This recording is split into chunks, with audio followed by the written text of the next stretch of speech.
Hi, welcome back guys. This is your friend, the Broccoli Fanfics, back with amazing fanfiction.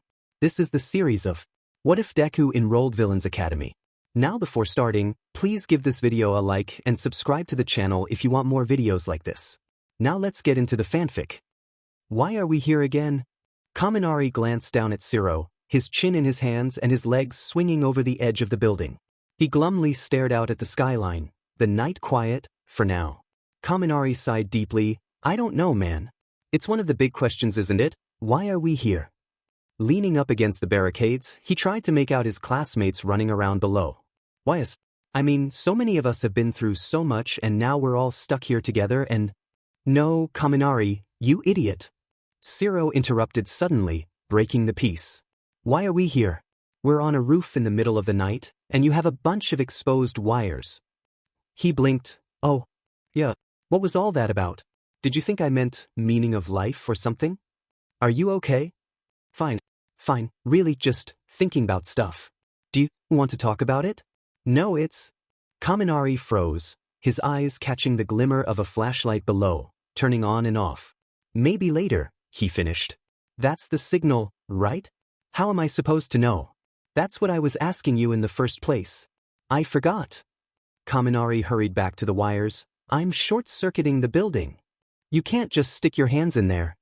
Zero hissed, backing away from the electronics that Sato had ripped out for them earlier.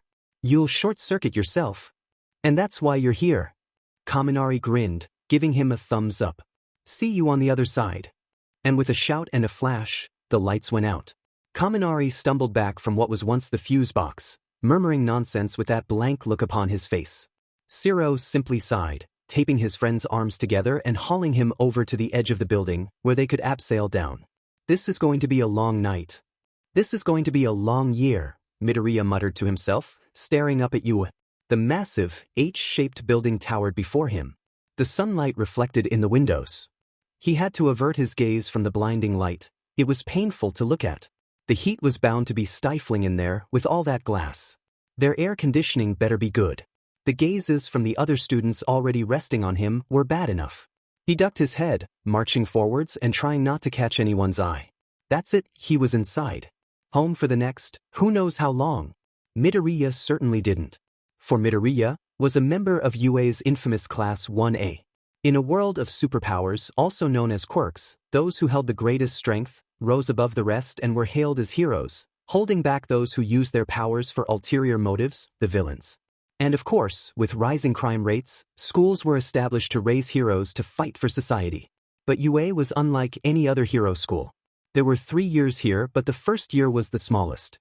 In the second year, Class A and B were both hero classes, with C and D in general studies, etc. But the first year was half that size.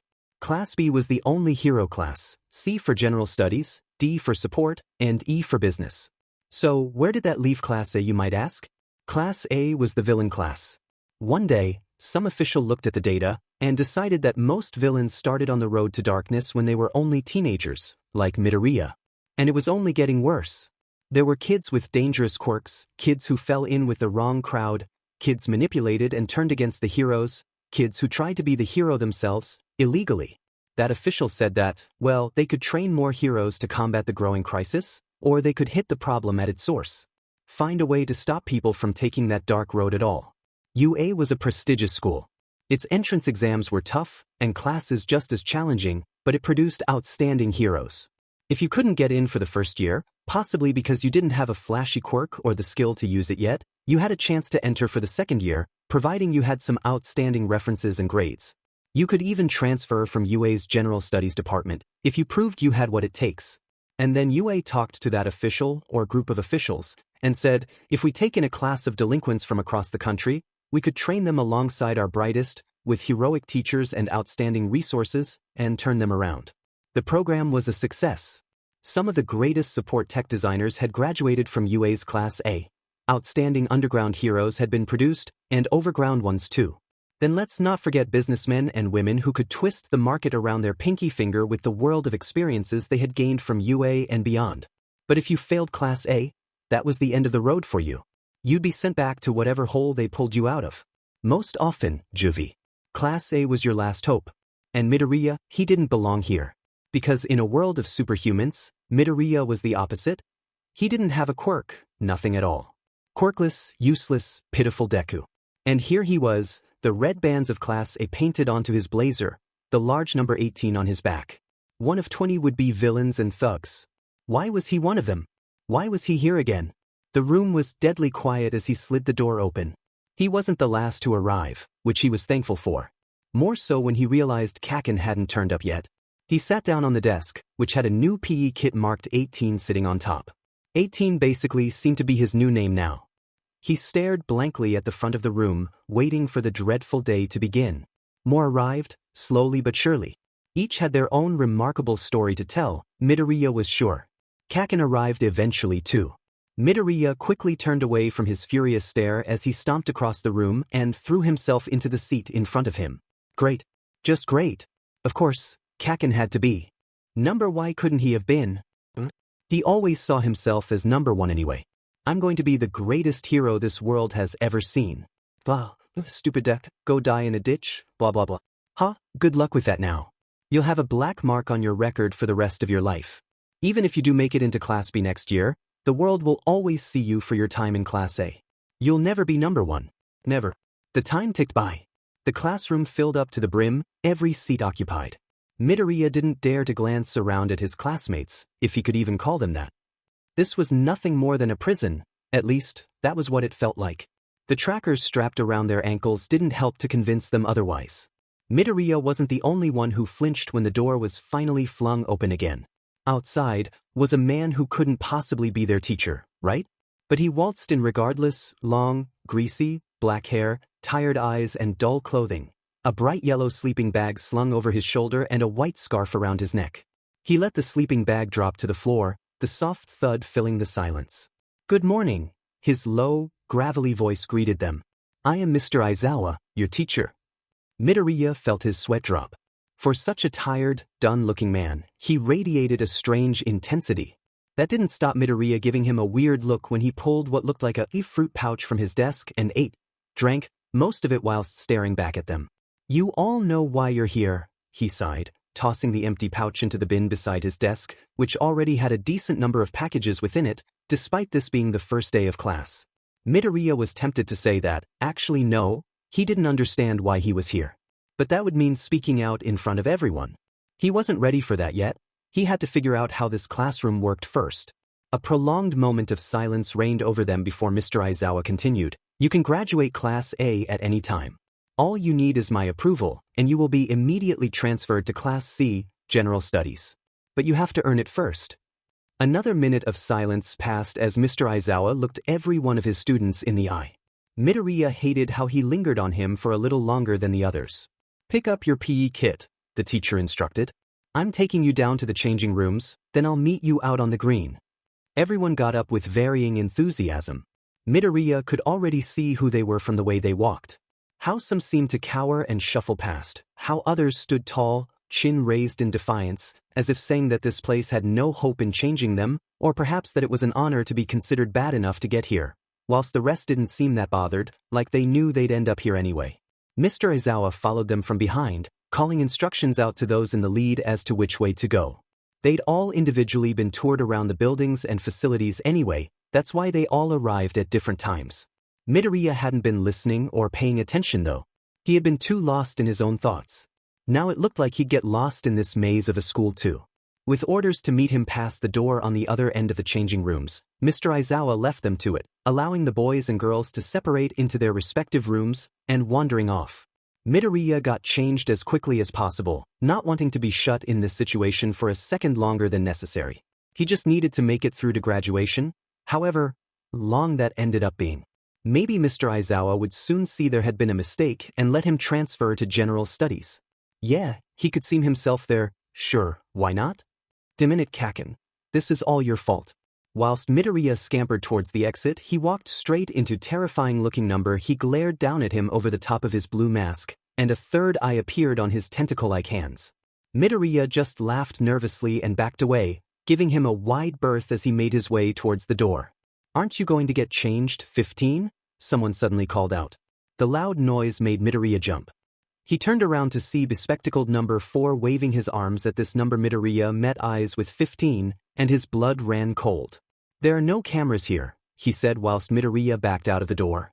"I'm not here to make the hero's life any easier." Midoriya heard nothing more. He marched away, not wanting to get involved, and soon found himself standing by some of the girls, before Mr. Aizawa. His mind wandered back to the changing rooms. Student 15 was Shoto Todoroki. Midoriya used to be a fan of heroes. He knew all about him. Well, even if you weren't a fan of heroes, you'd still know about Shoto Todoroki, the son of the number 2 ranked hero, Endeavor. It was a great scandal. Todoroki was supposedly kidnapped by a scarred villain named Dabi a few years ago. There was massive media coverage over it. When he was finally caught, Dabi slipped through the cracks, and Todoroki had a newfound hatred of heroes, specifically his own father. Of course, he'd end up at UA. Where else would he go? He wasn't exactly a murderer like Dabi, but he was still a villain of sorts. But of course, Midoriya had to end up in his class too. He didn't ask for this.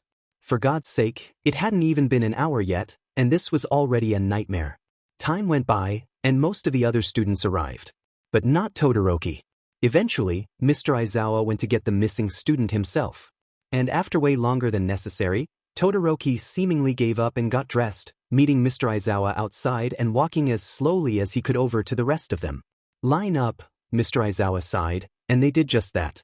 "In your number order." A confused minute of shuffling later, and Midoriya found himself between a guy half his height who kept ogling at the girl next to him, and Kaken. Because the universe just hates him. "Get used to who you're standing next to," the teacher instructed. "Whenever you line up, it will be in this order. Be quicker next time." "Great. There are 3 reasons for you being here," said Mr. Aizawa, walking up and down the line. "Firstly, your quirk could be dangerous. Numbers 1, 2, 7, 10 and 14, we will be working on gaining better control of your abilities. You will graduate when I believe you are no longer a danger to yourself or anyone else. Secondly, vigilantism. I know it sounds honorable, I know you believe you are doing the right thing, but it is illegal. In the eyes of the law, you are villains, not heroes. Without training, restraint and skill, you could have caused more problems than you fixed. Numbers 3, 4, 6, 8 and 9, you will graduate once these messages have truly sunk in." He stopped in front of them all, sighing deeply. "That makes 10. The other half of you are here for villainous behavior. Argue with me all you want, it won't change a thing." Midoriya clenched his fists. That's what they really thought of him? A villain? That wasn't right. He didn't do anything wrong. It was Kaken who was meant to end up here, not him as well. But it had all backfired so horribly. For all the planning and everything he'd thought through, this was not an eventuality he'd even considered. "You will graduate when I believe you understand why you ended up here, and when you can see a better path to the future." Well then, Midoriya was going to be stuck here forever. Reach the end of the school year without my approval to move on, and it's an automatic fail. Midoriya gulped. "Do I have to explain what that means to you?" No one answered. "Good. Every single one of my students graduated last year. Let's see if you have what it takes." And then the dreaded words were uttered, "quirk assessment." And Midoriya knew that this was the beginning of the end for him. It was bad enough at his old school, Aldra Junior High. It was bound to be worse here, where half of his classmates were basically villains. The second they knew he was quirkless, it would start all over again. He'd gone through all that effort into ending it, once and for all, and it had boomeranged right back into his face. Well, at least Kaken was here. Not that Midoriya was particularly thankful for the familiar face. It was more because that was Midoriya's aim. He wanted to get Kaken into Class A. His old friend was going to make an excellent hero, that was for sure, and Midoriya had no doubt that Kaken would transfer to Class B before long. But he needed to learn a little humility before that. He couldn't be a hero and a tyrant. Kaken was heading straight towards a life where he'd just be a bigger, crueler, meaner version of his middle school self, a bully with power. Class A would teach him the difference, right? With the added bonus of him likely being unable to make the highest hero ranks. Of course, Midoriya never planned that he would also be in Class A. "Oh, and I forgot to mention," Mr. Aizawa suddenly said, interrupting them as the first 2 made their way to the start of the sprint exercise. "Last place in this assessment will get immediate detention." There was a murmur of complaint that Midoriya didn't dare participate in. "And for you, that means helping Class B wash their dishes tonight." Mr. Aizawa's terrifying grin made the prospect seem far worse than it probably was. And all of a sudden, Midoriya had a newfound motivation to do well in this test. But that didn't stop Kaken accidentally blowing up in Midoriya's face whilst he used his quirk for extra speed in the sprint. It certainly didn't help when he almost burnt through Midoriya's shoes whilst he was supposed to hold his feet down during a sit-up exercise. And Midoriya was most likely still sitting dead last when, in the 800 meters, Kaken tripped him up and Midoriya got a face full of concrete. Midoriya caught Mr. Aizawa's gaze after he stood back up, rubbing the blood off the gash in his cheek with the back of his sleeve before he carried on. Somehow, he still didn't come last. Number 17, Mr. Aizawa called out before they moved onto the ball toss. "Why don't you use my DMN name?" Kaken hissed. "At the moment, you're not acting like someone that deserves it," Mr. Aizawa droned with no remorse. "Care to explain why you're treating 18 like this?" That's a nasty cut on his face, and don't think I haven't noticed all the scorch marks on his clothes. Midoriya felt the rest of the class eyes on the back of his head. He kept his gaze on Mr. Aizawa. Kaken simply snarled, "I'm not doing anything he doesn't deserve." Midoriya didn't say a word, didn't move a muscle, didn't avert his eyes. "I know how the two of you ended up here. Neither of you will be going anywhere until you can find a way to work out these differences. Especially you, 17. Well, Midoriya really was going to die here. At least he was taking Kaken down with him. "Detention," Mr. Aizawa snapped to Kaken. "And don't come last, or else you'll be doing 2 days in a row." Midoriya was 100% prepared for Kaken to immediately take it out on him, since once again it was his fault. But the fact that he just clenched his fists, seething in silence and glaring at him from the corner of his eyes, almost made it worse. The rest of the assessments passed without any problems, which just made Midoriya nervous. Especially when short, purple-haired number 19 ended up scoring incredibly high in that side-to-side jumping activity. Midoriya was doomed. He was going to end up in detention with Kaken. It was even more of a punishment. "Okay, here are your scores," Mr. Aizawa sighed, and with the touch of a button, the leaderboard appeared as a hologram before him. Midoriya winced, preparing himself for the worse, before slowly allowing his eyes to gaze up and find that he wasn't last. 15, a detention. Next time, put in a little more effort. Todoroki didn't seem so bothered, but Midoriya was relieved. He wasn't last. He was third to last. The invisible girl hadn't done as well as him either. Well, it made sense, considering her quirk didn't give her any advantage in these tests. Although Midoriya couldn't see her from her clothes, she seemed just a little smaller and weaker than him. Number 20, "I expected more from you. I won't let it slide next time." And 19, "I'm watching you." Well, that wasn't ominous at all. The tall girl with the ponytail, number 20, glared down at 19, the short, purple boy. Gosh, Midoriya really needed to learn their names. Mr. Aizawa handed a note to Midoriya. "Head up to Recovery Girl and get that scratch fixed up. I assume you know the way." Midoriya nodded, even though he didn't at all. His teacher turned back to the rest of them. "I need all of you to be trying your hardest if you want to hope in graduating. This is your first warning." "What about him?" 19 pointed up at Midoriya, who flinched at the sudden proclamation. "He didn't even use his quirk." 18 doesn't have a quirk." "Well, that just happened.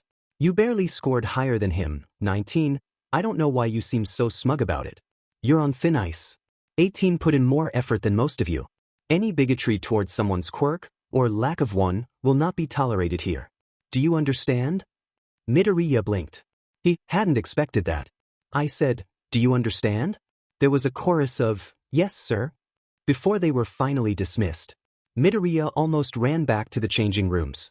He got changed so quickly that most hadn't even made it inside before he was gone, ready to roam the maze in search of Recovery Girl. Maybe this won't be so bad after all. But that was only the beginning. Kaken being in detention was a blessing to Midoriya. At the end of the day, him and Todoroki were escorted out of the Class A dorm, Heights Alliance, a pretty name for a place which was essentially a prison, and Midoriya was left in peace. Prior to which, they were shown around the dorms, given an extensive list of rules: no turning off the lights around student 14, no touching anything marked with a pink number 2, no leaving the dorm after 9, and allowed to unpack. Another good thing for Midoriya was that for once, the numbering system hadn't been used when assigning rooms. This was likely because of the need to separate the girls from the boys. But Midoriya was simply happy that he wasn't next to Kaken. It wasn't so great that 2 out of the 5 students with dangerous quirks were on his floor. He had a sign stapled to the back of his door, explaining that if he dared turn off the lights in the corridor at night, Student 14's shadow monster quirk could lash out and potentially kill them all. Oh, and his neighbor, Student 1, had a laser in his navel which could leak out at any given notice. Have fun with that. And his other neighbor was perverted Student 19, who kept trying to talk to him, and Midoriya really would rather not encourage that friendship, especially after how he'd called him out on his quirklessness in front of the entire class. Midoriya flopped down onto his bed with a sigh. He'd unpacked everything already, from the various boxes that had been brought up to his room earlier in the day. He didn't bring too much, just the norm, clothing, bathroom necessities, stationery, and an array of notebooks. He wasn't allowed his laptop or phone. He didn't bring any posters to make his room look a little less drab either. He used to have a lot of hero merchandise, which made his bedroom look like a small shrine. He didn't bring any of it because, well, it didn't exist anymore. A few months ago, he'd sold most of it off and thrown the rest in the trash, ripping the posters angrily off the wall and bringing some of the plaster along with it, but that was the fault of Blue Tack. His notebooks used to be full of hero analyses, but he didn't have the heart for it anymore. He left all 13 of those at home, including the one with the number 1 heroes, All Might's, signature inside that Kaken had burned up on the day it all went wrong. His new notebooks were all completely empty. He supposed he should find something to use them for. And well, a life full of nothing but analysis directed him towards one thing. This was why Midoriya picked up the first empty notebook he could reach and began his work. Before long, 20 double-page spreads were set up, one for each student in his class. Now, he just needed to find the information to fill it up with. What did he know already? Well, there was him, Kaken, and Todoroki. Those were the only names he could add. Oh, and there was what Mr. Aizawa had said, certain numbers being here for dangerous quirks, some for vigilantism, and the other half for villains. Midoriya didn't think he had many talents, but even he couldn't deny that his memory was excellent. And then they had warnings for each of the dangerous quirk students. On the first page, he made a quick content section. Dangerous quirk, naval laser. Dangerous quirk, acid, pink girl. Vigilante. Vigilante, with the glasses. Villain. Vigilante. Dangerous quirk, electricity. Vigilante. Vigilante. Dangerous quirk, something to do with sugar? Villain. Villain. Villain. Dangerous quirk, shadow monster. Shoto Todoroki. Villain, ice and fire. Villain. Katsuki Bokugo, Kaken. Villain, explosive sweat. Villain, short, purple guy. Villain, girl with the ponytail. Well, that wasn't much. But he wasn't going to learn anything else by sitting in his room. Midoriya sighed deeply, shoved his notebook and pen under his pillow, and braved leaving his room. The dorms were eerily quiet. The solemn atmosphere sent shivers down his spine. Everyone else must have been thinking along the same lines as Midoriya, because when he arrived in the common room, he found it was completely empty. They must have retreated to their rooms immediately and hid away, seeing everyone else as villains and all-round dangerous people. But the silence was better than a majority of the alternatives Midoriya could think up on the spot, so he wasn't complaining. He collapsed onto the nearest sofa for a while. The dorms were nice, considering the situation they were all in. Everyone acted like ending up in Class A was the end of the world. It was made very clear that finding yourself here was not any sort of prize or thing to aim for. Despite the poster child results from some graduates, a majority don't end up becoming anything significant. Midoriya would rather be anywhere than here. Perhaps the bad reputation came from the UA Sports Festival. The event was world-renowned. Of course, there were plenty of similar contests in other countries, but UA blazed the trail. Essentially, the hero students duke it out and the world has the chance to watch their heroes in the making display awesome power. Usually it's the second and third years you want to watch. This is where the future heroes make their mark. But the first-year event was a different spectacle altogether, and this was because of the inclusion of Class 1A. With half the number of competitors, the sports festival for first years might seem less interesting, but when a class of the most promising hero students in all of Japan are pitched against a group of juvenile delinquents, it really did seem like heroes versus villains. Everyone watching cheered and clapped for Class B, whilst booing and hissing at the grim-faced members of Class A. It was as though you were publicly shamed for ending up there, like a group of clowns who never wanted the job. Perhaps, if Class A weren't portrayed so badly on television, some desperate individuals would get into trouble on purpose to end up in the class. After all, you do get some remarkable opportunities after graduation, namely transferring to UA's other courses. If you make it that far.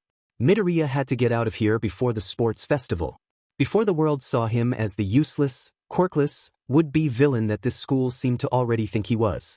He turned on his side, trying to banish the depressing thoughts from his mind. That was when he came face to face with a large whiteboard spanning the wall opposite the TV that separated the abandoned kitchen area from the rest of the common room. He got up and wandered towards it, picking up the black pen that lay waiting for him. Spread across half of the whiteboard, he wrote down the student numbers, leaving blank spaces at each. By his, Kaken's and Todoroki's numbers, he started writing their full names. As he was writing his own, he heard footsteps. Hesitating on the kanji, he turned, finding himself facing stern number. He walked right up to him and gazed at the names Midoriya had already added. Nervously, he finished his own writing, before realizing number 4's hand was outstretched to him. He gave him the pen, and watched as he added his name. Tenya Ida. He knew that name, he just couldn't pinpoint from where. Putting the pen back down, Ida held his hand back out to Midoriya. Tenya Ida, nice to meet you. With a gulp, Midoriya took his hand and shook it. Aizuka Midoriya, and you too. Nice to meet you, I mean. Ida gave him a soft smile and nodded, before turning back to the whiteboard and gazing at the blank spaces. I see you know 2 of our classmates already, he realized. Oh no, just one other. Bakugo. I've known him, well, forever, really. I just recognized Todoroki, student 15, from the news. Of course. I recognized him too. He doesn't seem particularly pleased to be here. Well, does anyone?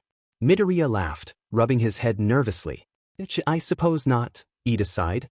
But I am thankful I have been given a chance here, at least. I don't know what would have happened if not. Midoriya wavered. He didn't know if it was a good idea to ask yet, but, how did you end up here? If that's okay to ask. You don't have to answer, I'm just interested. It's quite all right, Ida replied, waving his right hand about in a chopping motion. It's only natural to be curious. I would bet that everyone here has quite the story to tell. Midoriya nervously cast his mind back to his story. No, he still didn't reckon it warranted sending him here. He supposed he would find out why, eventually. Have you ever heard of the hero killer, Stain? Ida asked. Yeah, Midoriya answered immediately. 2 seconds later, his eyes widened with recognition. Oh, you're... Yes, Ida sighed again, pushing his glasses further up his nose. That was me. I was foolish. I got what I deserved. Permanent nerve damage in my right hand, and a sentence here, for vigilantism. More noble than me, Midoriya shrugged. And, for what it's worth, I think it was really brave of you, standing up to him for your brother. Ida stiffened, and then nodded. Thank you, but I don't deserve it. A hero should never act in revenge. But that doesn't stop the hatred. Yeah, I get it. He cleared his throat. And you? May I ask why you're here? Well, you see. Hi there. The 2 boys turned. Before anyone could say anything more, a bubbly girl with a brown, bob haircut swooped in between them, picking the whiteboard pen up off the floor, and adding her name to the list. Uchako Uraraka. This is a cool idea. Calling everyone by numbers feels so weird, she shuddered. I'm Uraraka. Sorry, did I interrupt? Oh no, it's okay. Midoriya stammered. And Midoriya, and this is... Tenya Ida, greetings. His hand was in that stiff, plank-like position again. Midoriya wondered if that was a result of his nerve damage. It's super nice to meet you, she grinned. Student 5, so not a dangerous quirk or a vigilante. But, she seems so nice. She marked as a villain? How's your face? She suddenly asked. Midoriya blinked at her for a moment. Oh, you mean the scratch. Yeah, fine. Recovery girl was nice. She assumed I got into a fight though. She wasn't incredibly happy about it. Yeah, that 17 guy was so mean, she huffed. Yes, you're number 18, Ida realized. I recall Mr. Aizawa mentioning there was an issue of sorts between you and 17. Bakugo. Midoriya rubbed his head nervously. We're not the best of friends. Well, I was secretly glad I didn't end up in detention with him, nodded Uraraka. I bet you are too. He nodded without hesitation. You have no idea. Todoroki did not lead a good example of the effort we should be putting into this class. Ida suddenly snapped, as if he'd been thinking about it all afternoon. He most certainly deserved his detention.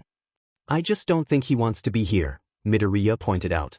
Frankly, I don't believe many of us do wish to be here, the statement was repeated. But that wasn't Uraraka. Another girl had appeared. She snatched the pen from Uraraka's hands and scribbled her name down. Momo Yaoyorozu. Ah, it was the girl with the ponytail that Mr. Aizawa had also told off for not trying hard enough. Unless any of you are exceptions? She asked pointedly. Not really, Midoriya replied quickly, not keen to get on her bad side. She seemed a little less tense after that.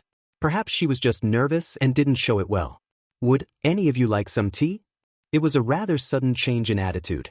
She went from a menacing, purposely cool-sounding person to someone quite timid and unsure. That would be nice, Midoriya replied first, despite the fact that he didn't really feel like having tea at the moment. Her smile made it worth it though. I don't know what's available, she admitted, hurrying over to the kitchen area, but I shall have a look. You know what, said Uraraka, maybe this place won't be so bad. Kaken's not back yet, Midoriya reminded them bitterly. Kaken? Ida and Uraraka repeated simultaneously. Jinx! Uraraka yelled. Ida didn't understand. Oh, I mean Bakugo, number 17? Sorry, I've just called him that ever since we were little kids. It's a habit. Ah, that's sweet. Uraraka beamed. I'm going to call him that too. No, Tino. Seriously, he'll kill you. Midoriya warned. There was an evil glint in her eyes. I'm going to do it. He'll also kill me but, to be honest, that's no different than usual, Midoriya moped. I have the tea. Yaoyorozu called out. I usually have mine black. Does anyone want milk or sugar? It's fine like this, thank you very much, Midoriya smiled as politely as possible. She still kind of frightened him, and the nicer he was, the happier she seemed. Likewise, thank you. Ida nodded with a slight bow as he accepted the bland, chipped mug that Yaoyorozu had obviously found in one of the many cupboards. Ida! Uraraka exclaimed after accepting her own tea, you're not supposed to speak until I say your name. That's how jinxes work. But you just did? Oh, damn it. You all seem so normal, Midoriya realized, sitting down on the nearest sofa and staring at his reflection in his tea. Sorry, but it's not what I expected. The three of them stared at him for a moment. Yeah, well, Uraraka began, I'm not that normal. I'm here for a reason. And I guess everyone else is too. Yaoyorozu simply nodded, and Ida just looked sad. I'm not sure why I'm here, Midoriya finally admitted. I've been thinking about it a lot, but I still don't understand. It's something to do with Kaken, right? Asked Uraraka. Midoriya flinched at the nickname. Yes. Maybe he said something about me to someone. I don't know what. But it's all I can think of at the moment. Was all Ida uttered for a minute or so. Well, I know why I'm here, Uraraka admitted, her hands on her hips after she put her mug down on the coffee table. Yaoyorozu put a coaster underneath it that seemingly appeared from nowhere as she spoke. And to be honest, it's really not that bad for me. Maybe I'll get somewhere after all this. Anyway, I might have, you see, my family's not that well off. We own a construction business. Work wasn't going well. A few machines broke and it all went wrong. I just wanted to help my family and might have resorted to some stuff my parents weren't too proud of when they found out, she explained shyly with a slight laugh. My quirk lets me float stuff, and myself. So air could get in and out of places others couldn't. You're a thief, Midoriya realized. Sorry, he added quickly, that was rude, She waved the comment off. Nah, you're totally right. Might as well admit it. I'm not proud but I did get enough money to help my parents get the business running properly again. So, there's always that. Not that they realized at the time where I'd got the money. Thought I'd found some well-paid part-time jobs. Which is technically true. It's still honorable in a way, Midoriya supposed. Yeah, thanks. But wrong, Ida added. Oh yeah, of course. What about you, Ida? And so, Ida told his story again.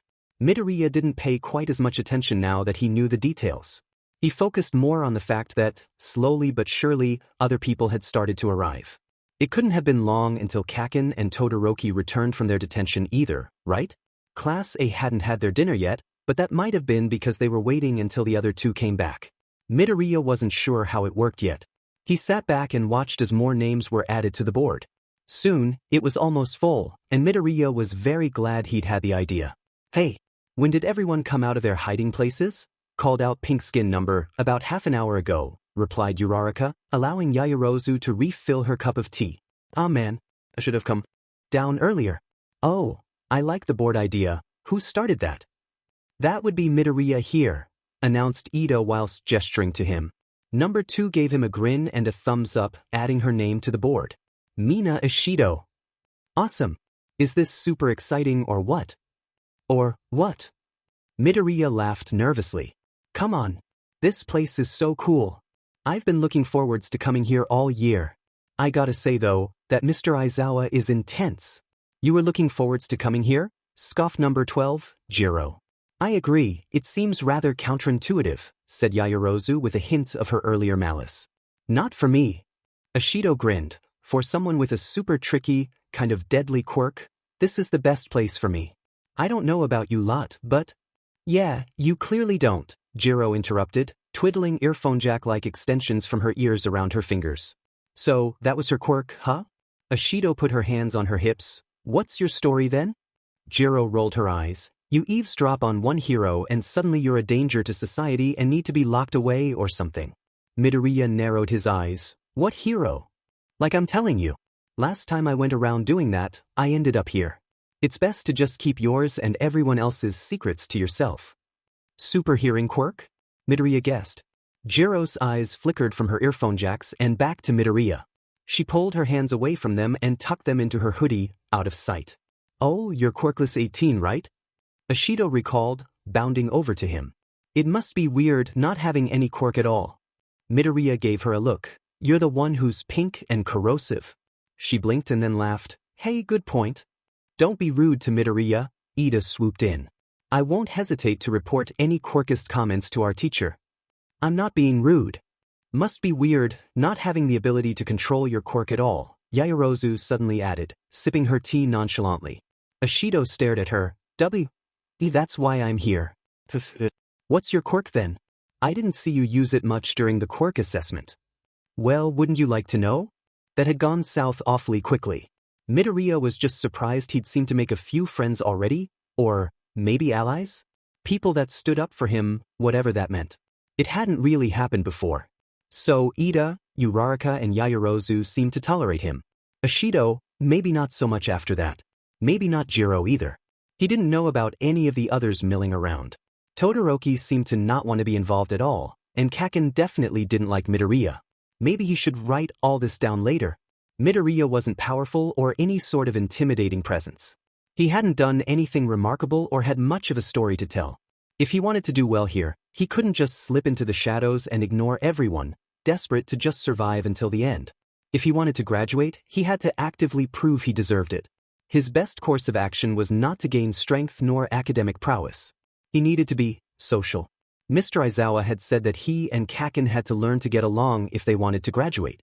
Midoriya knew that wasn't going to happen, but if he could get everyone else, or at least a majority of them, to vouch for him, be on his side, rather than Kaken's, he had a chance. Mr. Aizawa would see that he was the victim. He wasn't a villain. He didn't belong here. How low a pH can you make your acid go, Ishido? Midoriya asked. She blinked at him, like, how strong? Yeah, what can it do? Oh, loads of stuff. It can go through plastic, I can melt like, nearly anything I want. It's hard to control though. That's why I have to wear this disgusting outfit. It's so uncomfortable. She picked at the thick fabric of her long sleeve top and baggy trousers. She wore gloves and covered as much skin as possible. It couldn't hurt to have a little more style at least. It was in that moment that they heard the front door slam open, crashing against the wall, and footsteps march towards them. Great, moment of peace, over. Kaken came into view, and for once, Midoriya dared to not avert his gaze. He refused to be his punching bag this time. This class was full of strong, tough and stubborn individuals. Midoriya was determined to be the same. What are you looking at, Deku? Kaken snarled. Midoriya just sighed. He was done letting Kaken intimidate him. What are you looking at, Kaken? Grinned Uraraka, peering over the back of the sofa. What did you just say, round face? Round face, she gasped. Don't be mean, Kaken. Call me that again and I'll kill both of you. Told you, Midoriya shrugged. Todoroki appeared, walking harshly into Kaken's side and knocking shoulders with him. Watch where you're going, you damn popsicle. Kaken yelled. He was not in a good mood, but was he ever? Maybe if you brushed your hair out of your DMN eyes you could actually freaking see. But Todoroki just pushed his hair further over his eyes in retaliation. His hair was two-toned, half red and half white. But he'd pushed the white half back, so it covered up most of the red, spiking up and also covering part his face. It must have been rather long without all that gel in it, and jaggedly cut. Midoriya could just see his famous scar, spanning the hidden half of his face. He looked very different to the missing posters and advertisements that had covered the internet over the last few years. He glanced at the board, noting his name, before turning his gaze to Midoriya, who refused to flinch. But Todoroki didn't hold it for long, before turning and wandering up the stairs to his room, out of sight. What's the freaking board for? Kaken suddenly snapped. So that we all know each other's names. Ida proclaimed. It was Midoriya's idea, and a very good one, I must admit. For sure. Uraraka beamed. Now we don't have to call you 17 all the time. Kaken. He ground his teeth together. Let me give you some advice, round face. He pointed an accusing finger at Midoriya, who held his gaze firm, green eyes cold and sure. Don't freaking listen to him. The number thing was his idea, huh? Well then, I bet he's got all this copied down in a notebook somewhere. He'll find your strengths and weaknesses and turn them against you. It's all the quirkless BSTRD can do. Silence flooded the room, and Midoriya glared at Kaken. It had to have been him who got him into Class A. Perhaps he accused him of stalking or something, and maybe doing the same to heroes. It wasn't the truth, obviously, but Kaken just loved making his life difficult. It's your own fault if you decide to trust him, or any of you losers. You're all villains, but I'm going to get into Class B, and then those idiots will be sorry. And with that he shoved his hands in his pockets, turned on his heel, and thundered up the stairs. Midoriya sighed, so much for his idea of being liked for once. Who was he kidding? He'd have to try and find some other way out of Class A. But then, what's his problem? Student 13, Zero, grinned nervously. He's kind of scary, Electric Kaminari, Student 7 winced. He's so grumpy, huffed Uraraka in agreement. Kirishima, number 8, stood up and announced, I'm going to go and try and talk to him. Don't be so righteous, just leave him alone, Zero protested. If he doesn't make an effort with us, why should we make an effort with him? I vote we just ignore him for a week, Jiro grinned. Maybe he'll calm down after that. Kirishima simply shrugged and went after Kaken anyway. But Midoriya was stunned. He'd never seen anyone else stand up to Kaken like that. And after everything he'd just said about him. I don't get it, he laughed nervously. Ain't she just? He might have been the big bad at your old school, Uraraka interjected, but I don't think it works like that here. He did really well in the quirk test, but I don't think any of us are going to gang up with him just because he's strong. Plus, Ida did better. It's not right to judge any of us by the means in which we arrived here, said Ida, standing up to collect empty cups. It would be hypocritical. I'm not sure what to make of what Bakugo said about you, Midoriya, but unlike him, you made an effort. I respect you for that.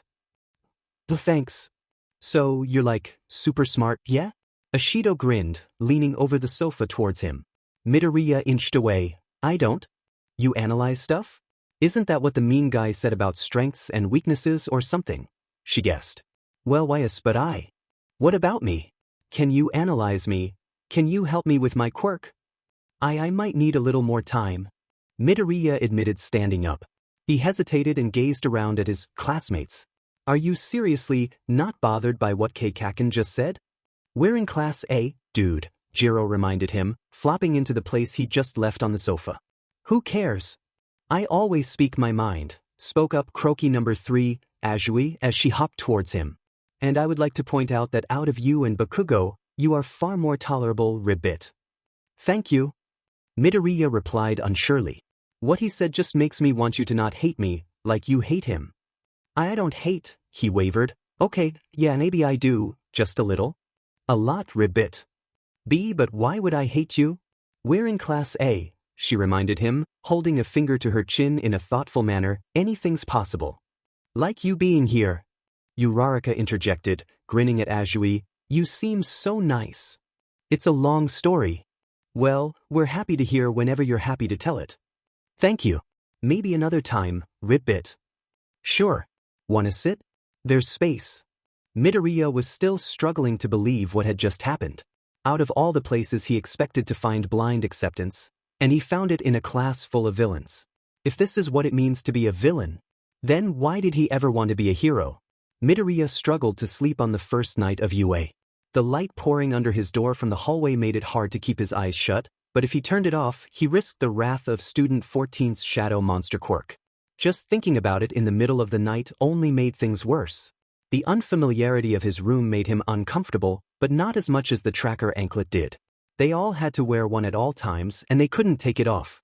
It was waterproof and surprisingly thin, so unnoticeable under clothing.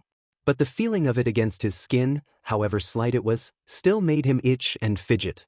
He'd also noticed that different people had slightly altered designs. Todoroki's and Kaken's were thicker and of a different material, perhaps fireproofing so they couldn't melt it off? The same must have applied to Ashido, but she wore clothing that covered as much of her skin as possible, meaning the anklet was hidden from sight. Kaminari's was different again, maybe to stop him from short-circuiting it. Of course, Midoriya had already tried prizing his off, but it wouldn't budge. The anklet had more purpose than just keeping an eye on their whereabouts. Whilst most students needed a student ID to get through the gates to UA without the defenses being activated and barricades appearing from seemingly nowhere to stop intruders, the anklets did the exact opposite. They activated the barricades if they tried to leave. Moreover, with the principal being able to see their exact positions at all times on a digital map of the school, Midoriya felt even more uncomfortable. But he must have slept eventually, or else he couldn't have been awoken by the shrill sound of the alarm clock that he hadn't set himself. The wake-up call was so ear-piercing that he almost fell out of bed. It didn't help that he could just hear everyone else's alarms go off at exactly the same time, despite the thick walls, and a chorus of groggy MMMs and complaints filled the dorm.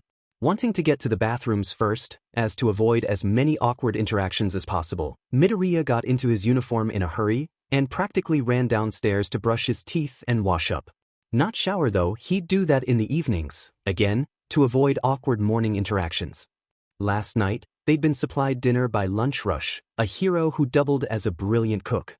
But Mr. Aizawa was quick to inform them that from now on, they'd have to cook dinner themselves. Breakfast was for individuals to organize, and lunch was free for them. Uraraka was the most ecstatic about that idea, specifically by the word free. Whilst everyone else slowly but surely set about their new morning routine, Midoriya was well ahead of the game. He'd scoffed breakfast before most of his classmates even appeared to go to the bathrooms, but he made sure to wait until he'd definitely seen Kaken turn up, before risking going up the stairs. He didn't want to pass him because that gambled a quick trip back down the stairs, and another visit to Recovery Girl. After the danger had passed, he returned to his room to gather what he thought he might need for the day. In his yellow backpack, artfully decorated with hand-shaped scorch marks, he shoved his slightly tattered PE kit, his pencil case and two of his notebooks, one empty, and one partially filled with information on the rest of Class 1A. He'd simply titled it A in a massive, bold letter that smothered the entirety of the front cover in splodgy red ink. He'd only had a day, so the information was still rather lacking. He took it back downstairs, and was able to finally add everyone's names, since a few were still missing last night, and he couldn't quite remember how to spell all of them. In fact, the only name that wasn't on the board by the morning was Kaken's, since he'd clearly rubbed it off in spite. But Midoriya watched as Uraraka wrote in its place Kaken, in the tackiest writing possible.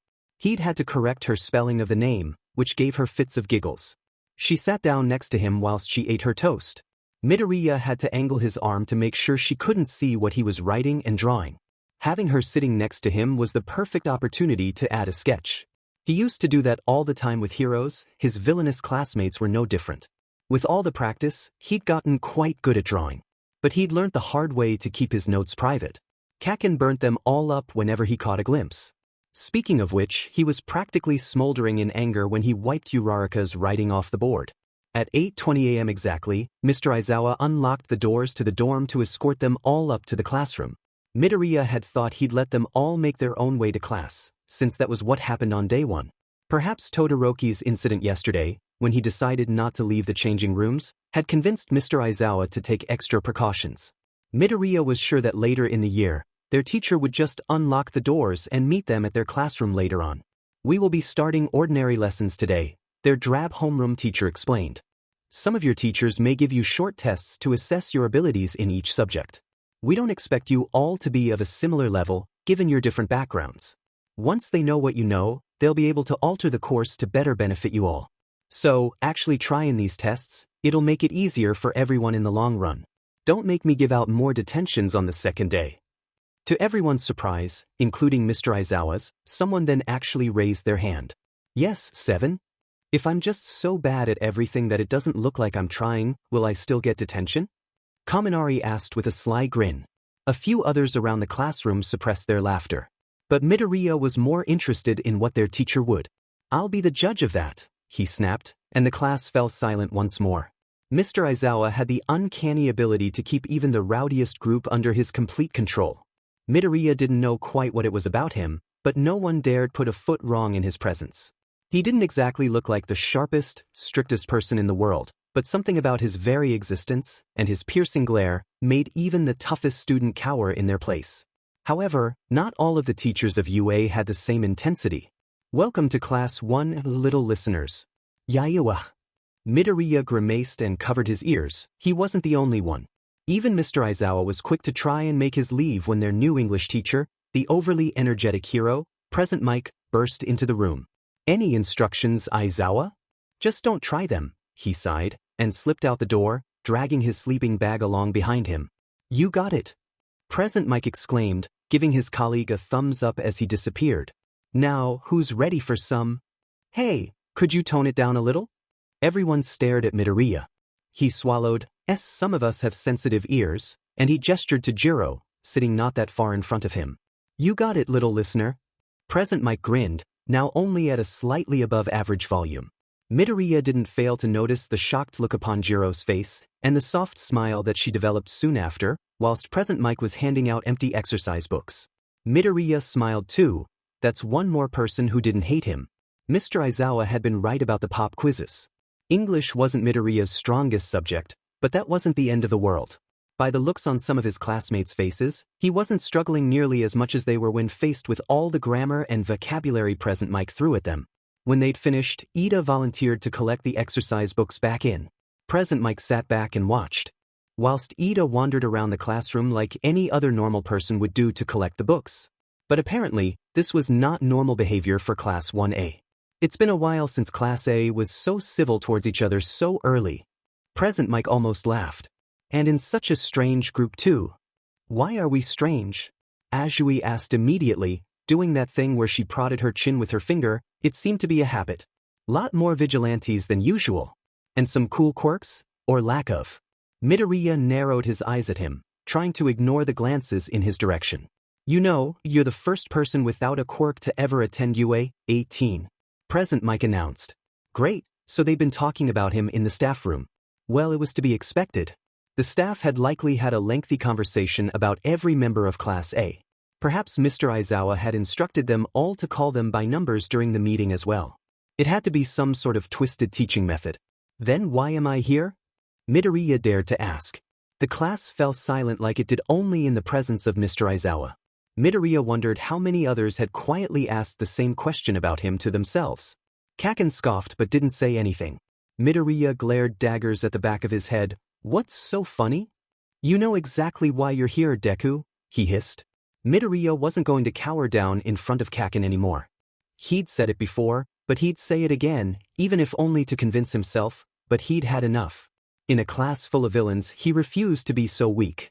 If I knew I wouldn't ask. You think you're so freaking smart, but you're actually as much of an idiot as the rest of them, Kaken snarled back. This classroom doesn't work that way, Kaken. You can't intimidate people into liking you. Has anyone ever told you that your personality reeks like if someone set the sewers on fire? Kaminari butted in. What did you just say? Kaken yelled, standing up and pushing his chair back so that it hit the front of Midoriya's desk in the process. Well, we only just met you, so it's quite telling, Ribbit, added Azui. I'll kill all of you. Hey, settle down, started Present Mic. Uraraka took the opportunity. Yeah, calm down, Kaken. You might want to take back that comment about us being civilized, sir, Siro laughed. Kaken slammed his hands onto Midoriya's desk, letting smoke hiss out from underneath them. This is all your fault. And we're back to berating Midoriya again. Leave him alone, man, said Jiro. What did he ever do wrong? Look at his freaking stalker notebooks and think again, he shouted, grabbing Midoriya's bag before he even realized what was happening. Hey, give that back. Midoriya stood up and lunged forwards, but Kaken had already retrieved the notebook marked A, and Midoriya regretted labeling it so soon. Just try and take it from me. But present Mike now had his hand on Kaken's shoulder, and a disappointed look upon his face. Come on, little listener, give the notebook back. I don't want to have to give out detentions. I'm the cool teacher. Kaken gritted his teeth and chucked the notebook at Midoriya's feet. There, now it matched every other notebook he'd ever used. There was a nice set of burnt fingerprints on the cover. They sat back down, and Ida finally handed present Mike the pile of numbered exercise books. Ida gave Midoriya a sympathetic glance before making his way back to his own desk. So, what was the notebook?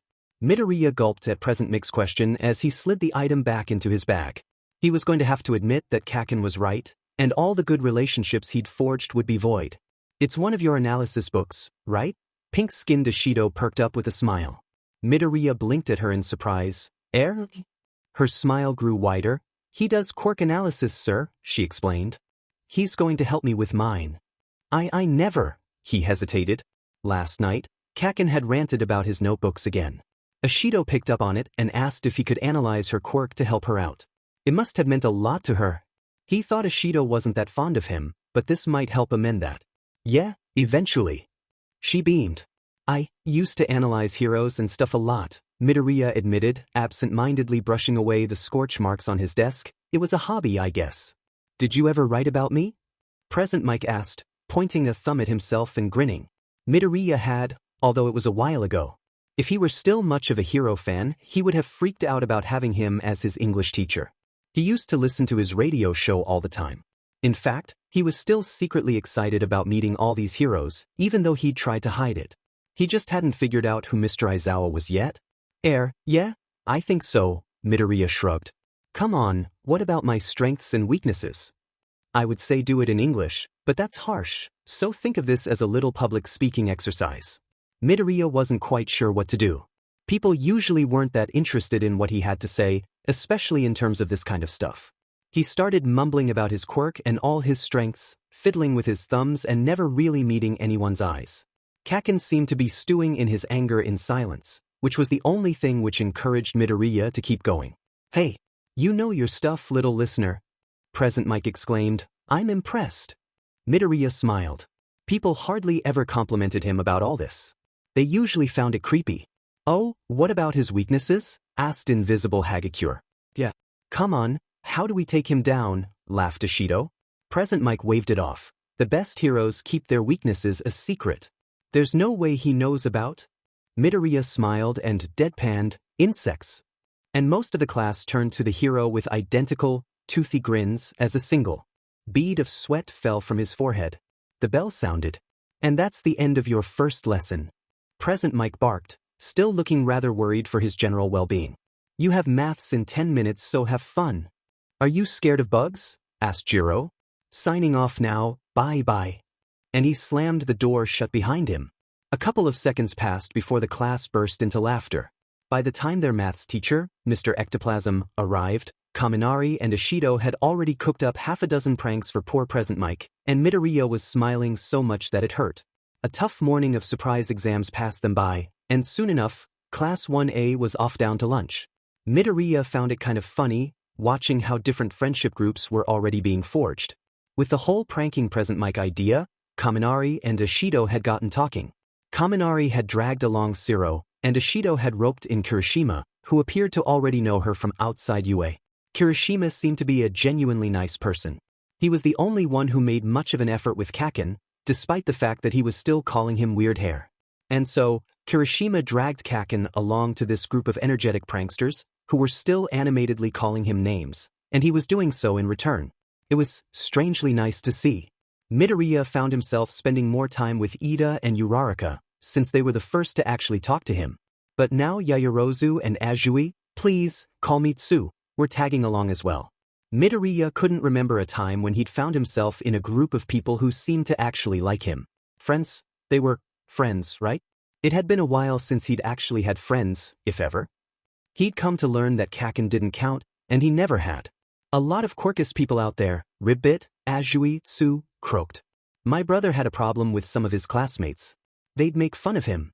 I stepped in when they started leaving dead frogs in his locker. Oh, that's horrible. Uraraka gasped. It was, she agreed.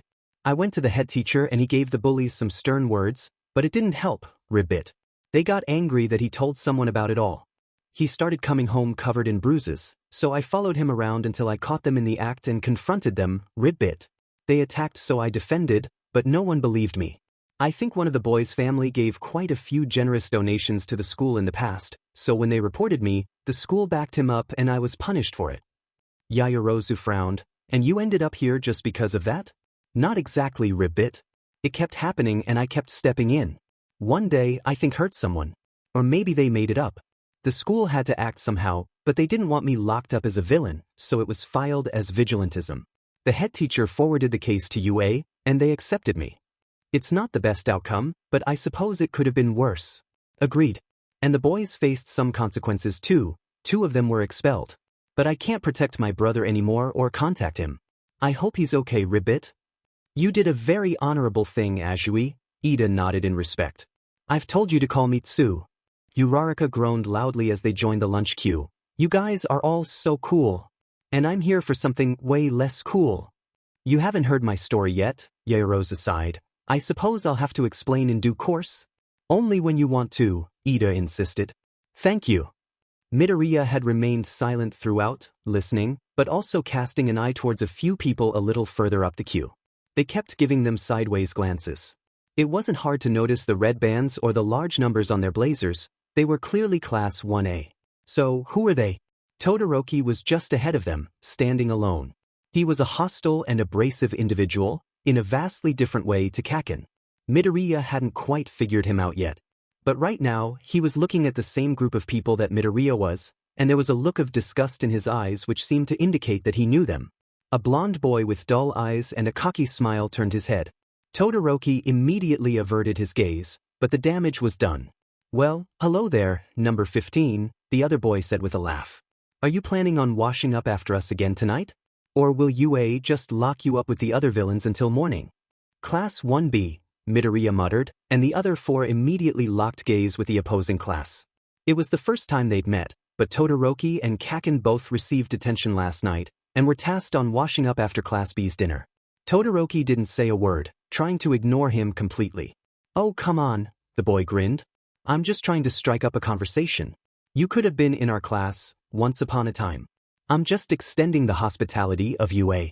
You should be glad they let you within a mile of this place.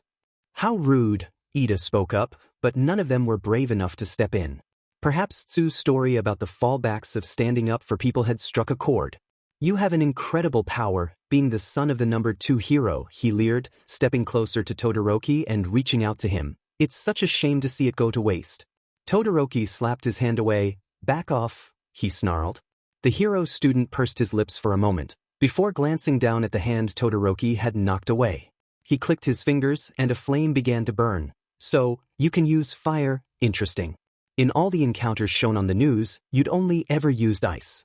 Why hide a part of who you are? He let the fire grow brighter, catching the eyes of a few other students around them, so it wouldn't have been strange for Midoriya to continue watching carefully. The hero student held out his other hand and let ice crystals form over it, half ice, half fire. You would have been the perfect. Stop it, Todoroki interrupted, leaning in closer. You don't know what you're talking about. I know quirks, he sighed, not people. But it is a shame, I know your quirk better than you do. A copy quirk, Midoriya realized. It was an incredible power. Midoriya would have done anything to have something like that, but it was not to be. That didn't mean he was powerless though. No, not against a copy quirk. Midoriya made his move, stepping forwards to Todoroki's side. If you plan on being a hero, you should first figure out how to be a good person, he snapped. He narrowed his eyes. And who might you be? Another villain. Who are you? He tilted his head to try and catch a glimpse of the number on Midoriya's back. 18, I see. I'm Minoma, Class 1B. I figured, Midoriya replied. Can you please leave us alone? We didn't do anything wrong. On the contrary, the boy, Minoma, laughed. Why do you think you're here? It was a question Midoriya had been asking himself a lot, but he decided to take a leaf out of Yaoyorozu's book in this situation. Wouldn't you like to know? He hissed. He simply laughed again. Oh, I can always find out. I always find a way. He stepped a little closer to Midoriya, holding an icy hand over his heart. I am a hero, and you are a villain. Which side do you think the school is really on? Midoriya saw Todoroki flinch as Monoma rested his hand on Midoriya's shoulder. He must have come to the same conclusion Midoriya had. The quirk was activated through touch. The ice cracked away and left a chill behind. Is that a threat? Yaoyorozu spoke up. Midoriya hated Monoma's laugh. You villains are always quick to start a fight. We're just having a civilized conversation here.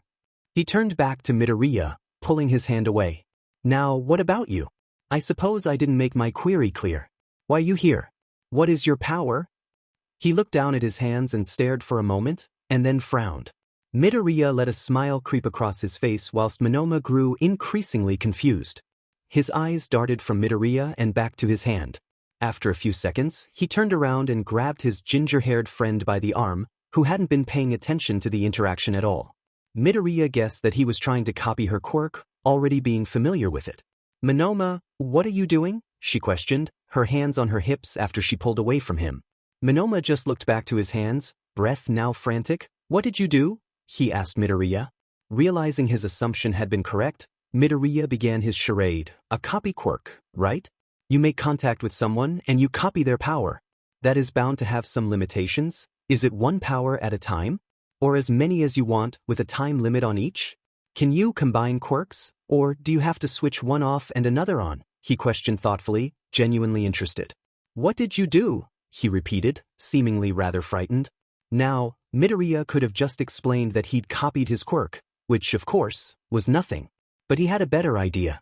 Well, our abilities seem to fundamentally contradict one another, Midoriya sighed. He turned and started to pace back and forth. Can you at least answer my question? Is there a time limit? Hey, what just happened? Frowned the ginger girl with the ponytail, clearly ready to step in if something was going wrong. They'd gathered quite an audience too. He did something to my quirk. Monoma accused, his calm composure lost to the wind. Well, it's your own fault, Midoriya shrugged. He walked around behind Todoroki and whispered hastily to him, freeze my arm quickly. Todoroki seemed unsure, but thankfully, didn't question it. He brushed his hand against Midoriya, and with a sudden chill, Midoriya's hand was as frozen as Monoma's had been, ice crystals quickly melting against warm skin and trickling down his palm. Monoma stared. It is a cool quirk, both of yours are. That's my quirk, Monoma gaped with wide eyes. You took my quirk. Give it back. Tell me how long your time limit is, Midoriya insisted, brushing away the ice. And I'll think about it. Monoma gritted his teeth. 5 minutes per quirk. Cool, and can you combine them? No, now give it back to me. He reached forwards as though to snatch something out of the air. Midoriya just gave him a look. It doesn't work like that. You won't need contact when you get it back. It just needs to be released. You'll have it in 5 minutes. Hey, give it back, the ginger girl ordered. It's not funny you're frightening him. And it's not funny to have a go at us either. We didn't choose to be here, at least, most of us didn't. Stop having a go at us for being in your school, and we'll stop getting in your way, deal? Fine, Monoma exclaimed, just give me my quirk back. He said 5 minutes, Todoroki breathed. He must have caught on to Midoriya's trick. Keep asking and it'll be 10. He snapped his mouth shut, and silence fell over them all. You want to eat lunch with us, Todoroki? Midoriya asked whilst everyone continued to stare. He hesitated and then shrugged. Sure, but don't call me that. Oh, okay, but I can't just call you 15. Shoto is fine. Okay. The crowd parted as the group of villains rejoined the lunch queue. In fact, there wasn't a queue, they let them go right to the front. Uraraka just hummed along to a tune in her head and followed suit, not bothered at all by the situation. The only one who seemed at all worried was Ida, who didn't speak up about it for a while. That was very brave, Ribbit, Sue voiced when they finally sat down, somewhere far away from everyone else. Midoriya sighed in relief. It was kind of scary. You were kind of scary, Uraraka exclaimed. But also really cool, that was smart. It was, Yaoyorozu nodded. I don't think I would have thought of it. I don't. Get it though, you are quirkless, right? Said Uraraka, picking at her food. Why I am, Midoriya answered, rubbing his head shyly. But I realized he had a copy quirk and, well, if he tried to copy quirklessness, I thought that maybe he'd copy having nothing, which would mean he couldn't turn his quirk on or off or do anything until his timer ran out. There had to be a timer, it made the most sense. I was a little worried there wasn't for a moment. So, that's why he thought you took his quirk. Uraraka gasped. Wasn't there an old villain with a power like that or something? Whatever, now he thinks your quirk is stealing others. Because he didn't anticipate someone in this school being quirkless, Yaoyorozu finished. Todoroki didn't say a thing. He simply sat there and noisily slurped his noodles. Midoriya figured he wasn't the type for much social interaction, which he could relate to. I don't think antagonizing the hero class was a wise idea. Ida finally spoke up. They are our betters and we shouldn't. They aren't our betters, Midoriya quickly interrupted. Don't talk yourself down like that, Ida. You'll transfer soon enough. That's why you're here, right? He hesitated, before clearing his throat and continuing, this may come back to haunt you. Midoriya simply shrugged. Why do you think I'm here? And they all fell silent again, filled only by the sound of Todoroki eating. Midoriya stared at his rice, thinking over what he just said. Why do you think I'm here? I've had a complaint from Class 1B today, Mr. Aizawa announced at the end of the day, and Midoriya shrunk into his seat. About one of their most promising students having their quirk taken away from them and being threatened by U-18. Midoriya felt all their eyes on the back of his head. Care to explain? Mr. Aizawa asked, raising his eyebrows. May have faked taking his quirk, he admitted sheepishly. He has a copy ability and he copied my quirklessness, so I thought that maybe I could trick him, but I didn't mean to scare him so much. I just... Calm down, the teacher sighed, rubbing his temples. I can't process if you're speaking that fast. It's not his fault, Todoroki. No, Shoto suddenly interjected. Everyone stared at him. No one could have expected him to speak up. He glanced around the room, suddenly seeming a lot less cold and unforgiving, and a little more human. Monoma was antagonizing me and Midoriya stepped in. Mr. Aizawa let a long, hard moment of silence hold the atmosphere in an iron grip. 18, he began. At his name, Midoriya flinched and cowered. Mr. Aizawa continued, you need to understand that fabricated strengths can quickly become very real weaknesses. The tension left Midoriya's shoulders, and he sat up a little straighter, confused. Class B will target you because of this, his teacher explained. You will all be attending several classes together, and Monoma won't forget what you did. He'll catch on eventually. Midoriya gulped. Sorry? Sir. You also need to realize that the lack of a quirk isn't a weakness. You all need to understand that. Mr. Aizawa gazed around the classroom. Midoriya stared back at him with wide eyes. Quirklessness isn't a weakness, he repeated. It is just the lack of a strength. You have plenty of other strengths, Midoriya. You don't need to cover up and hide. If you step back and really look at it, you can find power in what you think is powerlessness. He just used his name. But if you do something like this again, it's detention in Class B's dorm. Get it, problem child? Why, sir. Sorry again. Good. When the day came to a close, and Midoriya once again rested his head against his pillow, he realized he was still smiling. Midoriya slept well on the second night of UA. 2 weeks prior to the first term of UA. Hello, Mr. Aizawa. It's good to see you again. Principal Nizu beamed. Aizawa knew better than to refuse. He gave him a swift nod, and a cup was pushed towards him. The small, intelligent rat bear thing clambered down off his desk. He'd been standing on it to pour the tea. Now back in his chair, and Aizawa seated opposite him, they were ready to begin. This time of year is always dreadfully exciting, don't you agree? In some ways, Aizawa answered hesitantly. After your success in Class A last year, I would expect you to be looking forwards to this one. I can't know until I meet them. Of course not, but this is the first step. Aizawa had been the leading role in UA's redemption class, commonly known as the A-class threat, for quite a few years now. Long ago, he would have never guessed he'd end up leading this class, but the cause was very meaningful to him, especially. He'd seen very few failures, and most of his students had gone on to live fulfilling lives on the right side of the law. But he could never expect every year to be as simple as the last. Despite every student graduating before summer's end last time, Aizawa could not afford to rest easy. Some of those students, too, had been particularly challenging.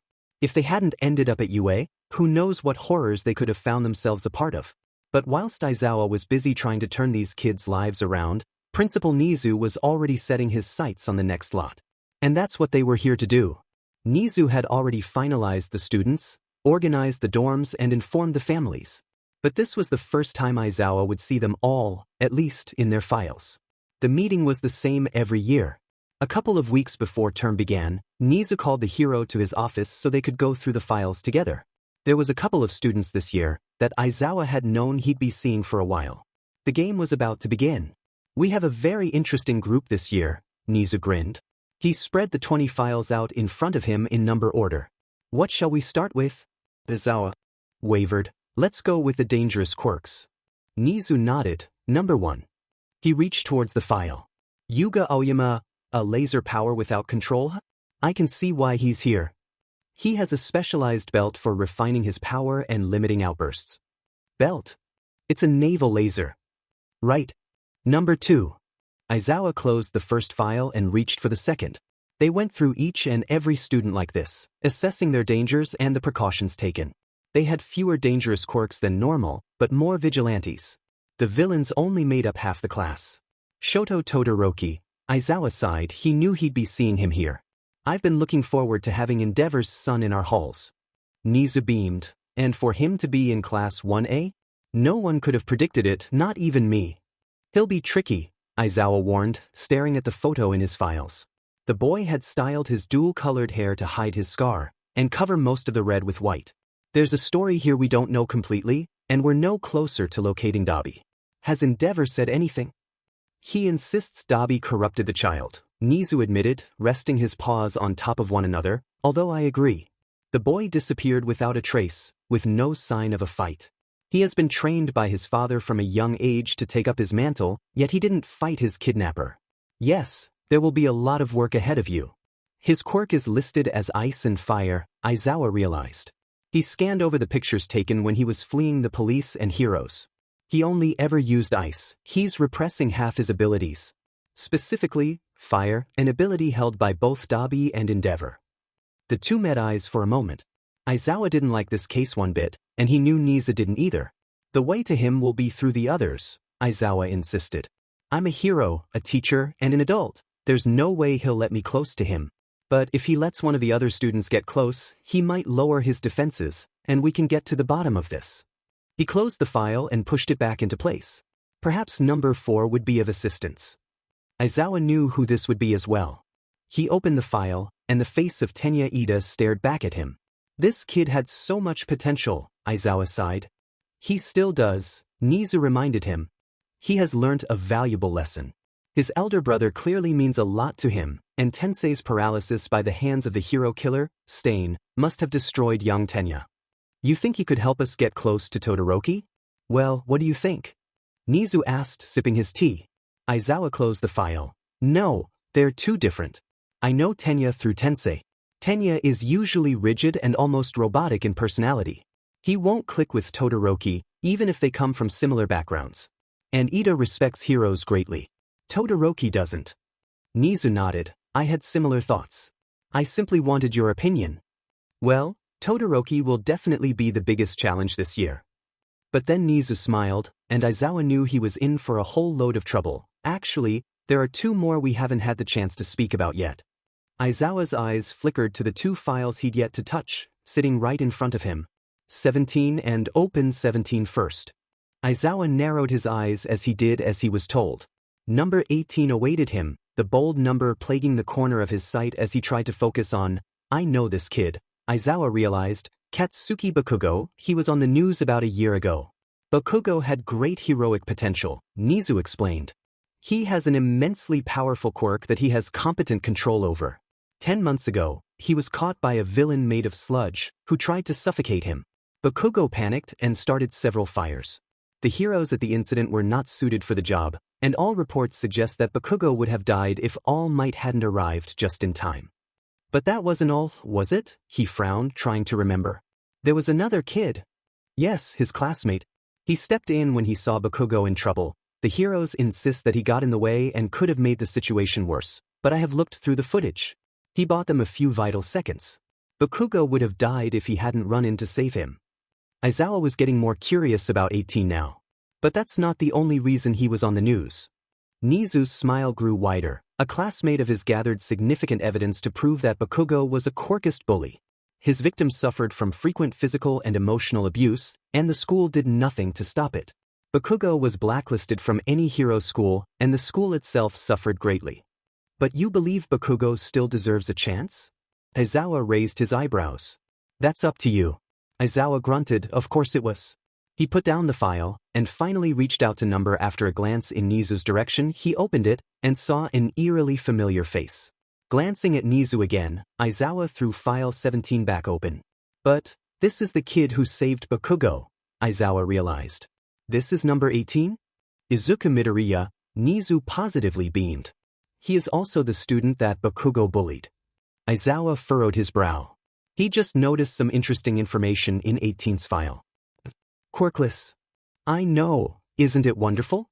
Aizawa blinked at him. Why is this kid here? What did he do? Nizu reached forward for file 18, still smiling menacingly. Oh, poor Midoriya. He must have suffered much torment from Bakugo and many others for his quirklessness. He didn't fare well after the sludge villain attack either. This was before he'd complied his evidence against Bakugo, of course. Yet he still saved him. Threw a notebook at the villain's eye with astonishing aim, I must admit. It wasn't vigilantism, he didn't use a quirk, obviously. And he still wasn't punished when afterwards he publicly shamed every hero present for not taking action like he had, for not trying everything. They were prepared to let Bakugo die, and Midoriya was furious. You should see the video. It's been taken down in numerous locations, but you can find it if you look hard enough. The boy wasn't even fond of All Might, despite him saving his life. So, the kid hates heroes, Aizawa assumed. Why should he be in my class? Well, he did also hack into his school's security system to gather evidence against Bakugo. Broke in at night to achieve it. His only crime is breaking and entering. Nizu laughed, he wasn't caught. No, he is much too clever for that. Then why is he here? Nizu paused, smile fading. Eraserhead, you have seen hundreds of students pass through these halls, heroes, villains and everything in between. But this, small, quirkless boy, this is the most dangerous member of Class 1A you have ever seen. Aizawa looked him dead in the eyes. Why? The smile returned, that demed smile. Look at the world we live in, of heroes and villains. We the heroes stand as the leader of the pack. The villains are but a small percentage that we mercilessly try to stamp out of existence, but we will never succeed, that is but the way of life. Look at all these, once innocent children. They fell through the cracks, it is not their fault. We're here to pull them back up again. But we can only help so many. The rest will fester in the darkness, and the best, or perhaps worst, of them will rise up to attack our light. They only go so far, of course. They never learn to band together. The great powers face titans such as All Might, and the world rejoices in the villain's defeat. Now, imagine in a few years' time, a young man, who has been towing the line of the dark his whole life, slips over the edge. He has no power of his own, but great motivation and determination. He sees power in what once was powerlessness, and this wonderful, brilliant mind stands up and speaks to the rest who we have failed. Imagine a leader who can tell the villains that they are not alone, that they are not powerless. He knows how they feel. He knows what it's like to be where they are. Imagine a leader, and take another look at that boy. Aizawa looked back down at the face of Izuku Midoriya.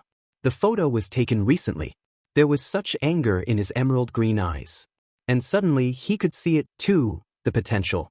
He wouldn't go down in a battle of raw strength, where a hero would appear victorious and as legendary as the warriors of old, said Nizu. If he so willed, I believe he could wage a battle of wits, unlike any of us have ever seen. All he needs to do is slip. Nizu was never wrong. Never. Oh, and another thing.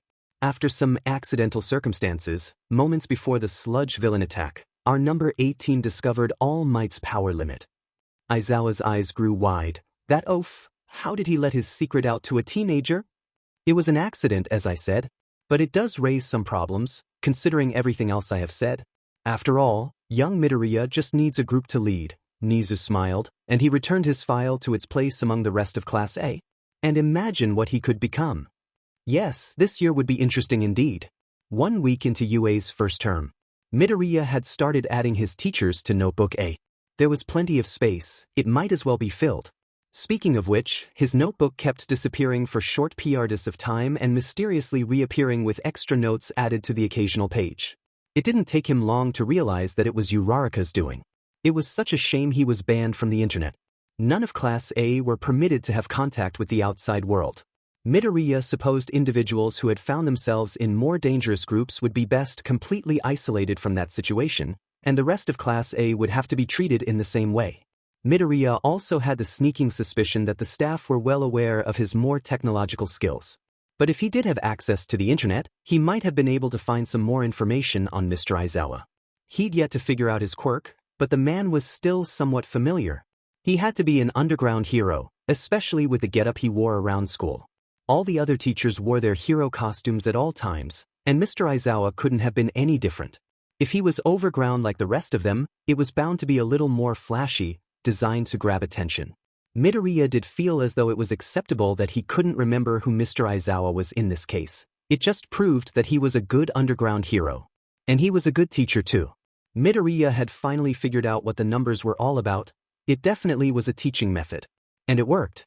Addressing everyone as numbers initially dehumanizes them, making them feel regretful for being there, feeling like they were in a prison, like they'd done wrong and that they didn't deserve to be called by their names. Which was rather horrible.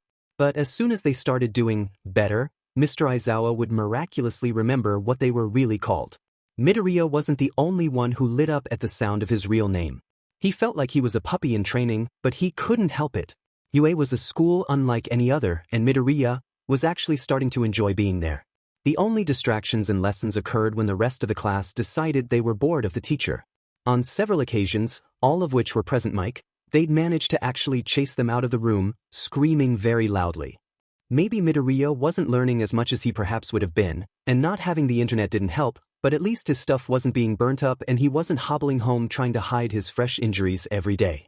Maybe the rest of the school avoided them like they had the plague, always pointing and whispering, but Midoriya was used to that.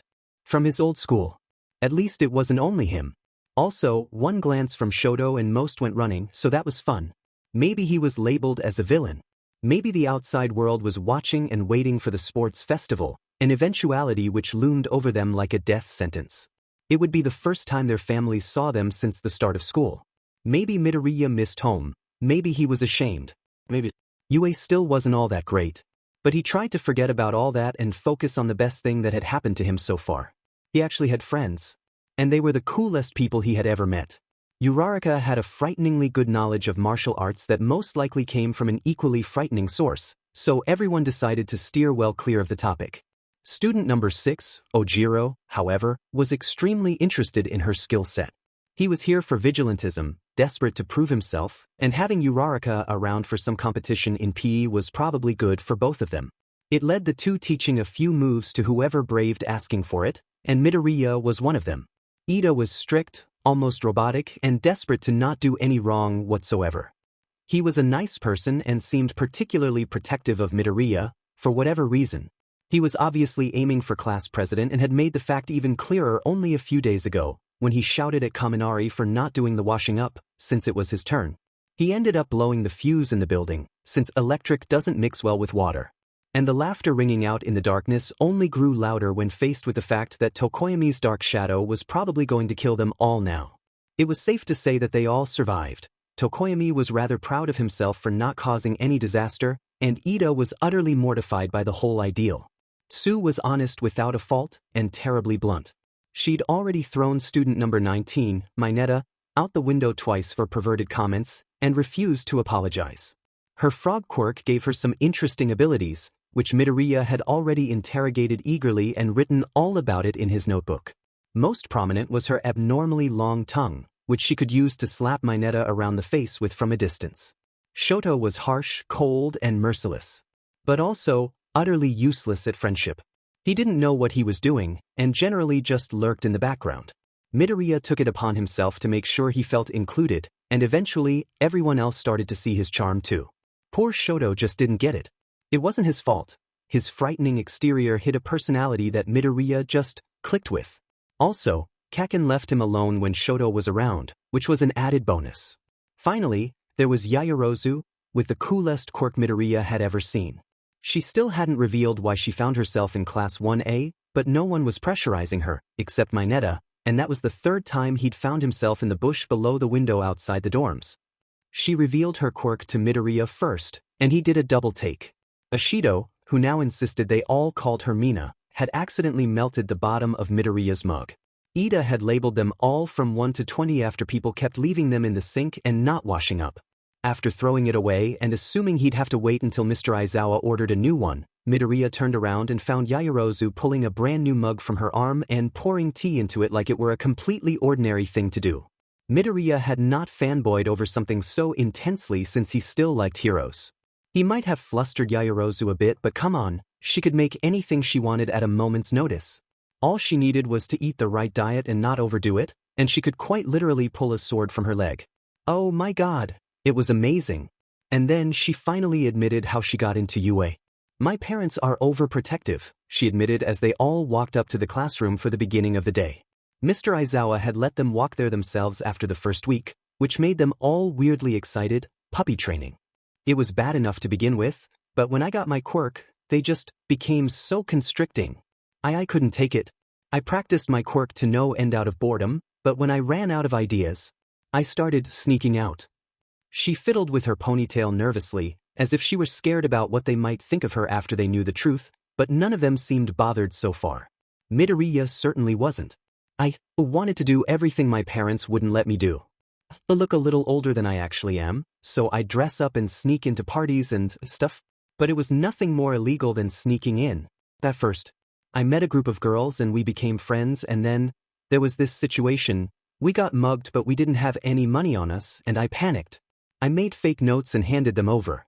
They let us go, but after that, the girls wanted to do so much more with my quirk. And I just didn't want to disappoint them. I'd never really had friends before, It just went wrong.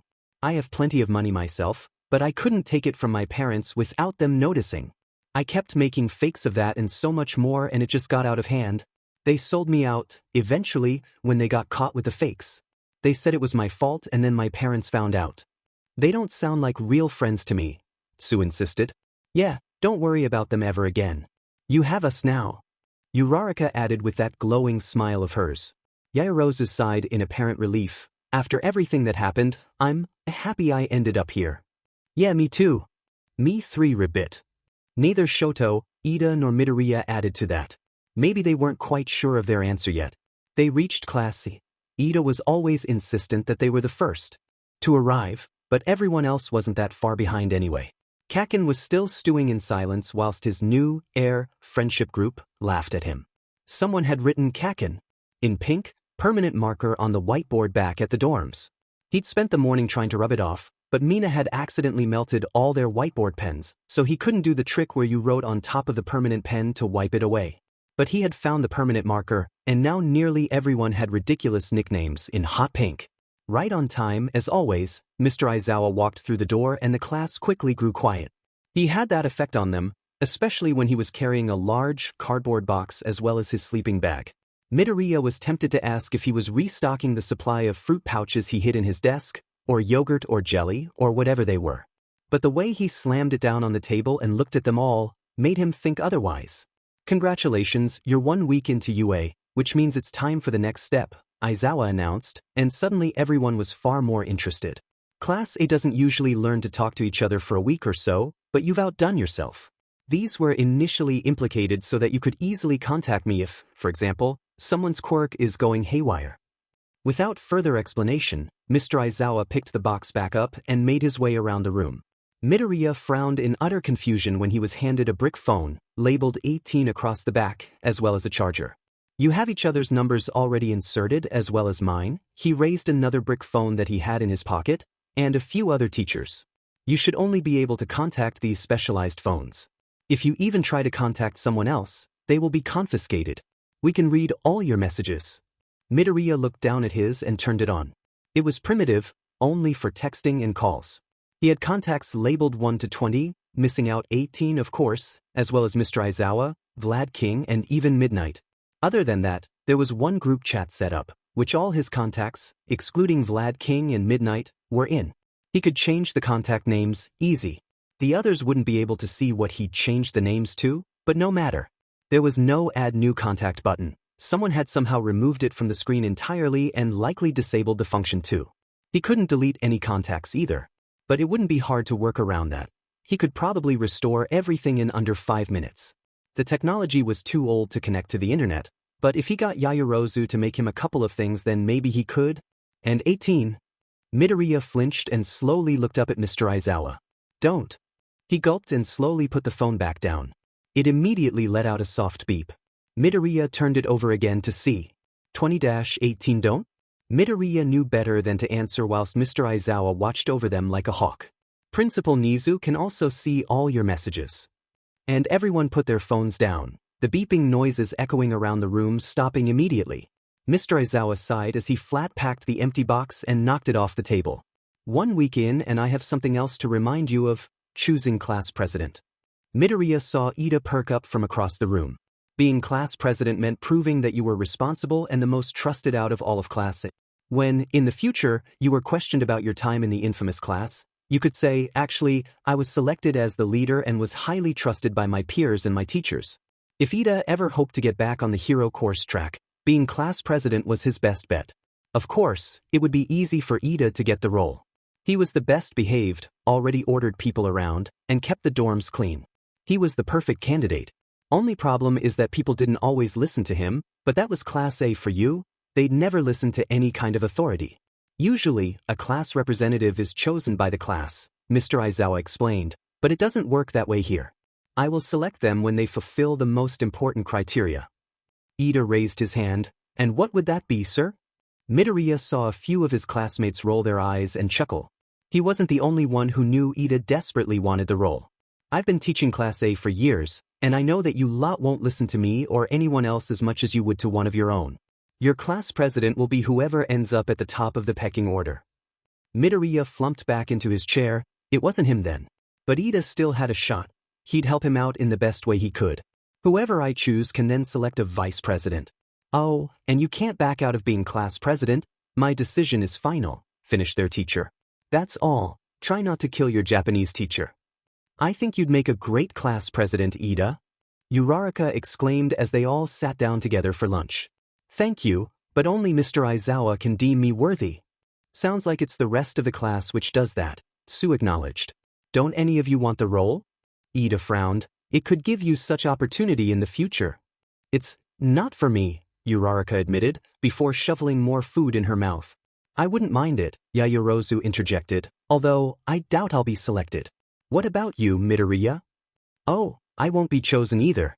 Top of the pecking order and someone everyone listens to? Sounds more like Kaken to me.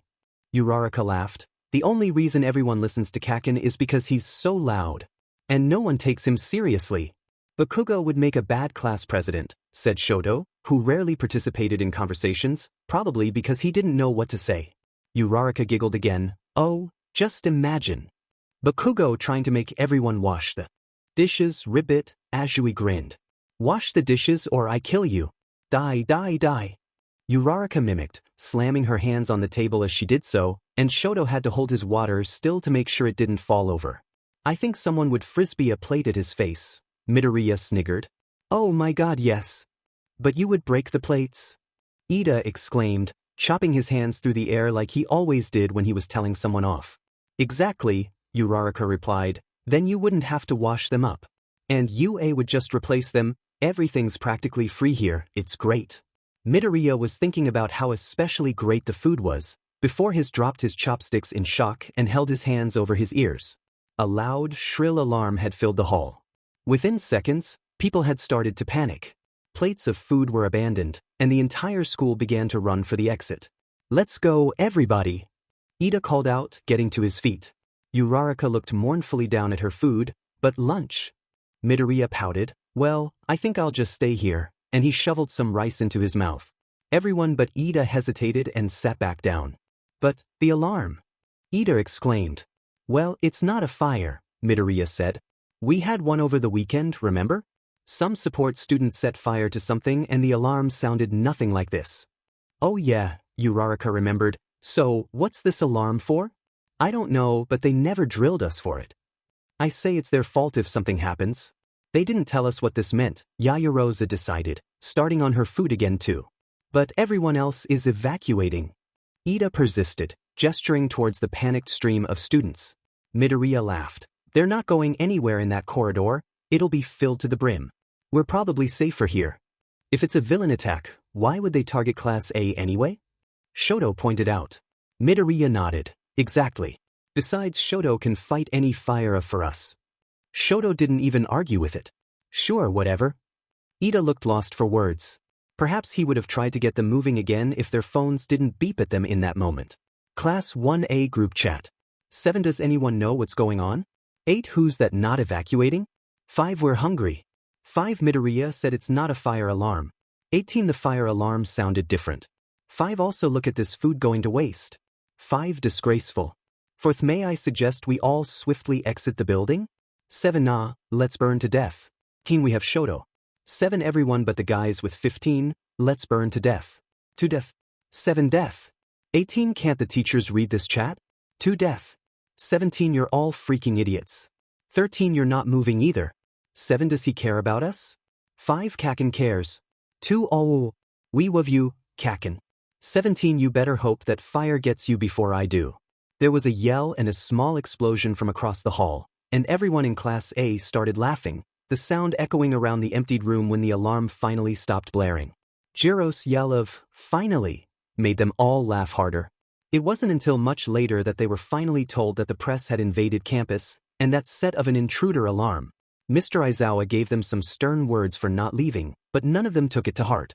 Midoriya could have sworn he glared at him more than everyone else.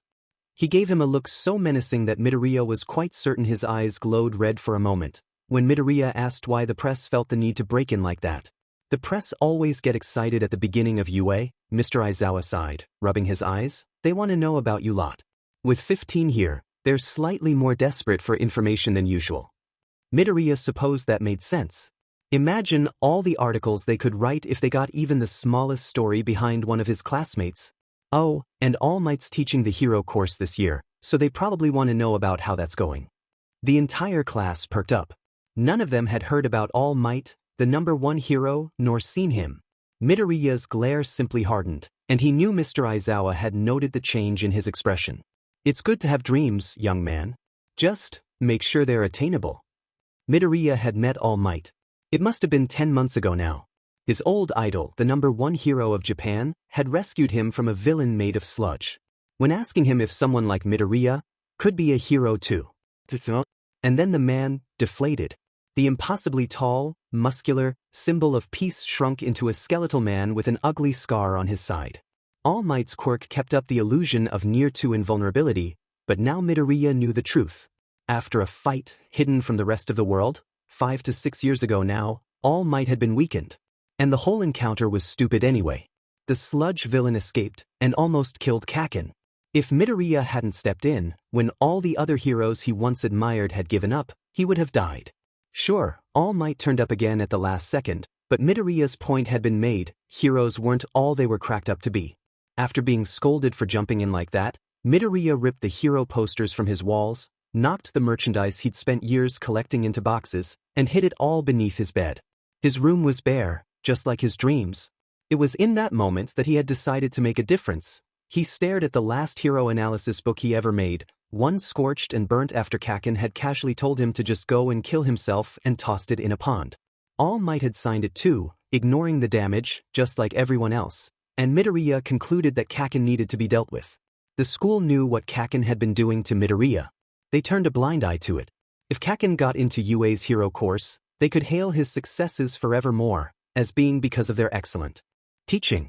But punishing him for bullying would ruin that, so they ignored it. They never expected Midoriya to hack into their security network and save the files they so carefully tried to dispose of and go to the police with his evidence. The school was still under investigation, last Midoriya knew of it, and of course, Kaken ended up in Class A. It was all going so perfect, until his mother got a letter from UA too. It was All Might's fault Midoriya slipped. His fault it all ended up like this. Now Midoriya had thought through it, he was sure. Maybe it was him who recommended he were sent to UA. Jiro was sent here because she knew something that she shouldn't have known, right? Did she know the same thing Midoriya did? Did she know about All Might's weakness too? Or do the heroes hide even more dirty secrets? When Mr. Aizawa was leaving the classroom to let their afternoon lessons begin, he must have noticed Midoriya's smile, because he hesitated. He'd always paid particular attention to him, and now Midoriya knew why. Oh, the heroes thought he was dangerous. They saw how angry he was at them after the sludge villain attack, saw how he brought Kaken down without lifting a finger in any violent affair, and realized what Midoriya knew. And they thought the best place for him was class, somewhere they could keep an eye on him, and maybe retrain a love of heroes. Midoriya dared to look back at Mr. Aizawa and smiled a little wider. He knew why he was here. Now he just needed to figure out what he wanted to do with it. The first meeting of the term was held a day late this year. Principal Nizu needed to deal with the situation with the press, and that took priority over the annual Class 1A report. There were 2 every term, one at the start and one at the end. Aizawa would visit the principal and tell him of any progress or concerns he had over his pupils. The first one was the most interesting, of course, since it involved him finally giving his initial thoughts of the students he'd only seen on paper prior to the year's beginning. Today was to be a busy day, hence it being rather annoying that the meeting was delayed, but Nizu was still seemingly keen to get it over and done with. The 2 heroes sat in silence, facing each other for a few seconds too long. Aizawa sighed as he lifted the 20 files onto the desk before them. A little thicker than they had been when the principal had last laid his eyes on them, but not by much. It had only been a week, after all. Number order? Nizu suggested innocently. Aizawa gave him a look. I'll leave you to look over the files yourself. For a majority of them, there isn't much to say or discuss. A majority? He repeated. Aizawa was more than frustrated by this supposed naivety. Sliding the stack of files across the table to be dutifully ignored, Aizawa leant back in his chair and crossed his arms. 18 is becoming problematic. Quicker than expected, Nizu simply smiled, taking a sip of his green tea. Are you sure it was a good idea to put him in this class? Aizawa dared to acknowledge. Nizu put down his cup as he listened. The longer he stays here, the worse he'll get. He was so cautious for the first few days, but the moment he realized All Might was teaching here, something changed. He realized why he was enrolled in Class 1A. Nizu nodded. I would expect a change in attitude after that. Midoriya needed the confidence to recognize his potential. He'll be a quite different person to manage from here on out. Aizawa wavered. He's not a genius. Oh no, Nizu smiled, shaking his head. He doesn't have an intelligence quirk, nor does he have a fluke in his genetics to give him smarts to rival such an ability. Not to my knowledge, at least. Ida bests him in most subjects, and once Yaoyorozu finally began to apply herself, she quickly outdid him too. Bakugo isn't someone to cast aside either. Midoriya is definitely in the top, but by no means is he the top. He had much bigger fish to fry in middle school. No, he has a different kind of intelligence, one with people. Aizawa just stared at Nizu as he refilled his teacup. Aizawa's own lay abandoned, quickly getting cold. But it's because of him that the entire class is so close-knit, the teacher explained. Most of my classes took up to a month to finally start talking to each other. It took this 1/2 a day, because Midoriya made them all write their names next to their student numbers back at the dorms. And then Mike said he promptly wrote everything down in a notebook and started collecting their strengths and weaknesses, and had previously done the same for many heroes, including him. Now the entire class is taking advantage of his stupid bug phobia whilst Midoriya sits back and watches it happen. Did you see what they did during the alarm yesterday? Midoriya told them to ignore it, and not a single one of them questioned him. He's achieved exactly what you predicted he would, and in 1 week. And Todoroki? Was all Nizu said in reply. Seems to be close to Midoriya. He's the only one he'll actively speak to. Nizu's smile grew wider still. How excellent. I suggest we leave them be for a while. The real test will be the sports festival, and the home visit that follows. Aizawa rubbed nonchalantly at his temples. Bakugo is definitely one of Midoriya's loose ends. The two despise each other and he's the only one that actively works against Midoriya. It doesn't help that the rest of the class jumps in to protect him from Bakugo. It makes him angrier. At this rate I can't see either of them graduating. Both are getting worse. Putting Midoriya in here may have caused more problems than it solved. The other students would probably behave a lot better if they didn't have Midoriya either intentionally or unintentionally edging them on. It'll be unintentional at this point, Nizu hummed to himself. I think he and All Might should have a class together. Could send Class A with Class B during their rescue training. I heard that Midoriya had an altercation with someone from the hero course recently. Monoma, Aizawa sighed. Midoriya managed to convince him that he had the ability to steal other quirks and all of Class A played along. Aizawa noted how Nizu's paw hesitated at his cup of tea. Did he now? He almost whispered. I knew he'd convinced the hero course that he had a quirk, but I was not aware of the nature of it. Remarkable. I wonder how long that will last. You didn't give up their game, did you? No. I thought you would be interested in how that would turn out. I assume you are too. Naturally. Another too long moment of silence passed whilst Nizu finished his fourth cup of tea. Aizawa just stared at it, as though willing it to transform into coffee. How long do you recommend we wait until we do some therapy sessions with the individuals this year? Nizu asked, glancing at an untouched form to the side of the files Aizawa had given him. We'll need some more time, Aizawa admitted. None of them trust a single member of staff enough yet, let alone any stranger asking them about their mental health. It'll make them feel more insecure, and I don't want Todoroki to lock himself away from everyone again, especially Midoriya. We may have to wait until after the sports festival at least. I trust your judgment, Nizu agreed, sliding the form out of sight for now. He glanced at the files. Tell me, what are your thoughts on Little Miss Zero? Absolutely no one in Class A was looking forward to the day when Mr. Aizawa announced that they'd be accompanying Class B to a specialized training facility on the other end of campus to help with their rescue training. This easily translated to various groups sitting in fake disaster zones, calling out, "Help, my leg, it is broken," in the most bored tone in the world, whilst waiting for the amateur heroes to roughly rescue them.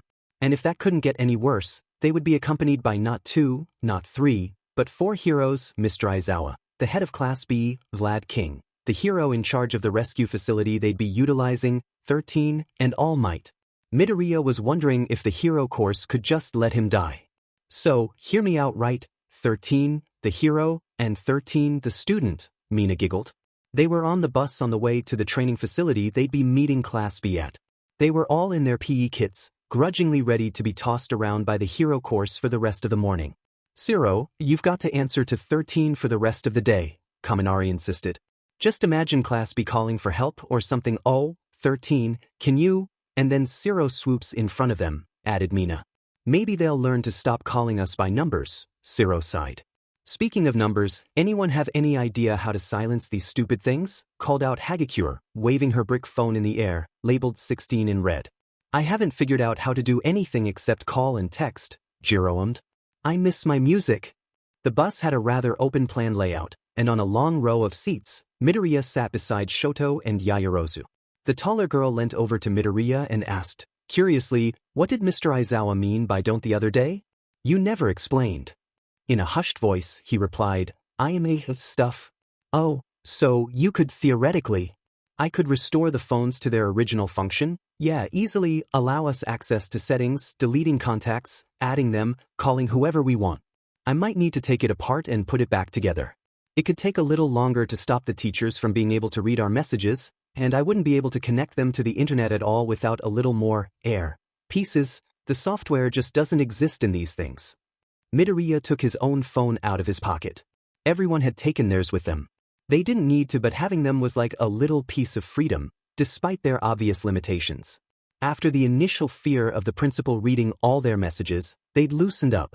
The most recent conversation in the group chat had been held in the middle of the night, which had started on the topic of how sleep was a waste of time and ended a few hours later about the blood type preferences of mosquitoes. The bus ride didn't last long. The UA grounds were massive. Midoriya gazed out the window nearly the entire time. The campus was surrounded by walls, and then mostly lined with trees. Beyond the main school, which Midoriya hadn't left for a week now, were numerous hero training grounds, including what they were heading towards. They dragged their feet when getting off the bus. Class B was waiting for them, just inside the large, dome-shaped building, all dressed up in their hero outfits. Line up, Mr. Aizawa ordered. Kaken roughly pushed between Midoriya and Hagakure as they took the positions that they'd been forced to practice every day for the last week. Whilst Mr. Aizawa went to talk to the other 2 heroes present, Vlad King and 13, Class A awkwardly stood in their place, and Class B turned to them. Look at them line up in number order, sniggered Monoma, and a good majority of his class followed suit. Wow, Jiro deadpanned, look at their pretty little outfits. Where'd you get yours, Monoma? A fancy dress shop. Now it was Class A's turn to laugh, although the trainee heroes didn't seem that bothered, not even Monoma. Does it have any function? Yaoyorozu asked him. What would the likes of you know about hero costumes? Monoma scoffed. He was wearing a suit, and an ugly one at that. Midoriya could barely do his own tie-up properly, but he could still wrinkle his nose at what Monoma was sporting, at least in terms of practicality. His blazer was long-tailed and that couldn't have been helpful in any feasible situation. His shirt collar was upturned, and his blue tie, although done up correctly, was covered in black polka dots. The only thing Midoriya could spy that was of any use whatsoever were the stopwatches attached to his belt. More than you, apparently, Midoriya dared to speak up. Monoma laughed. He had such a dull, mocking laugh. You already know about my quirks since you decided to have a go. I don't need any specialized items. The entirety of Class A knew about Midoriya's little trick from all the way back on the second day of term. After Mr. Aizawa had warned him about what consequences may befall afterwards, Uraraka told the story of how Midoriya and Todoroki somehow got Monoma to believe that Midoriya could steal quirks, after his quirklessness cancelled out Monoma's copying ability. I could think of a dozen specialized items, Midoriya retorted. For one, a jacket without tails that could easily catch fire. Since you do have a quirk that allows you to copy fire quirks, which are rather common, fireproofing should be one of the first things you thought of. It would also be a good idea to have some kind of weapon that you don't need to use your quirk for. You're relying too heavily on your abilities that already rely on someone else's. You need to be able to fight quirkless and be good at it, and your stiff costume really won't help, especially when you need to be able to move fast and get in close to touch someone and gain their power, and then likely move away to have the time to figure out how to use it. I hope your shoes don't give you blisters, he said in a way that implied that he hoped the opposite. Everyone stared at him for a few moments, including the pro-heroes. Midoriya tried not to cower under their scrutiny, but he could have sworn he saw Mr. Aizawa smile. Wow, you really know your stuff, blinked a member of Class B in an orange and black armored costume. He held a similarly colored helmet under his arm, so Midoriya could see his face. He didn't seem to have any lips, so all his teeth were on full show. It was kind of scary, but at least his costume was better than Monoma's. He would have to, with a quirk like his, said the ginger-haired girl that Monoma had been with back when they first met. Hi, she smiled. I'm Kendo, I'm Class B's new representative. Your costume's pretty, Mina called out. Hey, thanks, she grinned, glancing down at her blue, knee-length cheapao. She had free movement and practical boots. She also wore a utility belt and even black shorts underneath the short dress. Monoma should have taken notes. Kendo had clearly thought this through. Midoriya didn't even know what her quirk was, but for some reason, he was thinking it would be something to do with martial arts. Kendo, Monoma interrupted, we shouldn't be associating with the inferior class. Oh, come on, Monoma, just because you and 18 don't get along doesn't mean we all have to hate each other. Plus, you two have similar quirks, maybe you could learn from one another, Kendo suggested with a bright smile. Midoriya couldn't tell if she was faking being that nice or if it was genuine. She had told him off for scaring Monoma back then, but maybe she'd forgiven him? Perhaps he'd simply been deprived of nice people who didn't have ulterior motives, didn't care, or who also happened to be villains. Nice villains, huh? Midoriya would have once called that an oxymoron. The two words just didn't seem to fit together. Now it was nice hero that sounded off. Midoriya had figured it out now. He'd had it wrong all his life. It made sense though, this whole world was run by heroes, so of course he'd trust them, worship them even. But the system only worked because they pushed down those who resisted. That's what Class A was for, right? For as long as he'd known, everyone had pushed him down, told him he was worthless, powerless. But Mr. Aizawa was right. There was power in what he thought was powerlessness. Midoriya may not have a quirk, no strength, no fire or ice or speed, but he had his mind. He could make a difference, just not perhaps in the way he once thought. He didn't know what he wanted to do yet. He had the ammunition. He just didn't know where to fire the gun. But that ammunition made them nervous, them being the heroes. So, they slapped another label on him, on top of quirkless and useless, villainous and dangerous. And that made him smile. He'd found himself, and he was a villain, not a hero. Yue would have been better off just leaving him alone. Shut up. You don't know who the hell you're dealing with. Midoriya blinked, and suddenly Kaken was fighting with Monoma. Midoriya had kind of lost himself to his thoughts, which was a common occurrence. The teachers didn't seem to be intervening either.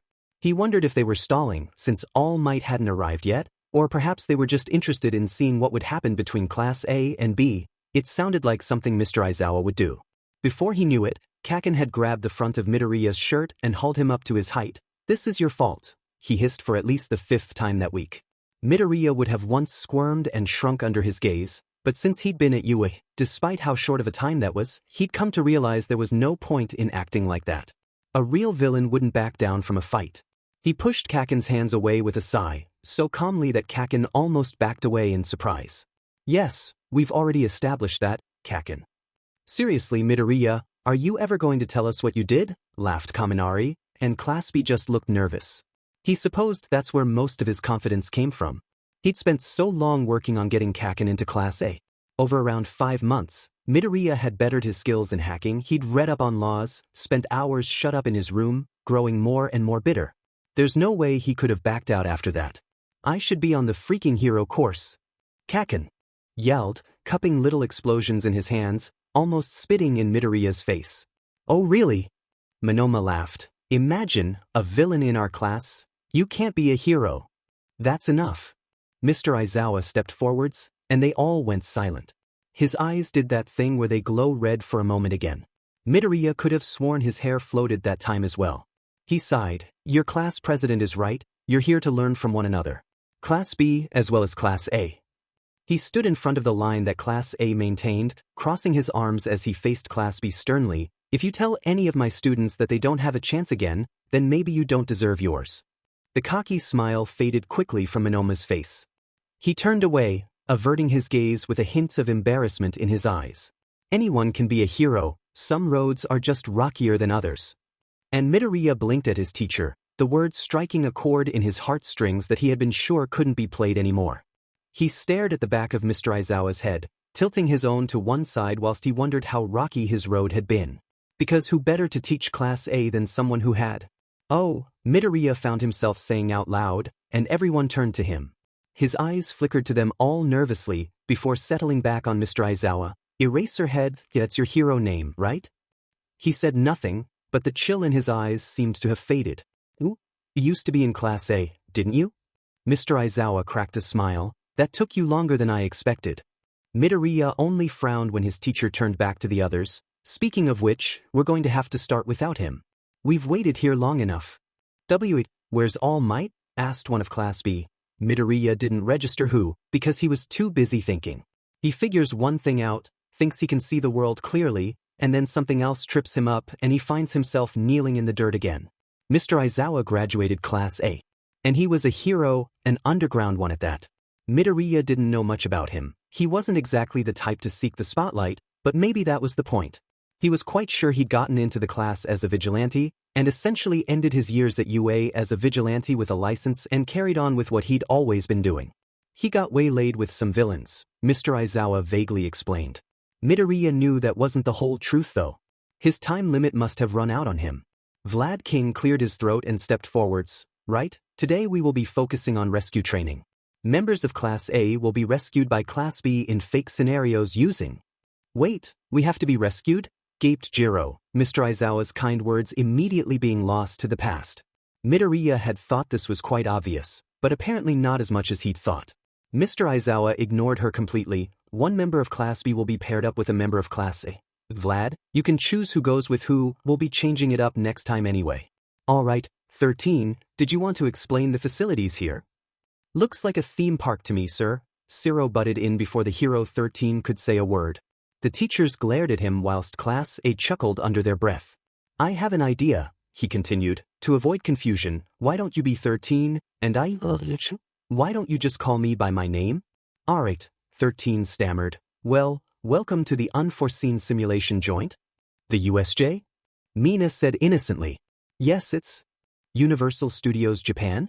That's literally a theme park. Ciro exclaimed.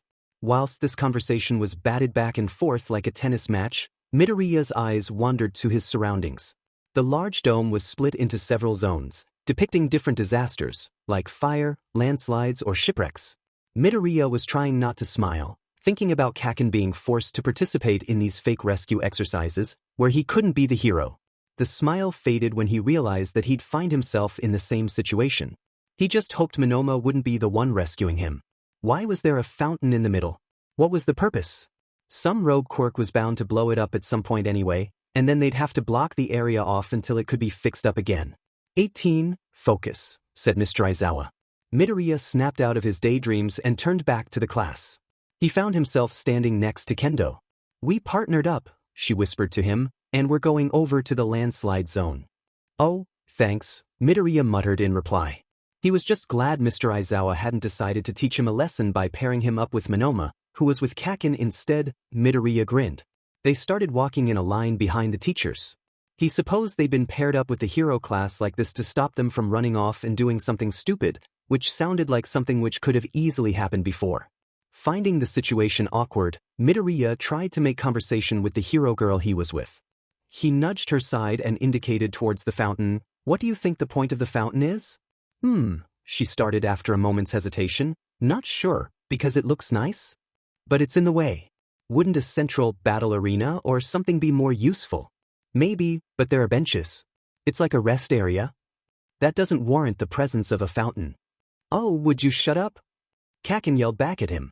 This, of course, spurred Midoriya to keep talking, and the greenery around it, they'd have to get people in here to look after it, which is unnecessary. Unless they had a, sprinkler system? See? It's all so complicated, and what's the strange purple light? It doesn't even look nice. Kendo glanced back over Midoriya's shoulder. What, purple light? Midoriya stopped. That one. What's going on? Asked Yaoyorozu.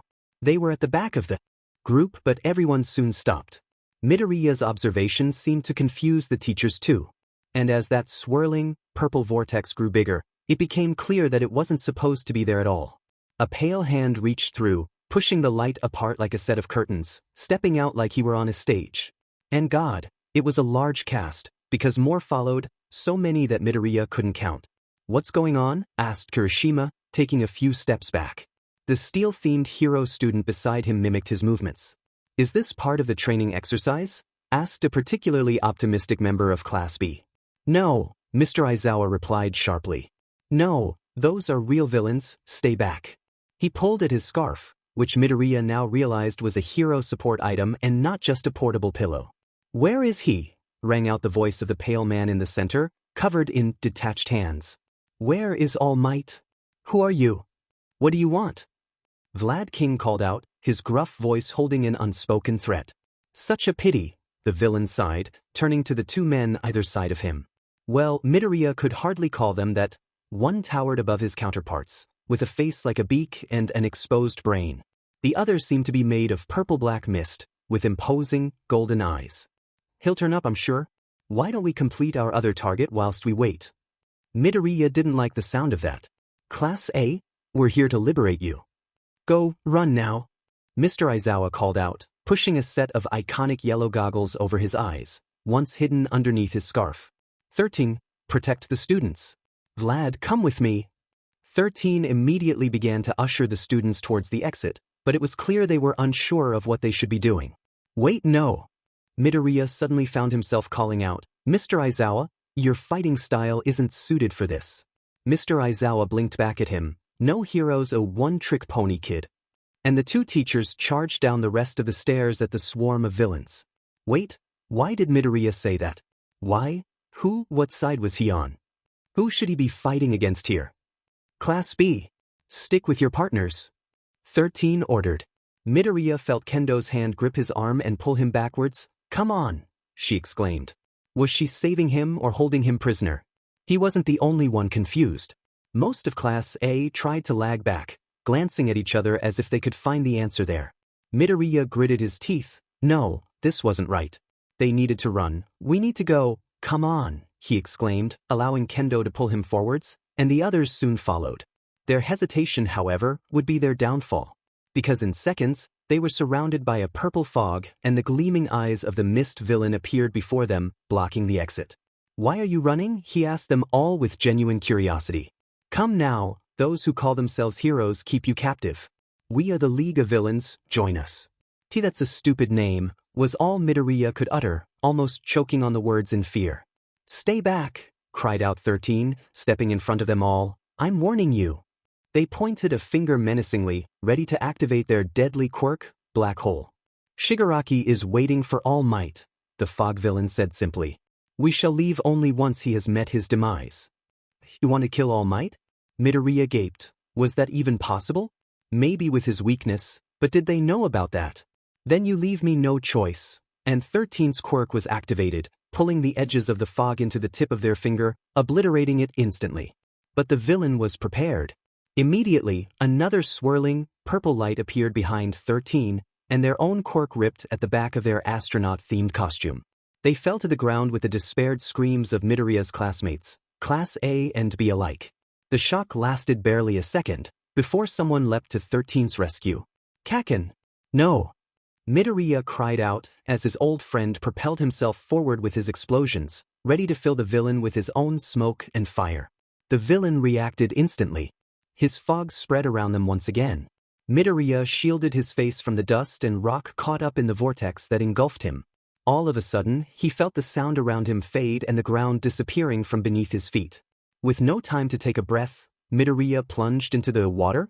In the surprise of it all, he tried to breathe, inhaling only liquid. He reached the surface with a kick of his legs, coughing and spluttering. He tried to get his bearings, pushing his soaking hair from his eyes as he tread water. He was in the shipwreck zone. He'd been teleported halfway across the USJ. The boat was closest. He tried to swim towards it, but within seconds, was pulled back under the water. The red bands. He's Class A idiot. It was a villain with the head of a shark, snapping at another under the water, who held onto Midoriya's ankle as he struggled to get free, quickly running out of air in the panic. Midoriya! Called out a familiar, croaky voice. In a blur, the villain holding him down was pushed away, and Midoriya was flung above the surface. He'd been closer to the boat than he thought because he slammed harshly onto the deck, and soon after, Tsu leapt out of the water and to his side. Are you okay, Ribbit? Midoriya rolled over and coughed up the rest of the water in his lungs, taking in deep, cleansing breaths of air. He took a hand reached out to him, shaking as he got to his feet. Just? That warp villain separated us, explained the guy who had helped Midoriya up. It was the hero student with the scary teeth and practical armor, but he seemed to have lost his helmet. It's easier to take us on in smaller groups. Midoriya stumbled over to the edge of the ship and looked down. A disturbing number of gleaming eyes stared back up at him from just below the surface. He backed away. We should be safe here for now, thank you, Itsu, Midoriya sighed. It's okay, she nodded. Can you swim? Yeah, I was just a little shocked, sorry for almost drowning on you. Thank you for helping me too, said the hero student, rubbing his head. I was the one supposed to be rescuing you, but it looks like it was the opposite way around today. I'm Hananuki, nice to meet you. I'm Azui, but you can call me Tsu. This is Midoriya, and that's my Neta, Ribbit. Midoriya turned to see short number 19, sitting in a soggy ball and shivering in the corner, obviously terrified by the experience. After a moment of silence, Hananuki spoke up again. I can't believe that just happened. They came out of nowhere. Literally, Midoriya added, trying to shake the water from his hair. Hananuki glanced at him. Midoriya noted a slight fear in his eyes. What had Monoma said about him to the rest of his class? For a moment there, I really thought the rest of Class A would run to the villains. Midoriya and Tsu stared at him for a moment, until Midoriya bowed his head and said, So did I. Then, why didn't you? I don't know. Well, thank you for not. Come on, kids, we don't have all day, yelled one of the villains from the water. The four of them, yes, including Mineta, wandered to the edge of the boat and gazed down. Toss the hero, another laughed. Yeah, come on, we'll take you three home and dry. You know you want to. Midoriya saw how Hananuki tensed and glanced at Midoriya and Tsu, either side of him. It's 3 against 1. And Tsu slapped Mineta across the ship's deck with her tongue. We're not tossing you overboard, Ribbit. Hananuki breathed a sigh of relief. Thanks. But this is a shipwreck simulation. It's only a matter of time before one of the villains figures out how to activate the sequence and this boat will sink, Ribbit. There's got to be another way out of here. Tsu pondered, and she turned to Midoriya. Why are you looking at me? I thought you were the smart one, Ribbit. I wouldn't say that. You're 18, right? Hananuki interjected, rather wary that Mineta had gotten back up and reached their side. The one that could steal Monoma's quirk? Could you use that on the villains? Midoriya smiled weakly and crouched down, out of sight of the villains. The other two followed suit, and Mineta didn't need to. What about that? Midoriya hastily cleared his throat. I might have tricked Monoma into thinking I could steal his quirk. Hananuki stared at him. But how?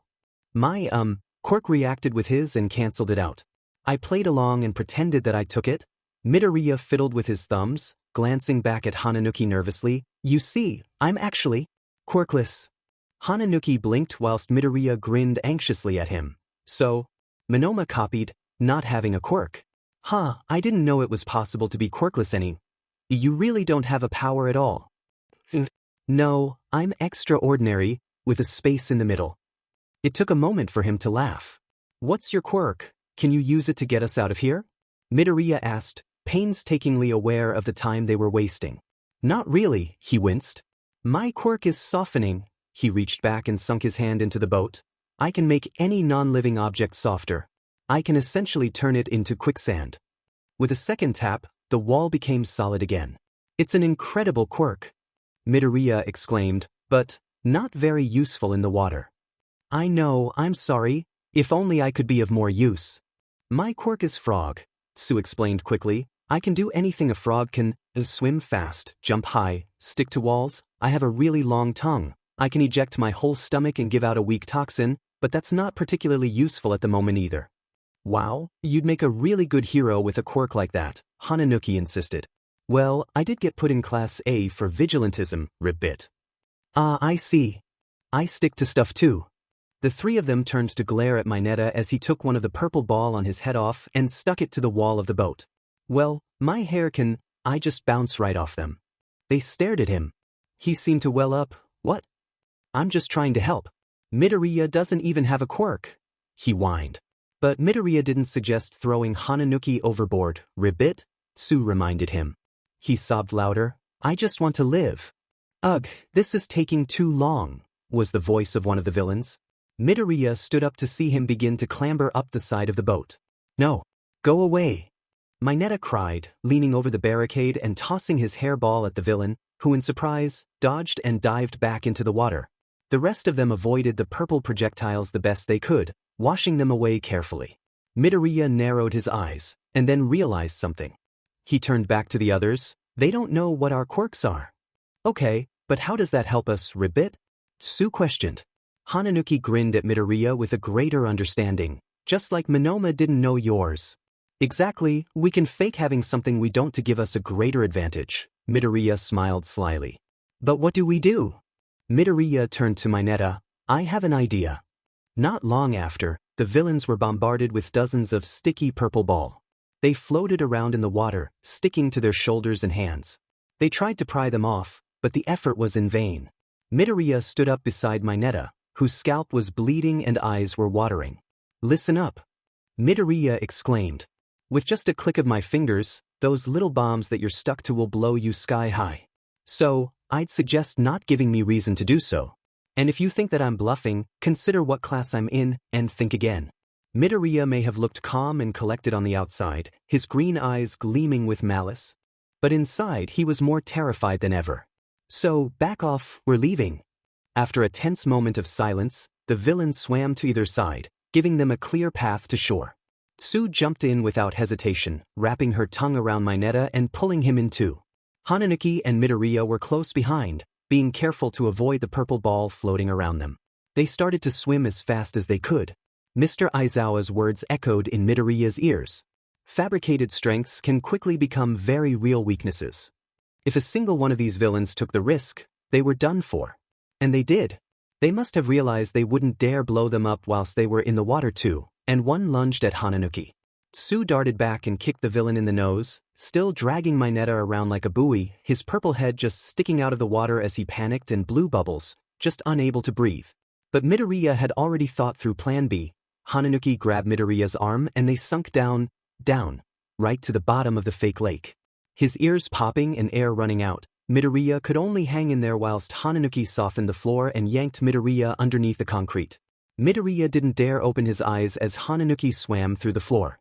He kept a firm grip on the hero student's wrist, trying to swim as fast as he could. Seconds before Midoriya was sure he would inhale the stone, he felt Hananuki harden the ground, push off it, and burst through the surface of the water. Coughing and spluttering even worse than before, the two hauled themselves onto dry land. As soon as he caught his breath, Midoriya said, "Where's?" But his unspoken question was answered instantly when Sue landed artfully in the water just behind him, Mineta clinging to her side in a rather inappropriate manner and crying. Within seconds, he was catapulted onto land, and Sue hopped out and glared at him for a moment. She then turned away, "And we're done here." She hopped off in the direction of the main exit, where Midoriya had earlier instructed they should head towards, leaving Mineta behind. Well, Hananuki huffed. That worked surprisingly well. Not exactly, Midoriya winched, pointing out at the water. The villains were heading right at them. Hananuki gritted his teeth and took a fighting stance. I'm on land, I can take them now. Midoriya hated that he didn't have more time to think this through. Take Mineta and go after Tsu. Go the most direct way to the exit, around the central plaza to avoid the main fight. I'll go the other way. The villains are after me. I was the one who tricked them. We have a better chance if we split up. But just go. Midoriya didn't give him the time to stop him. He didn't want Hananuki fighting them alone.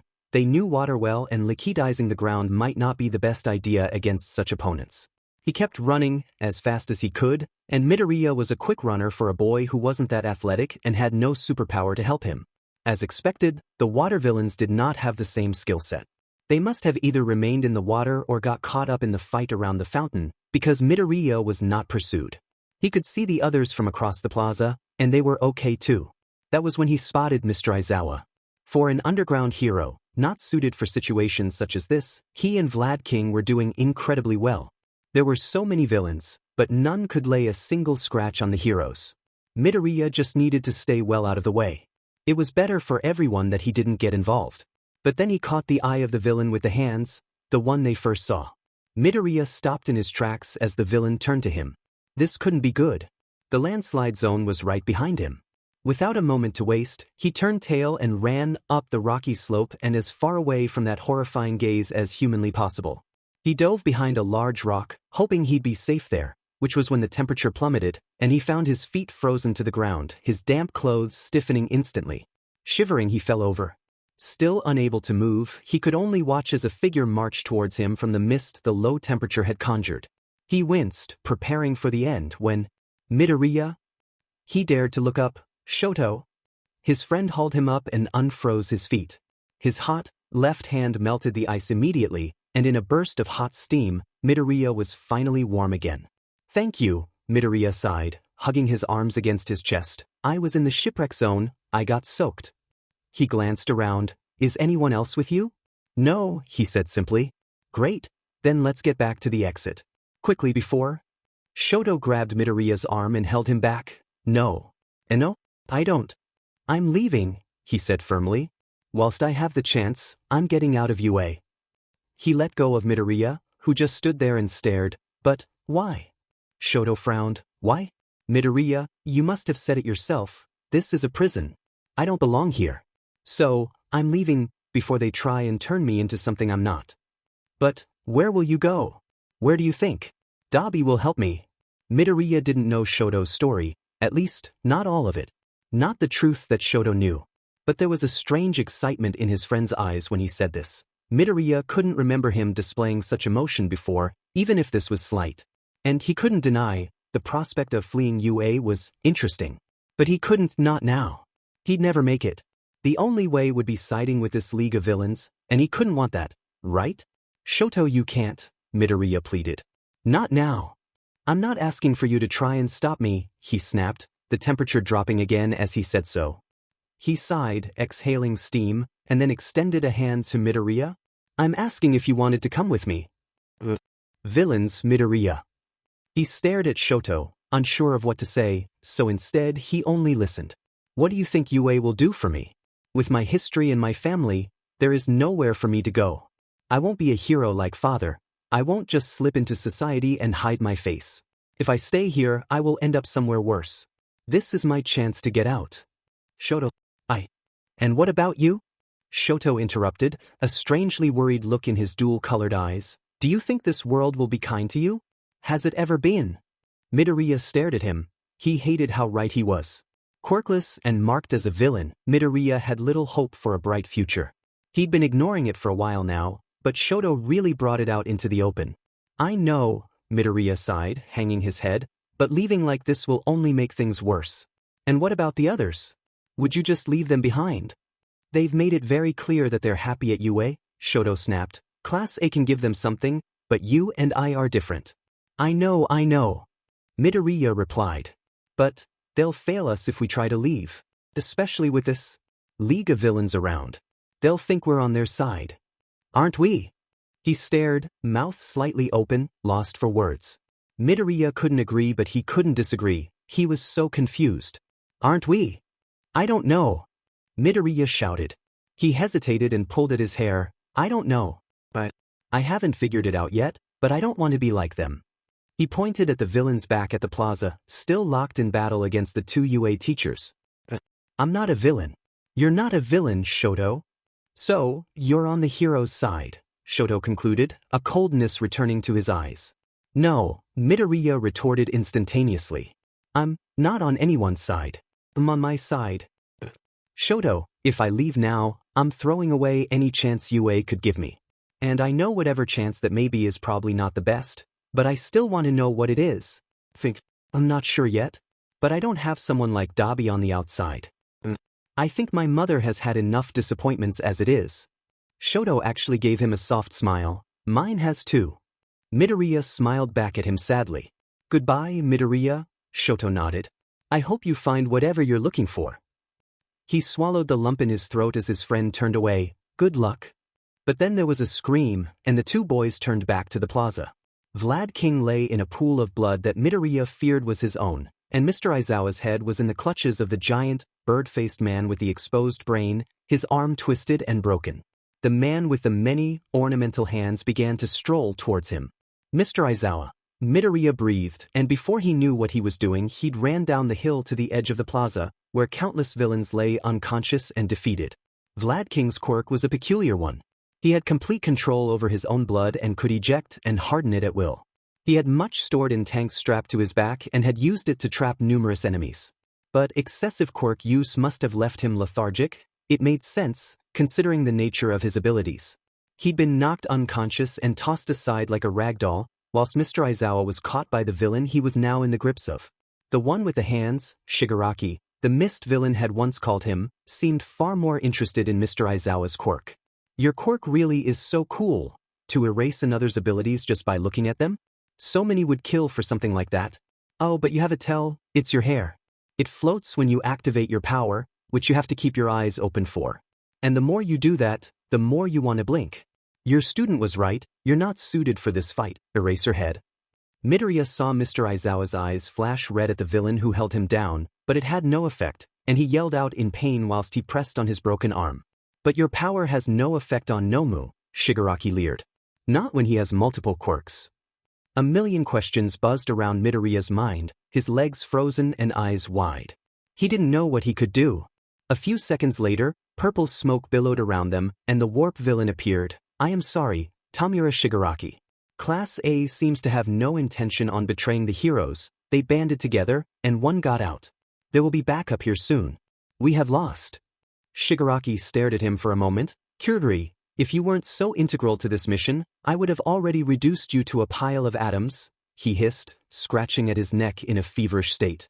We should retreat, whilst we have our chance. Midoriya started to back away. If they left, they'd leave Mr. Aizawa alone.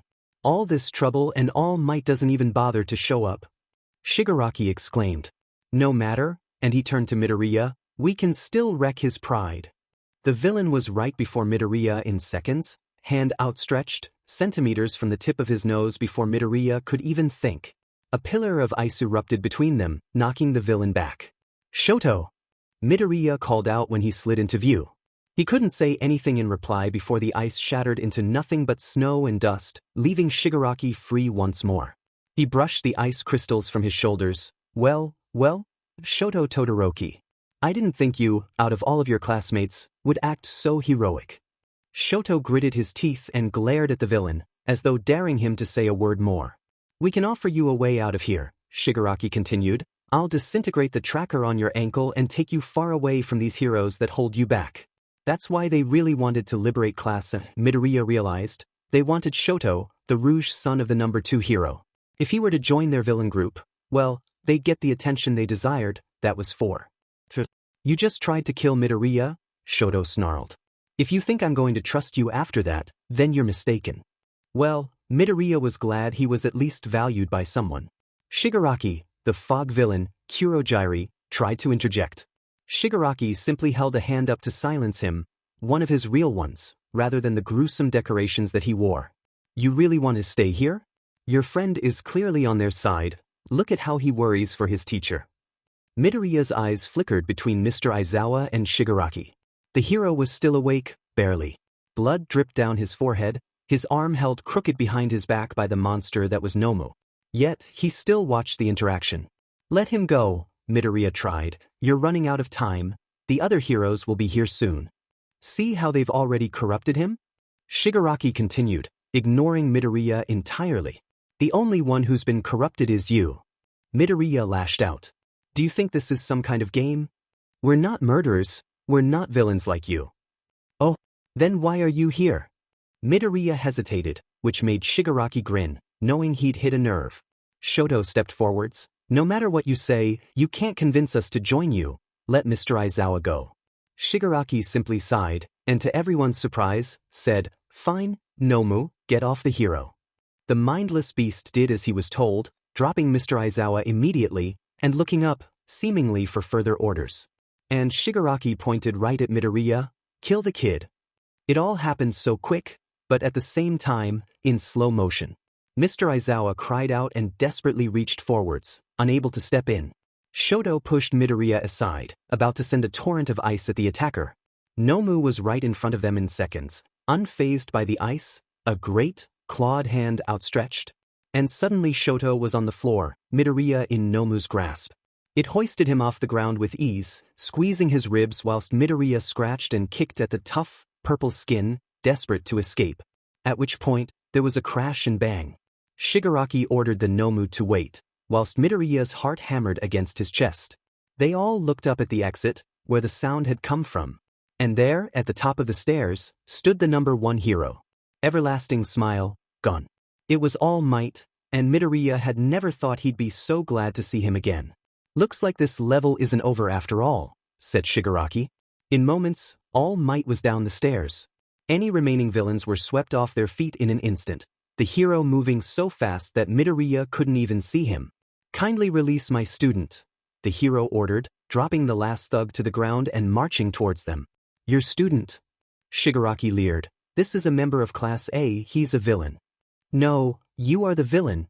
Put him down before I make you. Damn it, no. The villains had said they wanted to kill All Might, meaning they must have found a way to defeat him. Midoriya gazed at the eyes of Nomu, fixed on him unblinkingly. It could snap him like a twig at any moment. Shigaraki had said the beast had multiple quirks. Was he the weapon they had to bring this pillar of justice to the ground? Meet Nomu, Shigaraki grinned. He will be your end. But he didn't say anything else, because instantaneously he was separated from the heroes with a wall of ice which crept up Nomu, only stopping at the hand that held Midoriya in his vice-like grip. Shoto had come to his rescue, yet again. All Might lunged forwards without a second thought. With unfathomable power, he aimed right at the beast's stomach, but the punch never landed. A portal appeared at the last second, redirecting the hero's quirk, and obliterating the fountain. Midoriya sensed a hint of irony in the whole situation. Then there was another bang, a sound far more familiar to Midoriya's ears, when in a ball of smoke of flame, Kurogiri was tossed across the plaza. Make another move and they'll be piecing you together for weeks, yelled Kaken. He'd restrained the teleporting villain, a deadly hand pinning him to the floor by the metal brace he wore around his neck. He must have been using his fog to obscure his real body. Kaken may have been a brute and a bully, but he was still rather smart. Soon enough, 2 other figures surrounded Kurogiri. There was Kirishima, his arm hardened with his quirk, and mirroring him entirely, a hero student beside him, his own arms now made entirely of metal. There wasn't a moment to lose. All Might took the opportunity as soon as it presented itself, and finally landed a punch on Nomu's arm. The ice shattered and took with it the entire limb. Midoriya dropped to the ground and scrambled out of the limp hand, horrified. He felt Shoto grab his shoulder and pull him to his feet. The two backed away as they watched on. Nomu did not make the slightest indication that he felt pain. In fact, only a few seconds later, pink muscle stretched from his shoulder, knotting around itself, and growing into an entirely new arm. He could regenerate. You have met your match, oh so mighty, symbol of peace. Shigaraki laughed manically. Nomu, kill him. Midoriya could only shield his eyes as the fight began. Both titans moved with such speed that he could have been blown away. They cracked the ground beneath their feet, each blow stronger than the last. Standing here was no good to anyone. Come on! Midoriya exclaimed. He pulled Shoto forwards, and they ran around the scene, quickly falling to Mr. Aizawa's side. We need to get him away from here, Shoto realized. And Vlad King too. Midoriya's eyes flickered across the plaza. The second hero wasn't far, but there was no way they could get both teachers to the exit fast enough to avoid the battle waging on, especially with Shigaraki still nearby. Luckily they had help. I'll get Sir Vlad. And a beast-like hero student thundered past, scooped Vlad King off the floor, and charged towards the exit. Yaoyorozu! Midoriya exclaimed as she arrived, skidding to a halt beside them and dropping a sword to the ground with a clatter. I'm sorry, I was with Jiro and Kaminari. He short-circuited himself and Jiro's taking him back to the others. I'll help with Mr. Aizawa. She had clearly been through a lot. Her trousers had been harshly ripped into shorts, possibly by a knife of her own creation, or perhaps the sword. Her jacket was unbuttoned, but she seemed unbothered by showing off her black sports bra. She needed exposed skin to create anything large. This skill was used moments later, when she managed to pull a folded-up stretcher from her stomach. Midoriya just stared. She really was so cool. He helped haul Mr. Aizawa onto the stretcher. Let's get as far away from this fight as we can, Yaoyorozu insisted. We should carry Mr. Aizawa up to the exit. Nearly everyone else has gathered there now. There's no way we'll be able to make it up there, Shoto retorted when Nomu crashed into the stairs, but bounced back up again as if it had only been a playful nudge. Maybe I should have told Shishida to try and take Mr. Aizawa as well. Yaoyorozu stressed, obviously referring to the hero student who had swooped in to rescue Vlad King. He didn't exactly wait for instructions. Midoriya paid little attention, eyes locked on the fight before him. Each blow sent out a gust of air that continued to be powerful enough to knock anyone in the vicinity to the ground. But they seemed to be at an impasse. Both were equal in power, and neither seemed to be on the road to victory. Shigaraki started to scratch at his neck. This clearly wasn't going the way he had hoped. But Midoriya knew better than all of them. For All Might had a time limit, one which he had already wasted that morning, hence him being late to the US. Just how much longer could he hold out for? Yet the beast started to inch backwards. His power slowly overcome by All Might's own. And not long after, with a cry and crash, the finishing blow was dealt, and Nomu hurtled through the ceiling, leaving All Might standing victorious before them. And no one, not even Midoriya, could deny how incredible the number one hero was. He stood amongst the smoke and dust left in Nomu's wake, brushing the blood of his cheek, and he turned to Shigaraki. No, the villain muttered. No, no, no. It's over, All Might proclaimed. Surrender, now. But Midoriya looked closer, amongst that dust. He could see it, the steam coming off the hero's body, the way he trembled, ever so slightly. His weakness, his time was up. Shigaraki's blood-red eyes flickered around the scene. He saw All Might standing before him, the hole left in the ceiling of the dome, the group still struggling to keep Kurogiri at bay, and then of course, Midoriya and the others not that far behind him. I hate you, said Shigaraki, his fists trembling as he seethed in his anger. Only Midoriya could see the coughs All Might was repressing. No, this isn't over. Only Midoriya could see the blood trickling from the corner of the hero's lips. I hate you. And Shigaraki charged. A power that could disintegrate Shoto's ice in seconds, and All Might had no strength left. All Might would die. Which is why Midoriya, in a split-second decision, scooped Yaoyorozu's sword off the floor, and skidded between the two, raising the blade in defiance. His friends cried out in surprise, but they didn't know what he knew. Midoriya pivoted as Shigaraki reached him, swinging his sword with all his might, whilst the hero stood behind him, unable to move. Seconds before the villain's deadly hands reached Midoriya's body, before his blade could pierce Shigaraki's skin, there was a flash of purple, the ringing sound of a gunshot, and a blinding pain in his shoulder. Midoriya fell to the ground, rolling on his side. Gunshots fired around him. Shigaraki was engulfed in a whirlpool of violet smoke, and before Midoriya knew it, he was gone. Midoriya! That was Shoto, or Yaoyorozu, or both. But Midoriya could only grip his left shoulder, oozing red. He heard footsteps, and a rumble like an earthquake, before the concrete rose up around him, forming a great wall between him and the others. Midoriya had been shot. He'd been shot. The pain was like nothing he'd ever felt before. With watery eyes, he managed to lift his head. His eyes met those of All Might, now sunken in his skeletal, weaker form, his once skin-tight hero costume now baggy and ill-fitted. And Midoriya saw the other heroes, rushing onto the scene. It wasn't one of the villains who'd shot him. It had been a hero. The purple Kurogiri. He must have managed to escape and come to Shigaraki's aid, perhaps redirected a bullet right at Midoriya, before disappearing altogether. All Might stepped forwards. "Young Midoriya? Stay away from me!"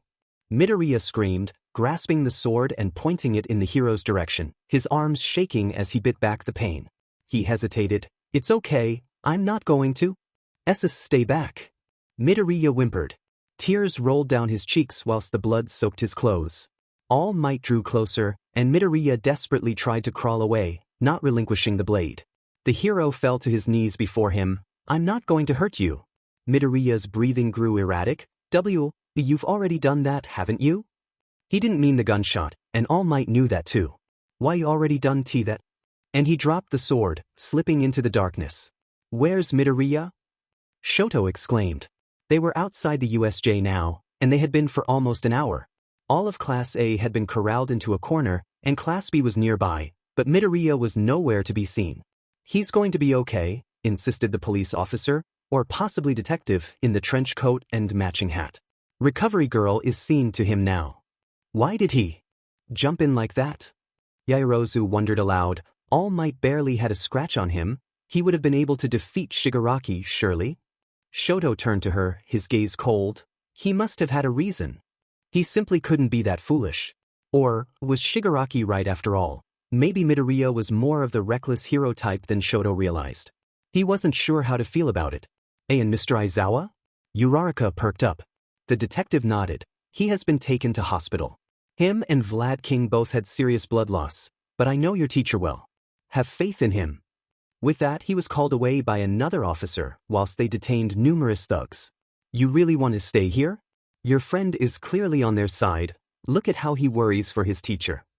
Shoto stayed behind. Why did he do that? His only chance gone. And Dabi wasn't coming for him. No way. Shoto would have to get out on his own, and Dabi would help from there. But how could he do that now? "Are you okay, Shoto?" That was Ida. His hair was scruffy and his glasses askew. It made sense. He'd ran for help, after all, and the main school was quite far from here. Shoto looked away. "I'm fine." "I can't believe I didn't short-circuit my phone," laughed Kaminari, who was standing just behind Shoto. There were scorch marks all over his PE kit.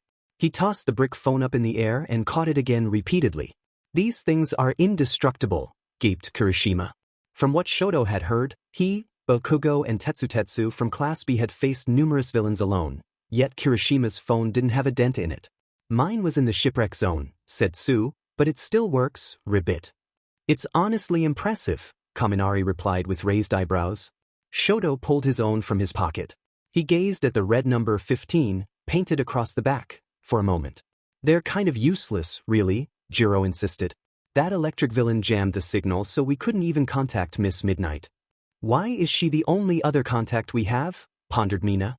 "Miss Midnight is our substitute teacher in case of Mr. Aizawa's absence," Ida explained, chopping his hand through the air. "It is likely that we will be seeing more of her over the next few days." "Sound good to?" Sue slapped Mineta from the other side of the group, beating Jiro by moments, who later jabbed her earphone jacks at Mineta's eyes for good measure. All in all, Sue sighed once they'd finished beating Mineta up and had received numerous nervous glances by Class B and the surrounding officers. It's safe to say that was a terrible field trip. "The worst field trip ever," Mina nodded. "Of all time," finished Zero. After a moment of silence, a bout of suppressed giggles rang out amongst them. "Well, this is the least bored I've been all week," Jiro sighed, and they all laughed harder. Ida opened his mouth to yell at them but was swiftly beaten to it. "You think this is funny?" They all turned to Class B, where one that Shoto didn't know the name of, with messy brown hair, scowled at them. "Both our teachers and one of your classmates were badly hurt, and we all almost died." "Mina's, but we didn't," masked Zero's mumbles of, "if only." "Settle down," the detective in the trench coat was back. "Try not to provoke each other." "And by each other, you mean them, right?" snarled another member of Class B. Any smiles on the faces of Shoto's classmates quickly faded. The detective sighed. "We're going to have a short interview with all of you individually," he explained, getting right to the point. Somehow, This League of Villains knew that you'd all be at the, supposedly with all might. That means there must have been a leak of the schedule. Well then, the culprit is clear, Monoma spoke up, and Shoto scowled. He hoped he had some serious insecurities to validate the way he treated them. It's Class A, the villains were on their side. Come on, Monoma. As much as I agree that it wasn't one of us, not all of Class A are bad. Tetsu exclaimed loudly, clearly referring to Kirishima. They essentially had the same quirk and already seemed to get along. Shoto just didn't understand people who could gain friends so easily. I need to speak to all of you, the detective insisted. I want to know all your accounts. The more information we have, the more likely it is that we can get to the bottom of this quickly. He locked eyes with Shoto, which was when he realized he knew this man. Detective Tsukachi, he'd questioned Shoto after he was caught by the heroes. Shoto vaguely remembered throwing a table at him. He couldn't believe he didn't recognize him sooner. The man had a truth quirk. If there really was a traitor among them, they'd be found quickly. Shoto frowned at his own thoughts. Traitor? What would they be betraying? It's not like they were on UA's side. I'm not on anyone's side. I'm on my side. It looked like Shoto would have more time to figure this out than he thought. Midoriya found himself in Recovery Girl's office as the sun set. She was far less stern with him than before and moved numerous energy gummy bears into his hand when she finally released him. His left shoulder was covered in bandages. They ran a little way down his arm and peeked out underneath his pea-top, ragged and stained. He ached, but the pain had almost disappeared. Recovery Girl had said healing broken bones was a cinch, and a bullet wound, despite requiring a little surgery, wasn't much worse. But he'd been told to take it easy, meaning he was excused from PE for at least a week. Luckily, it was his left shoulder, and he was right-handed, so his writing wouldn't be affected. But Midoriya was exhausted. Recovery Girl had said her quirk tapped into his stamina, but they both knew there was more to it than that. He bowed his head and averted his gaze even when Snipe, the hero with the accuracy quirk, came to apologize for his injury. Midoriya knew it wasn't his fault. He meant to hit Shigaraki, and would have, if Kurogiri hadn't swooped in at just the right moment to deflect the bullet. Although, the hero was quite confident he did hit the villain at least twice subsequently. Midoriya just shrugged, which hurt his shoulder. A permanent shadow seemed to linger over his face as he pushed past the heroes to wander the corridors of UA, back to the dorms. Midoriya! Ida called out when he finally reached Heights Alliance and kicked off his shoes. Hey, Midoriya replied simply. We were so worried, he continued, following him through the room whilst everyone got up to circle around him. How's your shoulder? Yaoyorozu asked nervously. We saved a plate for you. Uraraka interjected, gesturing to a plate of curry on the kitchen counter. Let me just put it in the microwave and… I'm not hungry, Midoriya interrupted. She blinked at him, but… You need the energy, Ida insisted. At least try and have. I don't want it. Midoriya pushed past him, and the group parted to let him through. He walked right towards the stairs. He just wanted to go to bed. This was when he came face to face with Shoto. Midoriya stared at the stormy gray eye that he could see. The blue one was hidden beneath his hair. Why did you do it? He asked. Silence rang around them. They all waited for Midoriya's reply. He took a moment to answer, You don't know what I know. Midoriya noted how Shoto shifted his position, the hint of curiosity in his mannerisms. He waited as though hoping for further explanation. Then, what do you know? Uraraka asked. Midoriya turned to her. She had such concern in her big brown eyes. Sometimes it was so hard to believe she had once been one of the most wanted villains out of all of them. Jiro stepped forwards. Something about All Might? You stood in between him and that villain, right? Is something wrong? So, Jiro didn't know the same secret. Then, what did she know? What else were the heroes hiding?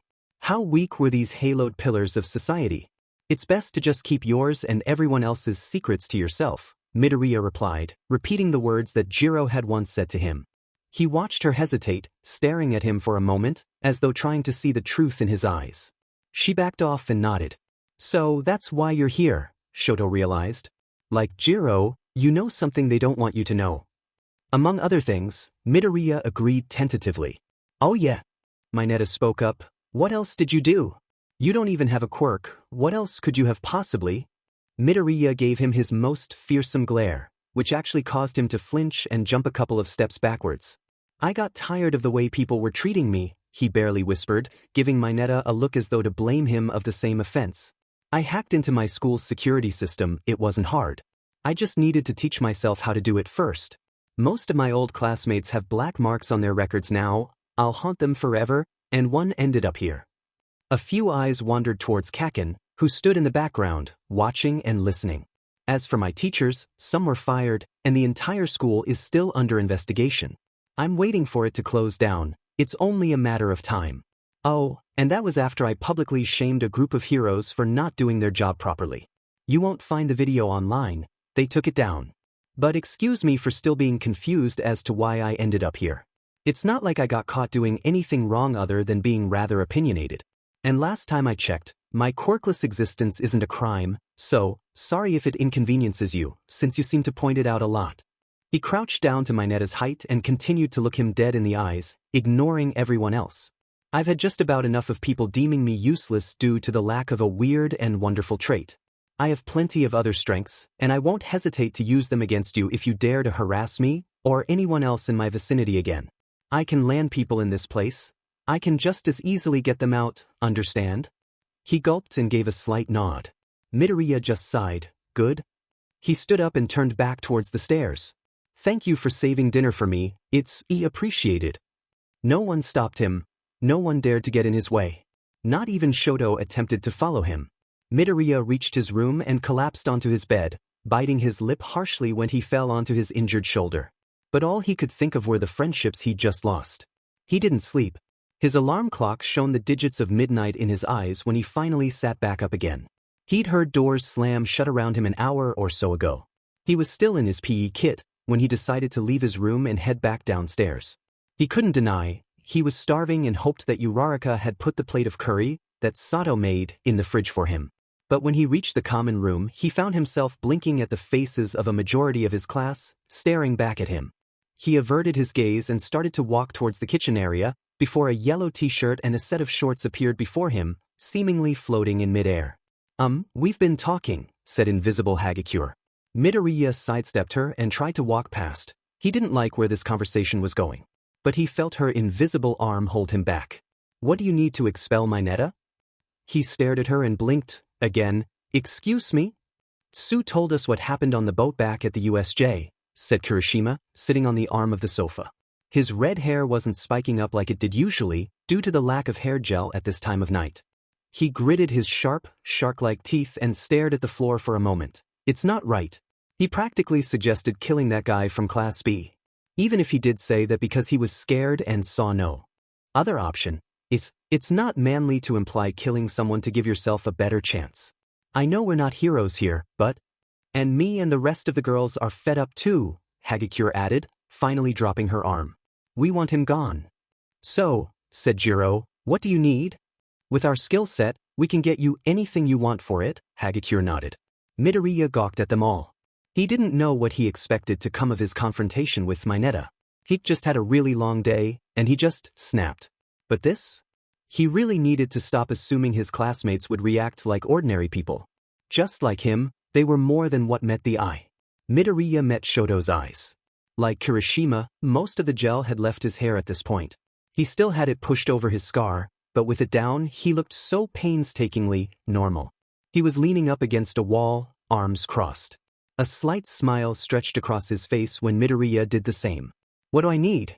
Well, it depends, Midoriya told Hagakure, turning back to her, and looking at where he assumed her eyes were. How quickly do you want him gone? She didn't falter, as soon as possible. He grinned, all you needed to do was ask. Everyone acted a little differently around Midoriya now. But it wasn't nearly as bad as it could have been. They didn't avoid him or back away the moment he appeared. Instead, they looked upon him with this newfound respect, which was definitely not something he'd ever experienced before. Out of everyone, it was mainly Ida who changed mannerisms. It wasn't much.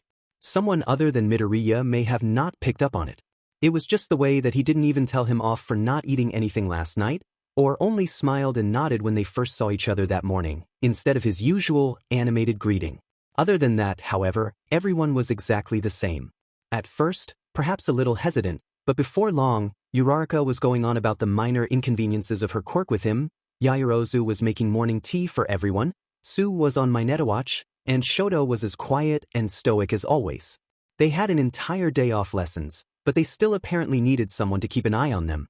On Sundays, Mr. Aizawa would usually hover about the dorms, appearing and disappearing and occasionally doing paperwork on the table in the corner. But Mr. Aizawa obviously wasn't around at the moment, so they needed a substitute. And the word substitute, mixed with classe, was never going to be a good combination. Their alarms had all gone off early in the morning as usual, accompanied with what had become the daily morning scream, where everyone would wake up and make more noise than the alarm clocks in their unwillingness to get out of bed. Midoriya felt awful, and his shoulder ached more than ever. He struggled getting dressed, every twinge of the muscle sending electric-like shocks down his arm. But he still had to make it to homeroom. Even without lessons being held, they had a busy day ahead of them, most notably, in terms of the interviews with the police after what had happened at the USJ. But none of the happenings listed above took the prime space in the minds of most of Midoriya's classmates. Instead, they were watching him, waiting to see what he'd do. For he'd promised he would get Mineta expelled and quickly. He didn't have much sleep last night, considering he'd been up thinking of a plan for a good 3 hours at least. And although he didn't ever say it out loud, his personal target for expulsion was 24 hours, which meant he had until midnight. Speaking of which, listen up. Miss Midnight slammed her hand down on the teacher's desk, tapping her long, red nails against the wood. Because of the security breach, we're going to have to keep an even closer eye on you than usual, meaning you'll be spending most of the day in here. There was a chorus of disappointed groans across the classroom. Complain and I'll give out detentions, she snapped, pointing her support item, a whip that she obviously had no plans on actually using at them. The support course could do with some help testing out prototypes. Usually, Midoriya would have been rather interested by the prospect, but the way she said prototypes made it sound like a good thing to avoid. Consider it a study hall, she finished, and finally sat down in Mr. Aizawa's chair. Well, it wasn't like she had anywhere else to sit, but Midoriya wasn't the only one who found this wrong. Mineta, sitting behind Midoriya, was the only one who didn't seem to mind. Midnight was one of those heroes to blame for the poor hero costume taste of Class B. Her quirk was incredibly useful for heroics. A fragrance emitted from her skin would cause anyone who smelt it to immediately fall asleep. But due to the added effect that it would work best on those who could actually be attracted to her, so, mainly guys, she dressed in a very 18+ manner. But at least she had a reason, unlike a lot of other over-the-top heroes. She also had to have a lot of exposed skin for her quirk to work effectively. Her original costume was so extreme that Japan completely modified its regulations on the matter. But her current costume was just stupid. She exposed hardly any skin, and instead wore a thin, white fabric over her arms and legs that she could rip to release her fragrance. That's why. The amount of maintenance that required was ridiculous. There were plenty of other ways to design a costume that fitted her needs, wasn't too extreme, and didn't need fixing every single day. But again, Mineta didn't mind. Gosh, maybe if Midoriya ever got out of this class, he would try and transfer to the support course. They designed hero costumes, support items, and basically got to tinker and invent whatever they wanted if they had a good enough reason behind it.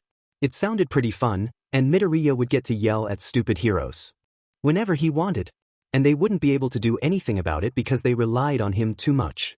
Midoriya blinked and realized he'd been sitting there and daydreaming for at least 10 minutes in utter silence. Midnight was marking some work from her other classes, and the rest of Class A were either doing their own work, also staring blankly at the front of the room, or staring at him. Midoriya heard his phone beep.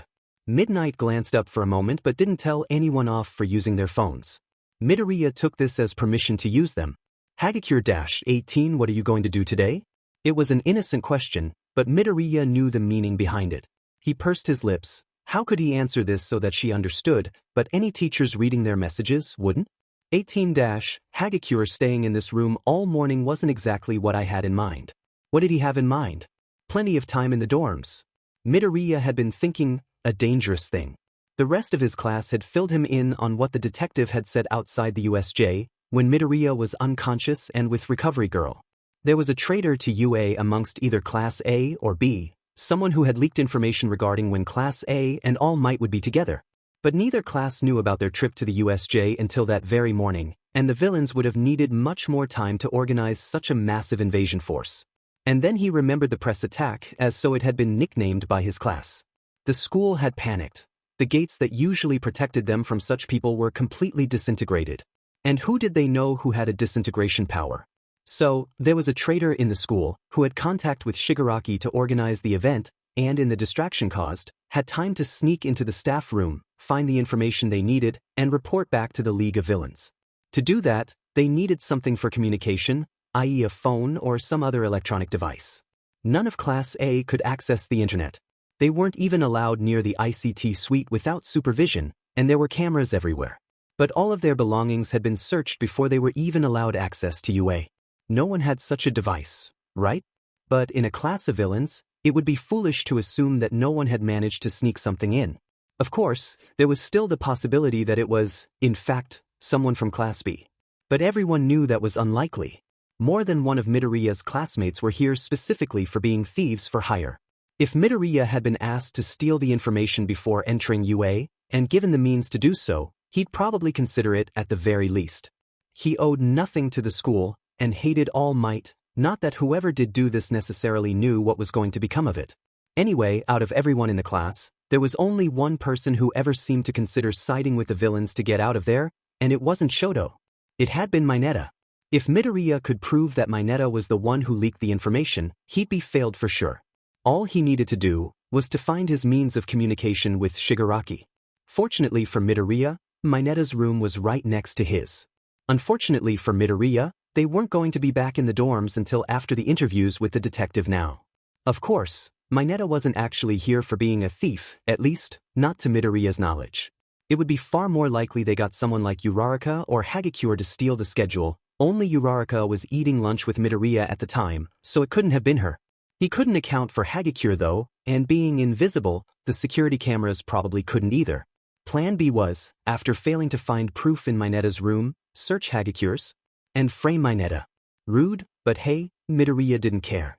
If it really were Hagakure, he didn't want her to fail for it. She obviously didn't know what would happen and did help during the USJ. Mineta suggested getting someone killed, so he's not as easy to forgive. And Hagakure would have just been doing what she'd always been doing. It was just another job. She probably didn't think it through. But that didn't matter because Midoriya couldn't search either room. Hagakure didn't send any other message for a moment, so Midoriya decided to bring the rest of the class in on the action. Class 1A group chat. So, who else would rather be at the dorms? I think everyone. Yaoyorozu, it would have been more beneficial to continue with ordinary lessons. You'd at least take this opportunity to catch up on your work. Jiro, we could have done that at the dorms. Mina, this is so boring. Mina, we could have slept in. Siro, I vote we just sleep here. Mina on the desk? Oh, thanks. Shoto, Midoriya, how badly do you need to be at the dorms? There was a moment of silence where no one typed a word, and all turned to Midoriya with understanding. 18, well, if I want to get my work done. 18, quite badly. Kaminari Midnight doesn't have any good weaknesses, does she? 18, she won't be as easy as present Mike. 18, but if anyone can do it, you lot can.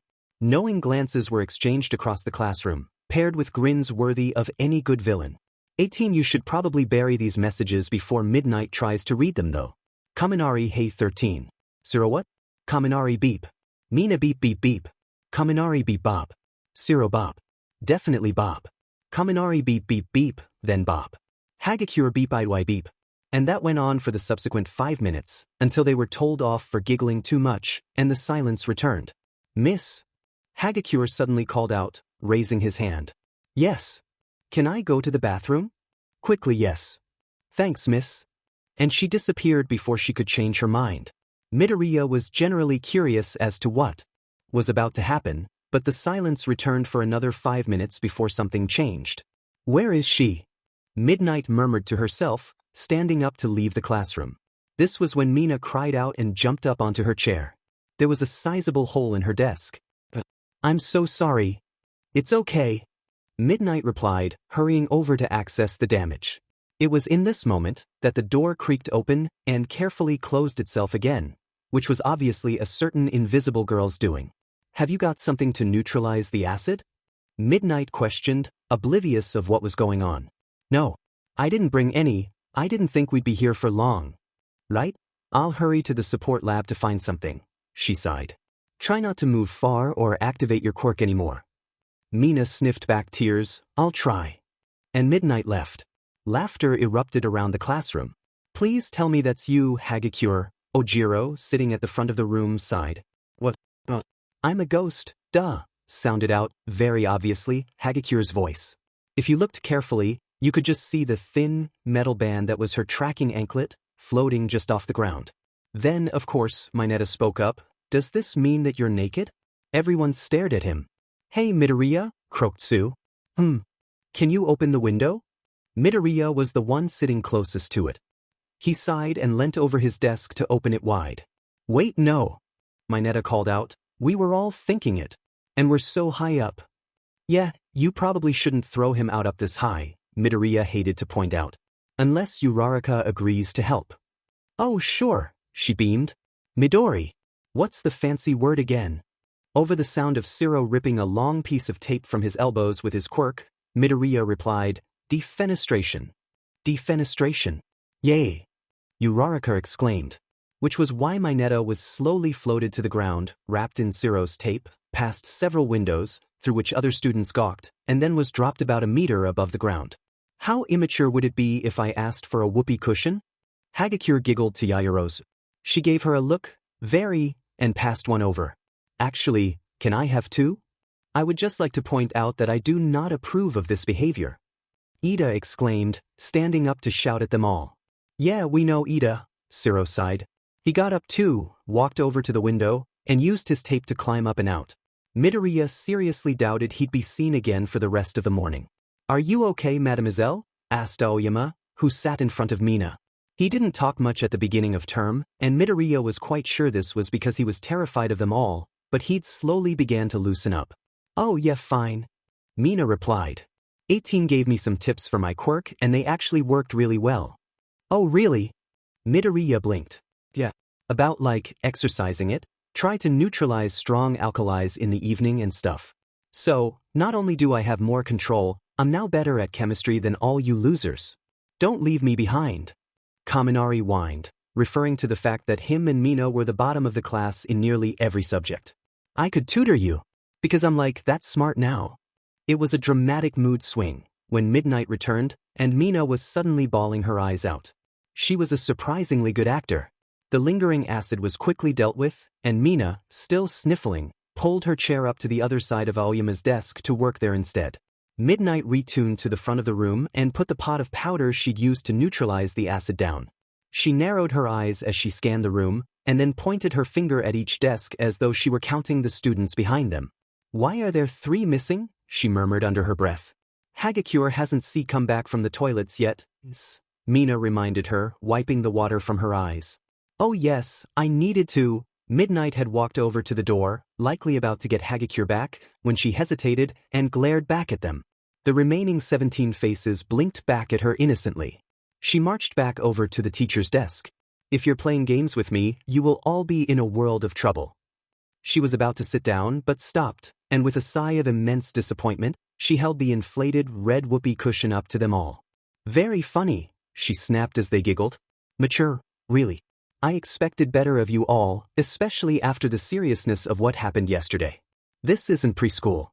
Which is when she actually sat down, and invisible Hagakure slid the second cushion onto her seat.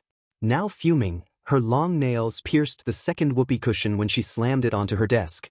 Most of the class was laughing uncontrollably, mainly because Hagakure had drawn a mini chibi drawing of Midnight on the board behind her, looking just as angry as she did now. I know you're in here, 15, that's detention. Midnight yelled. Shoto raised his hand. No, you cannot go to the bathroom. He blinked at her. Miss, I'm student 15. Midnight cried out in frustration. Whatever number Hagakure is then. A few people gasped. Midnight knows our names. Mina clapped, crocodile tears long gone. Midnight's eye twitched. Midoriya heard Hagakure shuffle past him to stand by the window. She emitted a bright flash of light from her hand, something Midoriya didn't know she could do, but it made sense, because invisibility would mean light passed right through her body, so it wasn't too much of an extension of her abilities to be able to do the opposite for a split second and redirect all light back. How often could she? It of course caught Midnight's eye. 18, she exclaimed. What are you doing? Writing in my notebook? Midoriya frowned. This was the truth, he was updating Mina's page. Hagakure shone her light again, expertly staying out of sight. Despite the floating tracking anklet. Then what's the light, huh? Midnight snapped, resting her hands on her hips. His son. Midoriya doesn't have a quirk, ma'am, Yaoyorozu reminded her. It wasn't him. 17. Midnight guessed. Bakugo snarled at her, I didn't do freaking anything. Then what? Why is the window open? She marched over and stood before Midoriya. Sue asked me to open it, he replied honestly. It's warm in here, added Uraraka. This was unrelated but also true. Midnight sighed and leant over to it. I would rather have the window. This was when, reaching for the window to close it, she looked down and probably spied Mineta in the bush, far below. How the actual hell? Oh, hi, miss. And she looked up. Although Midoriya couldn't quite see it, he could hear what was going on, and he was quite sure Siro was sitting either on the roof or on a windowsill a few floors up. What are you doing up there? She shouted at him. Enjoying the view, he yelled back. Get down here. What's that? I can't hear you. Oh no. Mina gasped melodramatically. What if he's stuck? Nah, Siro's fine, Kaminari retorted. Midnight wouldn't be if she tried to follow him. She gave him a look. No offense, miss, but no one's going to be as agile as someone like Siro at your age. And what's that supposed to mean? There was a moment of silence. That you're old. I am not old. Besides, that outfit's not going to be much help, Jiro scoffed. Aren't you a little old to be wearing something like that? Mina blinked innocently. Jiro raised an eyebrow. Doesn't it chafe? The H&DCFFS are a little tacky. So are the heels. That's enough. Midnight cried, stomping her foot like a child. Midoriya looked back up from his notebook and sighed. Miss, you know they're not going to stop until you let them go back to the dorms. What difference does it make anyway? And look, it's almost that 10-minute break between lessons. It wasn't. Hagakure had changed the clock. There was a tense moment of silence whilst she stared at him and pursed her lips, narrowing her eyes and trying to think of an ulterior motive behind this option. Don't try and fool me. I know what you're all doing. You will be staying here until Detective Tsukachi is ready to interview you all, she insisted. Oops, perhaps Midoriya said something too soon. At least let me plug my phone in, miss. I can try and text Siro to come back down, Kaminari offered. Yes, thank you, there's a plug behind the teacher's desk, under the board, Midnight sighed. But then did a double take, for she'd only just spotted Hagakure's drawing of her. Do you have a spare charger, Yamamo? Kaminari asked Yaoyorozu, hurrying over to her. Oh sure. She handed hers over. Midnight was busy wiping the drawing away when Kaminari whispered something to Yaoyorozu, who passed him an extra something which he slipped in his pocket. Where's the socket again, miss? Asked Kaminari. Just over here, she explained, gesturing towards it. I can see you moving the chairs, she yelled at Hagakure, marching over to the back of the room. When with a bang and a flash of light, Kaminari shoved a small, metal rod into the socket and the power went out. Midnight stood in the middle of the class. Fine. Just go back to the dorms. There was a cheer, and everyone immediately grabbed their stuff and left the classroom at record speed, various people taking Siro's stuff too, and leaving Mineta's behind. Kirishima steered Kaminari away, who had short-circuited his own brain with his electric quirk, and the door swung shut behind them. In fits of giggles, everyone hurried down the corridors, ignoring Ida's exclamations about not running in the halls, or waiting for Miss Midnight. They met Siro outside, gave him his bag, and Hagakure reappeared a few moments later, after retrieving her clothes from the bathroom. They left Mineta behind, laughing when Miss Midnight hurried to rescue him. To be honest, he was probably quite pleased by the deal. That was brilliant. Mina laughed when they reached the dorms. She kicked off her shoes and collapsed onto the nearest sofa. Good luck, Midoriya, added Hagakure, skipping past towards the kitchen for the cookies that Sato had made the night before. With a grin, Midoriya turned and ran up the stairs. He didn't know how long he had to search Mineta's room.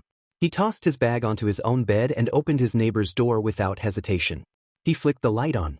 Mineta's room was a mess. There were clothes all over the floor, overflowing from his drawers. His walls were covered in hero posters, well, heroine posters like MB Lady and Hey, even Midnight. For a room that started out as a carbon copy of Midoriya's, it sure was different now. He didn't even know where to start. But he had to begin somewhere, so he went straight for where he would have hidden a communication device that could get him into serious trouble if it were found inside a book. But Midoriya didn't keep looking there long, because it was very clear that Mineta's mind was not the same as Midoriya's. He hated to think about what might have been there had any contraband not been confiscated on the first day, And if this mysterious phone was somewhere in this pigsty of a room, Mineta would have had to prioritize hiding that upon entry to UA. Mineta was far from dumb, he ranked quite highly in a lot of classes. He must have hidden it somewhere well. Downstairs, in a chest of drawers filled with mainly dusty board games, was a section that had been repurposed for a different use. When everyone slowly figured out what Yaoyorozu's quirk was, she started having little requests for things to be made. They were always very clear that she didn't have to do it, which is probably why she was so keen to. She'd found a new group of friends that she didn't have to pretend to be someone else around, and she was eager to please. The drawer was filled with various items that Yaoyorozu had made across the last few weeks, including but not limited to numerous marker pens, including a certain, permanent, pink one, 2 mini white bards, a few Russian nesting dolls, spare chargers, another TV remote, a wind-up toy mouse, an array of colorful pom-poms, and a set of novelty sunglasses. On the front of the drawer was a piece of paper titled Yaoyorozu's drawer, which had a tally mark of how many times someone had asked for something beside their student number. It was Ida's idea, showing that each person owed that many favors to her. Despite his protests, Midoriya's number had been scribbled out long ago. Anyway, at some point, 2 separate people had requested a Ziploc sandwich bag, which had been concealing stolen cookies for a while, before being cleaned out meticulously by Ida, and for some reason, put in the drawer rather than being thrown away, and a pair of white gloves, which Hagakure had been using during a game of charades. Midoriya had taken both from the drawer earlier that morning, and now intended put them to good use. The gloves would prevent leaving his fingerprints all over the phone if he were to find it, and the bag was to put the phone inside, obviously. Maybe he was being a little extreme, but sue him, he didn't want to be blamed for owning the phone himself because his fingerprints happened to be all over it. But that didn't matter because he could not find it anywhere. Maybe he'd been right. Maybe it was in Hagakure's room. She was very eager to see Mineta gone. Maybe she had an ulterior motive. Midoriya's brick phone beeped. Uraraka-18 Mineta incoming. In a hurry, Midoriya slipped his phone back into his pocket and hurried towards the door about to leave, when his phone beeped again. He checked it, no messages. If he were Mineta and had a secret phone on him that he needed to check the messages of constantly, he would change the ringtone to match that of the brick phones that refused to be put on silent. That way, no one could guess that it hadn't come from the phone the school had supplied to him, and he wouldn't miss the messages from a crazy villain who might turn him into a pile of dust if he ignored him. Where did the sound come from? The bed? Under the bed? Midoriya could hear footsteps drawing near, or maybe that was just his heartbeat. Where is it? Where is it? He tossed the covers around, peered under the mattress, used the dim light of the brick phone to glance under the bed, checked under the... It was under the pillow. Maybe Midoriya overestimated him.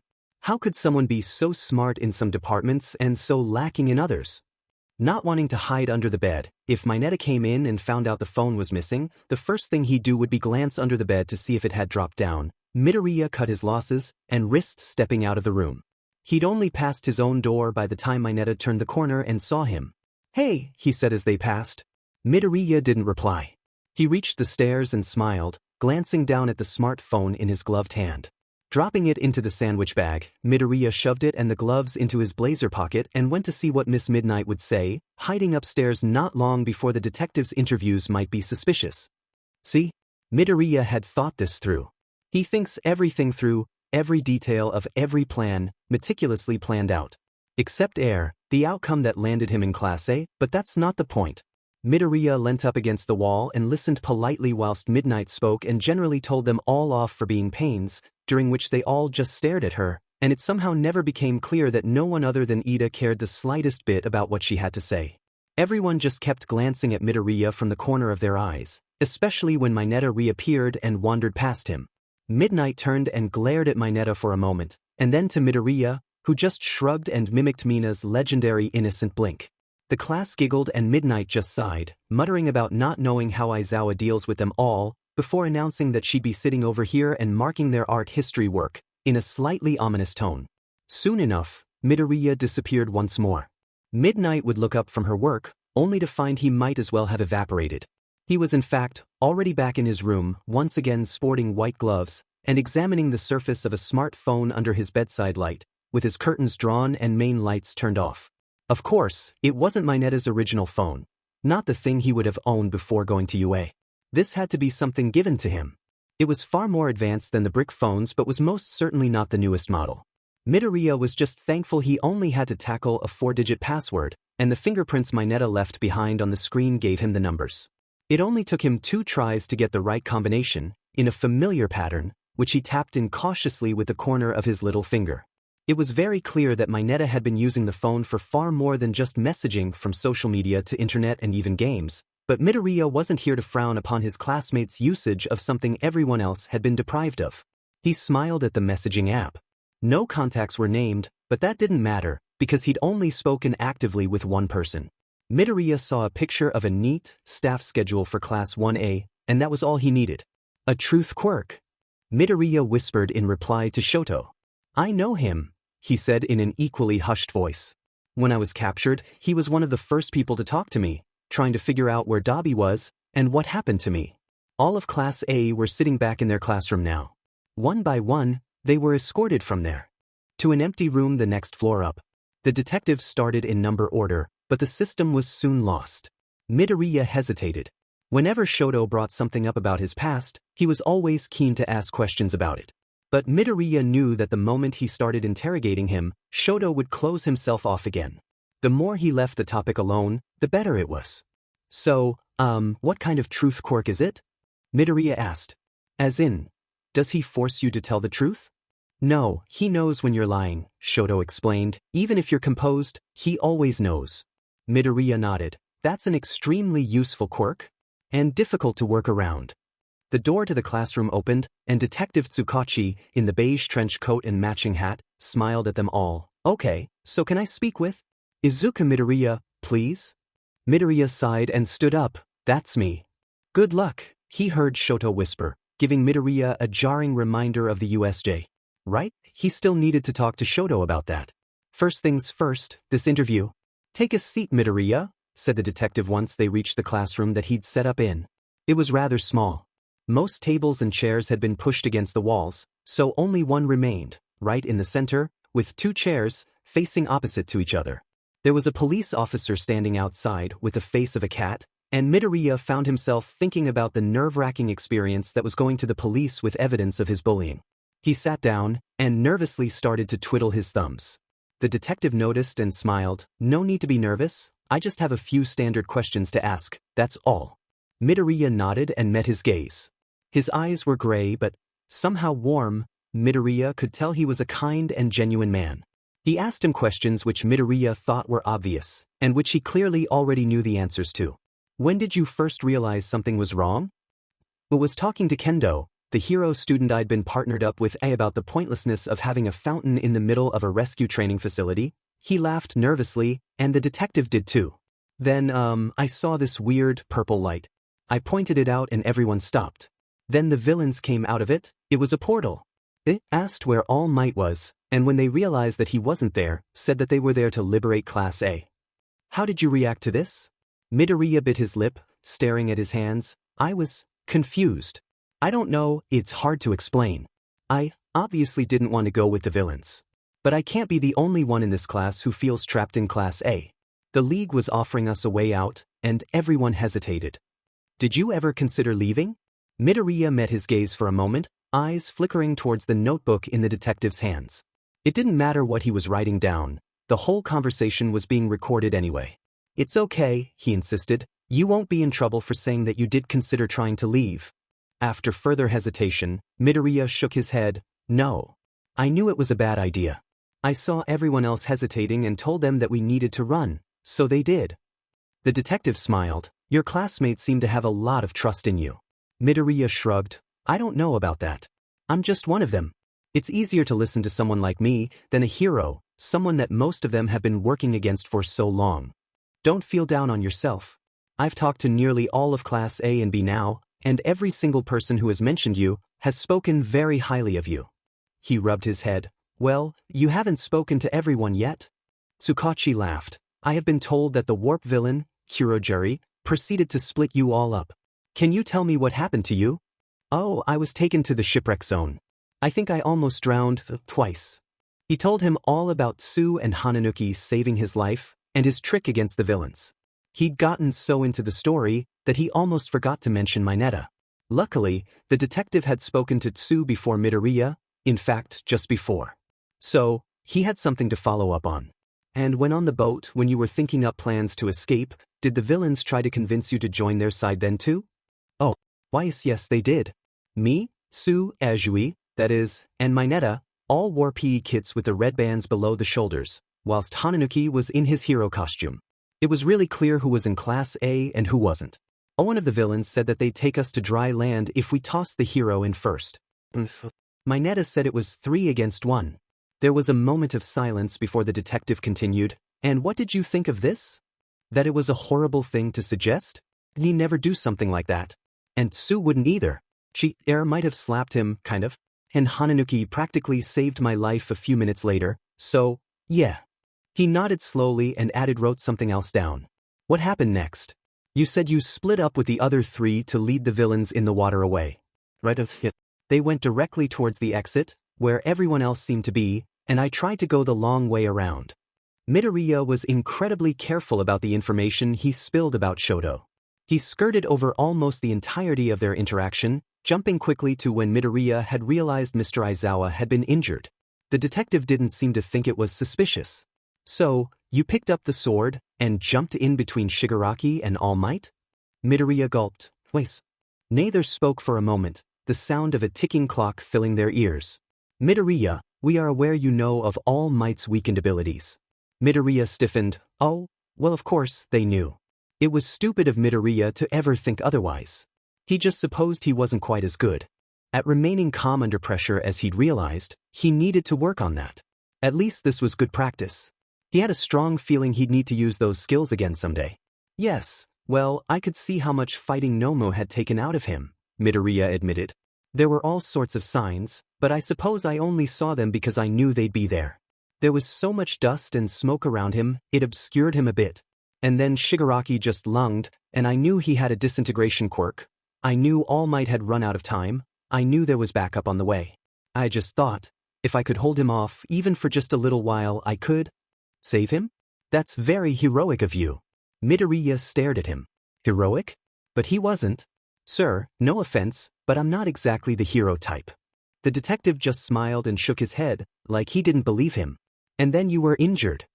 The comment quickly drew Midoriya back to the matter at hand. He clutched his injured shoulder, suddenly aching and protesting again, right? What happened in your opinion? I think the hero snipe tried to shoot Shigaraki, but Kurogiri had seen them entering. He escaped and blindly redirected whatever was sent in Shigaraki's direction the best he could, and one of the bullets hit me. So, you don't blame the heroes for this? That bullet could have killed you. Midoriya hesitated, gripping the bandages, just visible under the collar of his shirt. All Might reports that you reacted quite aggressively to him trying to calm you down. Well, Midoriya started, startled at the volume of his own voice. I'd stepped in to help, and I just got shot in the back, shoulder, whatever. Just like always. The dead ticking of the clock filled his ears again. And then I passed out, so, Midoriya shrugged, which sent a spike of pain down his spine. He grunted and held his injury with a wince. So there. The detective nodded. Thank you very much for your time, Midoriya. We may have to speak again but know that it is unlikely. He reached towards the recording device, about to press stop. Wait! Midoriya exclaimed suddenly, reaching forwards to stop him. I think I have some information that might be useful to you. On top of what I've already said. Tsukachi blinked, pulling his hand away from the recording device, leaving it on, and what would that be? Midoriya gulped. This was when he had to start being careful about this truth quirk that Shoto had warned him of. My friend said that you thought there was a traitor to UA amongst our class. Not necessarily, he insisted. We're just covering all corners just to make sure. Right, well, the thing is, I agree. There's a traitor, I mean. Okay. Well, you see, no one from Class A can have contact with the outside world after entering UA, unless they go through a teacher first. This supposed traitor would have stolen a copy of Class A's timetable to give to the League of Villains. But neither Class A nor B knew about the USJ until the morning prior. That's not nearly enough time to organize the attack. The traitor must have leaked this information way before. And the only time that's feasible is when the press broke onto the grounds. You probably noticed, but the main gate was disintegrated, and that's Shigaraki's quirk. In the confusion that the alarm caused, it must have been easy to slip away and take the information. Plus, Someone could have disabled the security cameras remotely, sneaking in with the press to access the system. It's not hard, you just have to be close enough. Midoriya soon realized that sounded awfully suspicious, but he kept going, stumbling over his words in a slight panic. But even if you got the timetable, you still need to get it to Shigaraki, and the press was in the way and no student seemed to go anywhere near them, so they had to have done it wirelessly, like through a phone, sent a picture or something. But Class A only has brick phones supplied by the school. He took his own out of his pocket to show the detective. And then, slowly, pulled the sandwich bag containing Mineta's smartphone out too. He pushed it across the table, and the detective frowned. "Is this yours?" he asked, and Midoriya knew this was a question that the truth quirk would have caught him off guard with, had he been guilty, or perhaps framing Mineta. "No," he answered surely. "No, it's Mineta's." His eyes narrowed. "The same Mineta who suggested pushing your hero course friend into the water at the USJ?" "Yes, exactly. See, my room's right next to his. I was upstairs earlier today, Mineta wasn't around. We all carry our brick phones wherever we go, right? Mr. Aizawa said to do so, in case of emergency. Then I heard a ringtone in Mineta's room, but I knew he had his phone on him. I was curious, so I looked. I found this under his pillow and thought you might want to take a look at it. I didn't want to get my fingerprints on it, so I wore old gloves and put it in a sandwich bag. Oh, but I did touch it when trying to figure out the passcode. It's 2-5-8-0. The detective stared. "Well then, I'll be sure to take a look at this." "Okay," Midoriya nodded with a cheerful smile. He felt a little more comfortable now that he'd gotten this bit out of the way. "Oh, and just so you know, me and my classmates spoke last night. Mineta makes all the girls really uncomfortable, and them and everyone else is kind of frightened by how he essentially suggested getting Hananuki killed." He stood up and pushed the chair under the table. "I assume that's all?" Yes," the detective agreed, also standing up. "Yes, let me take you back down to your class. I do have to speak to Mineta now, and I'll be sure to have a long conversation with him and your teachers." "Thank you very much, sir." Midoriya beamed. Practically skipping, he left Tsukachi behind to turn off the recording device. By the time he'd caught up with him, Midoriya was already at the door to Class 1A.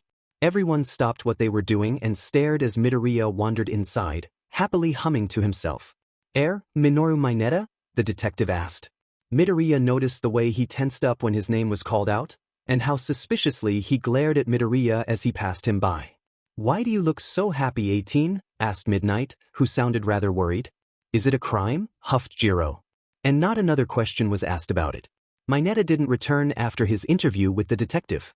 A few other people had their little conversations with the man, like Kakin and Shoto, but they didn't stay for long. The class was told to go back to the dorms, and lunch would be taken to them. The sudden increase in security was frightening for some, but they only needed to glance in Midoriya's general direction to realize that this was probably his fault, and so nothing for them to worry about. At some point, Midnight left too. In fact, Class A was left entirely to their own devices until after dinner, when their substitute teacher finally reappeared. It was the first time she managed to gain the undivided attention of the class.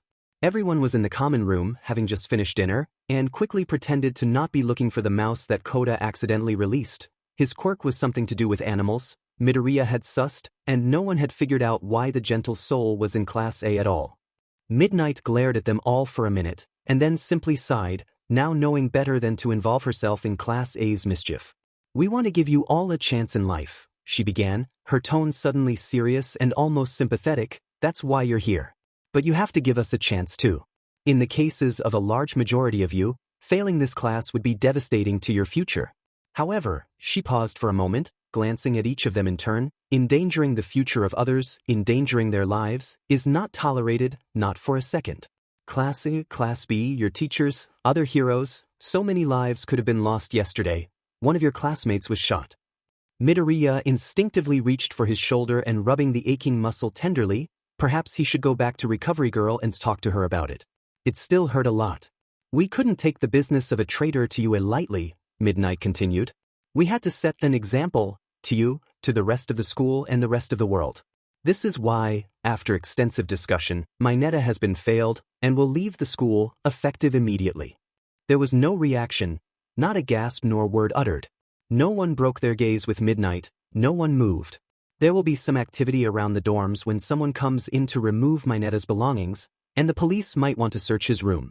We're not permitting you to say goodbye to him, I'm sorry. Another moment of silence. Lessons will begin again as normal tomorrow. 18. Recovery girl would like you to visit her so she can check over your shoulder in the morning. Well, that solved that problem. See you then, Midnight nodded, and with that she turned and left, her high heels clacking against the wooden floor, and fading into the distance once the door shut behind her. The class erupted into cheers. You did it! Hagakure exclaimed, jumping up and down. You actually got him expelled, Siro gaped. And in less than a day. That was so amazing. Mina clapped. Midoriya flushed red whilst his classmates gushed over him. He made it so easy. What, did you frame him or something? Asked Jiro. No, he actually was the traitor. I thought he might be. Of course he did. Uraraka said, punching the air. Midoriya knows everything. Just remind me never to get on your bad side, laughed Kaminari. I can't believe the villains got Mineta to steal the schedule rather than me. Hagakure huffed. Or me, nodded Uraraka. Yeah. All the skill sets they had available and they go for Mineta? Seriously? Exactly. What does he have that we don't? Jiro suppressed a laugh. A poorer sense of morality? My morality is corrupt and you know it. Hagakure retorted. Midoriya was showered in praise. People laughed and told stupid stories. The name by 19 on the board was changed to squashed grapes, and Sato gave Midoriya the last of the cookies, hidden somewhere even the master thieves couldn't find. Ida was still up and about, trying to maintain order, insisting it was someone's turn to wash the dishes, another's to dry them, and Midoriya's to take the overflowing bin bag outside.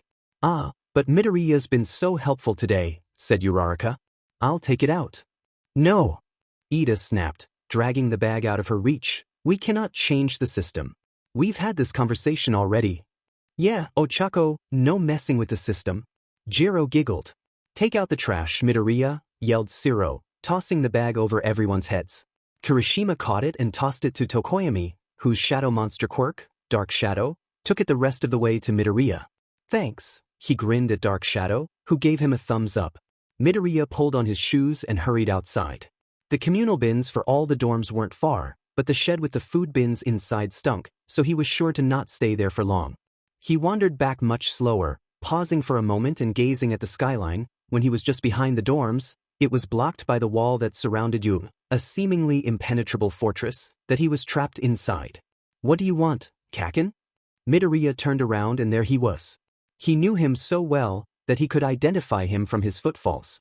Loud, heavy and confident, like he expected the very ground to give way to him if he so wanted. They stared at each other for a moment. Midoriya fought against the urge to back away as he stepped closer. You think it's funny, huh? He snarled. Stealing, lying, cheating, to get what you want. I've never done any of those things, Midoriya retorted. Kaken was far too close for comfort. Did you not stop to think about what's going to happen to Mineta now? You just ruined his life. Midoriya glared at him. And why do you care? He deserved it. And if this is somehow to do with you again, because everything has to be about you, well, you deserved what you got too. And suddenly his back was against the wall, Kaken's hand gripping his bandaged shoulder. Midoriya gritted his teeth, biting through the pain. It hadn't been much, Kaken hadn't even done anything yet. You don't care about the lives you've destroyed, Kaken hissed. The teachers who lost their jobs, their livelihood. The kids in our class who will never have the opportunities in life they would have had otherwise. But you don't care either. Midoriya dared to speak up, which only resulted in Kaken pressing harder on his shoulder. You ruin my life. This place is a death sentence. I will never get where I deserve. This is what you... But he couldn't finish that, because Kaken had figured out where it hurt the worst. Midoriya hissed and kicked him away, which was a bad idea, because seconds later, the back of his head hit the wall again.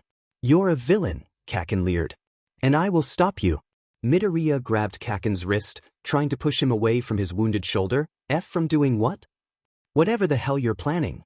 I know you're up to something. I'm not a villain, Kaken. I'm not like those people at the USJ. That's not me. He felt Kaken's palm burning through his t-shirt, and tears pricked at the corners of his eyes. Yeah, right. You're the villain. Look at what you're doing. And he was dropped to the ground. Midoriya shuffled away, clutching his shoulder. Kaken cast a shadow over him, but he just stared, hands still outstretched, eyes wide. You seriously think you deserve to be a hero when you act like this? Said Midoriya, blinking back the water in his eyes. He stayed silent, just staring at him. Midoriya got to his feet. Kaken, you don't deserve it, not now. But you do deserve a chance. And that's why you're here.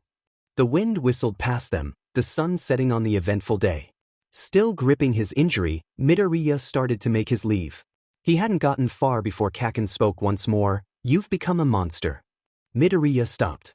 Maybe that's something we have in common. Recovery Girl hit Midoriya around the head with her cane. Ouch, he exclaimed, rubbing under his hair. What was that for?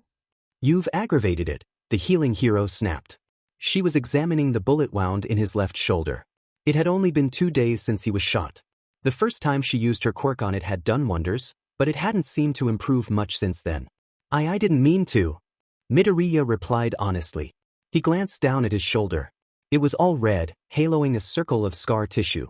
The gun may have been fired behind him, but Kurogyri redirected it, and it ended up hitting him from the front. Midoriya was extremely lucky it didn't hit only a little bit further to the right. This wound wasn't serious, but it was painful. The muscle won't heal properly if you keep this up, the old lady insisted, prodding him arm in a methodical manner whilst Midoriya hissed in pain. I can speed up your body's healing process, but that won't matter if you're this tense and knotted. I'm sorry, okay? It's not me you should be saying sorry to. I'll be putting your arm in a sling if you keep ignoring my advice. Okay. Recovery Girl sighed deeply, gazing down at the pile of old bandages she just removed from his shoulder. She reached towards them and lifted a piece up. Unlike the rest of the white-gray fabric, this section was slightly yellowed, like it had been burnt. She turned back to Midoriya, who avoided her gaze. Sighed again, she said, Why is it that nearly every time you visit me, you're covered in scorch marks? He didn't reply, and just shrugged, which sent a shooting pain through his shoulder. He gritted his teeth and clutched it tenderly. I know you're not picking these fights on purpose, Midoriya. Recovery Girl was one of the only members of staff at UA who never used their student numbers. Midoriya was thankful for it. You need to stand up for yourself. I did, Midoriya insisted. I did, and look what happened. I'm in Class A with him. I'm not the only one here who stood up for themselves and for others and got burnt because of it. It's like no matter what I do, it's always wrong, and I always suffer for it. Silence hung over them for a while. Eventually, Recovery Girl started to unravel a new set of bandages and wrap his shoulder up again. When you're wounded, she said, without the help of others, the injury could fester and become infected. Even with help, sometimes it will get worse before it can get better. That's life. Midoriya mulled the metaphor over in his mind whilst Recovery Girl finished with the bandages. He noticed the way her eyes lingered on the various patches of oddly colored skin up his arms and across his chest, old scars, almost faded. He grabbed his shirt and pulled it back on, taking care around his left shoulder as he did so.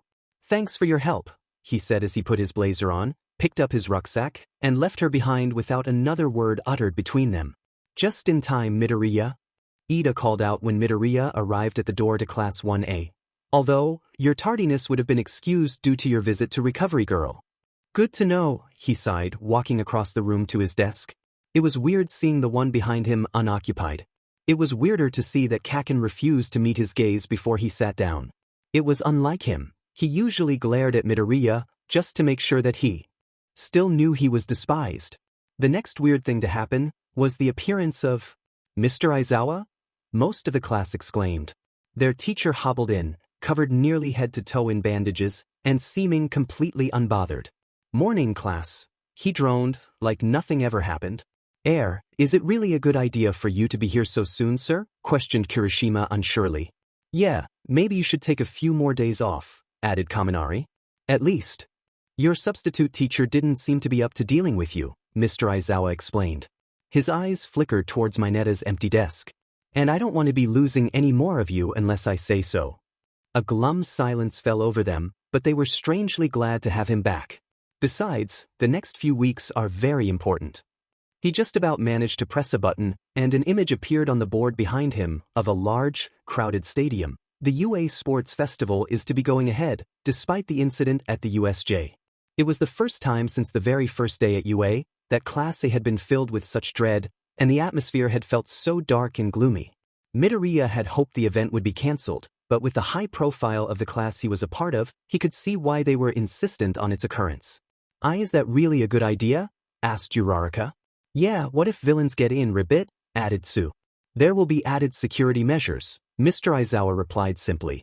The sports festival is a way of showing the rest of the world that UA wasn't swayed by the attack and that it is as strong as ever. Class B will be watched closely, as the class of hero students who survived the encounter, and you will be watched even more so.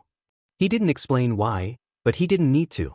They weren't able to see the news nor the reaction of the outside world, but it wasn't hard to realize that people would quickly jump to conclusions and see Class A as another group of villains, as bad as those who had invaded UA. And worse, one of them was the son of the number 2 hero. Don't we get a say in this? Yaoyorozu tried. Midoriya was badly hurt.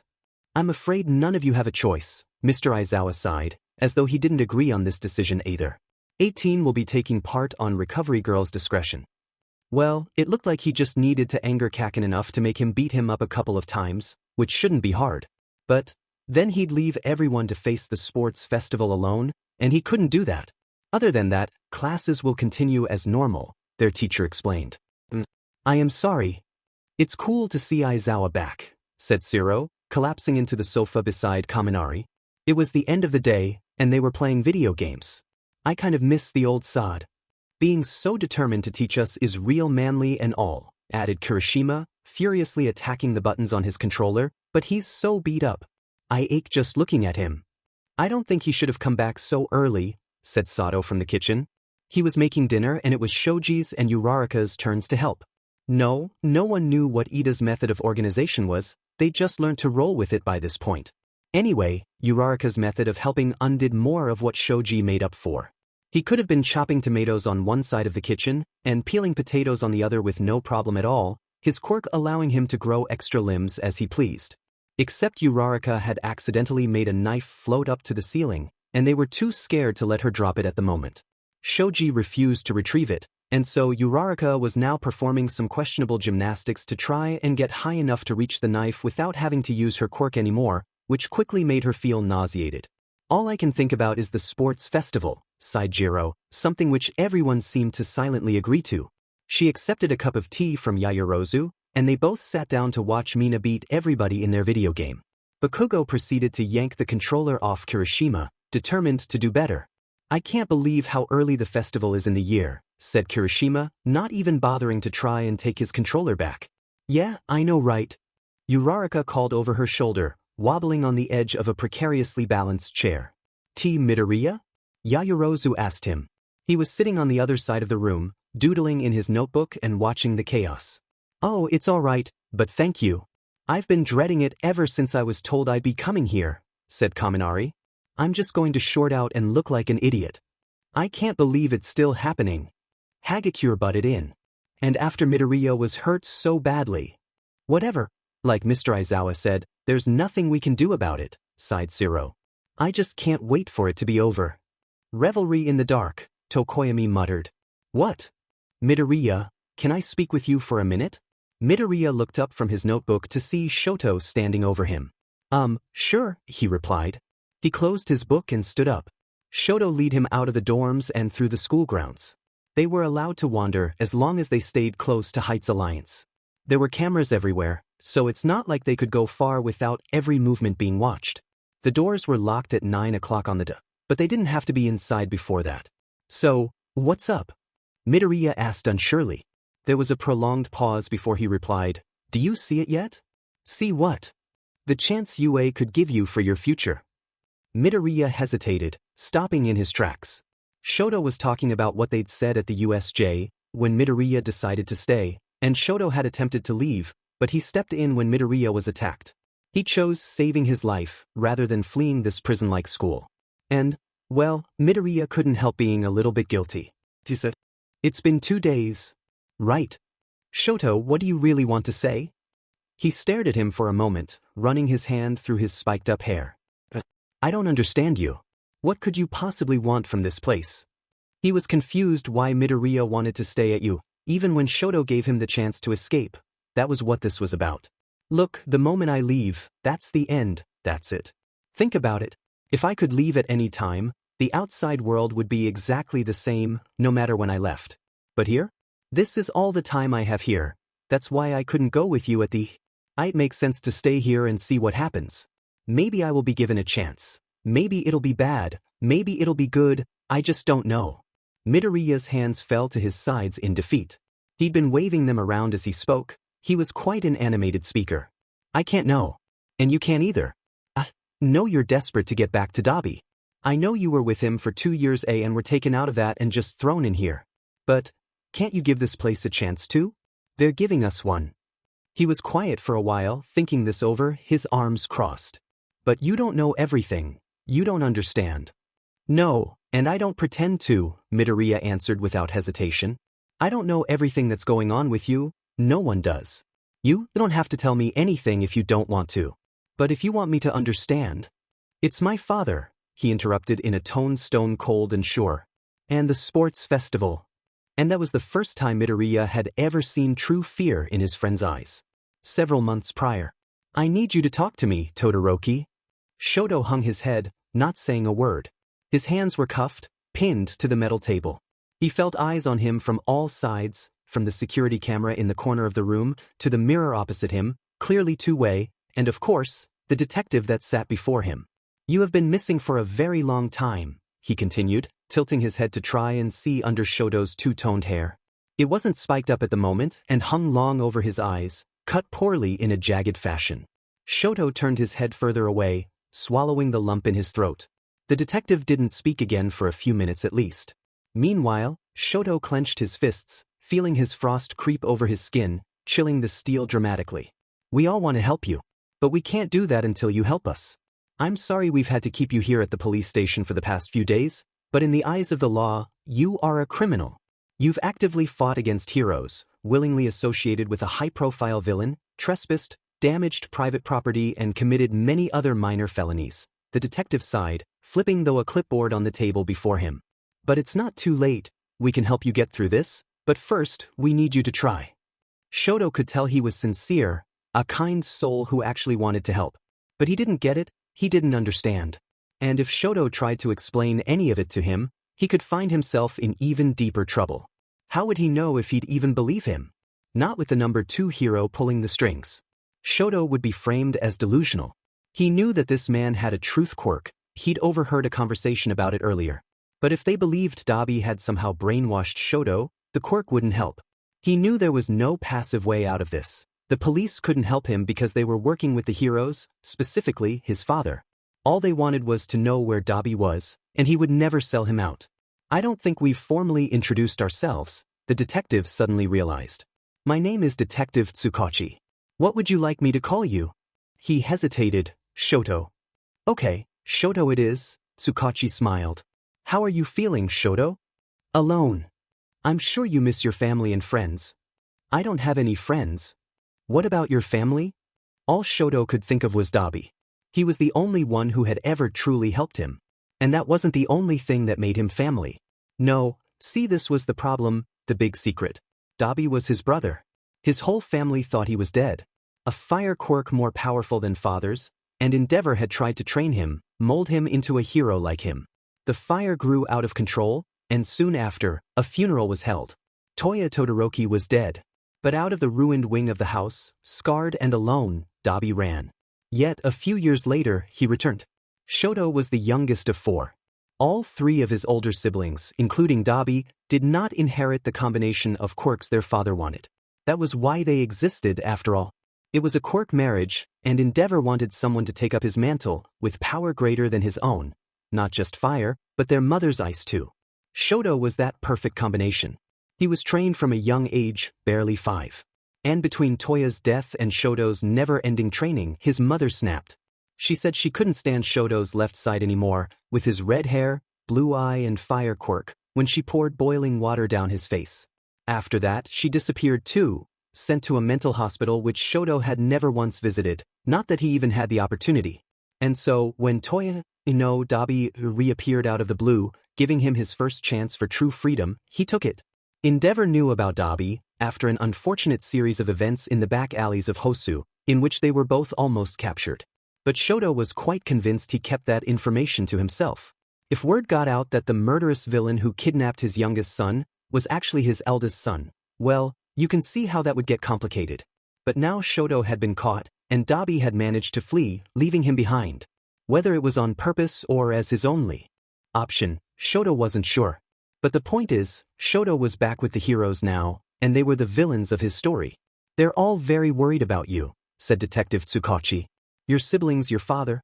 But I'm afraid your mother was never informed of your disappearance. The hospital was very worried the news would undo all the progress she has been making. At least, that's what it says here." He tapped the paper on the clipboard. Shoto still said nothing. What could he say to that? "Would you rather speak with someone more familiar for a while? I know all of this is a great shock for you. Your father is here." Shoto jolted back at the information, the H's clanging loudly, and the table inching towards him just a little. Ice covered more of the constraints. The detective was standing up, registering the panic in Shoto's eyes. "Hey, it's okay. You don't have to see him if you don't want to." He was here? Of course, he was here. The first time the police try to have an interview with him, and he shows up. No. He had to get out of here. No more waiting around for Dabi. "We're just going to talk." "He's not here." The ice covered the cuffs. With a harsh yank, they fell to pieces, shattering like glass. Ignoring the detective's frantic calls, Shoto kicked at the table, slamming it into the man's chest and knocking him to the ground. Alarms blared and Shoto heard the door bolt shut. But footsteps were thundering outside, and he knew he only had a matter of time. "Please. You'll make things worse." Tsukachi tried to reason with him, nursing a bleeding head as he pushed the table off his chest, struggling to get to his feet. The mirror. Shoto summoned a spike of ice which crashed from one side of the room to the other, shattering the mirror which he knew was two-way. There were people behind it. After shielding themselves from falling glass, they pulled weapons to protect themselves and hold Shoto back. With a flick of his wrist, Shoto froze them in place and leapt through. He burst through the door on the other side, immediately freezing everyone who waited for him. He paused for a moment, exhaling a breath of steam as the temperature plummeted. Then he ran through corridor after corridor, desperate for an escape. Dabi would be waiting for him somewhere out there. He just needed a window. Shoto skidded and charged towards it, ready to smash it just the same as the mirror, when a torrent of fire stopped him in his tracks. Shoto hadn't seen it coming.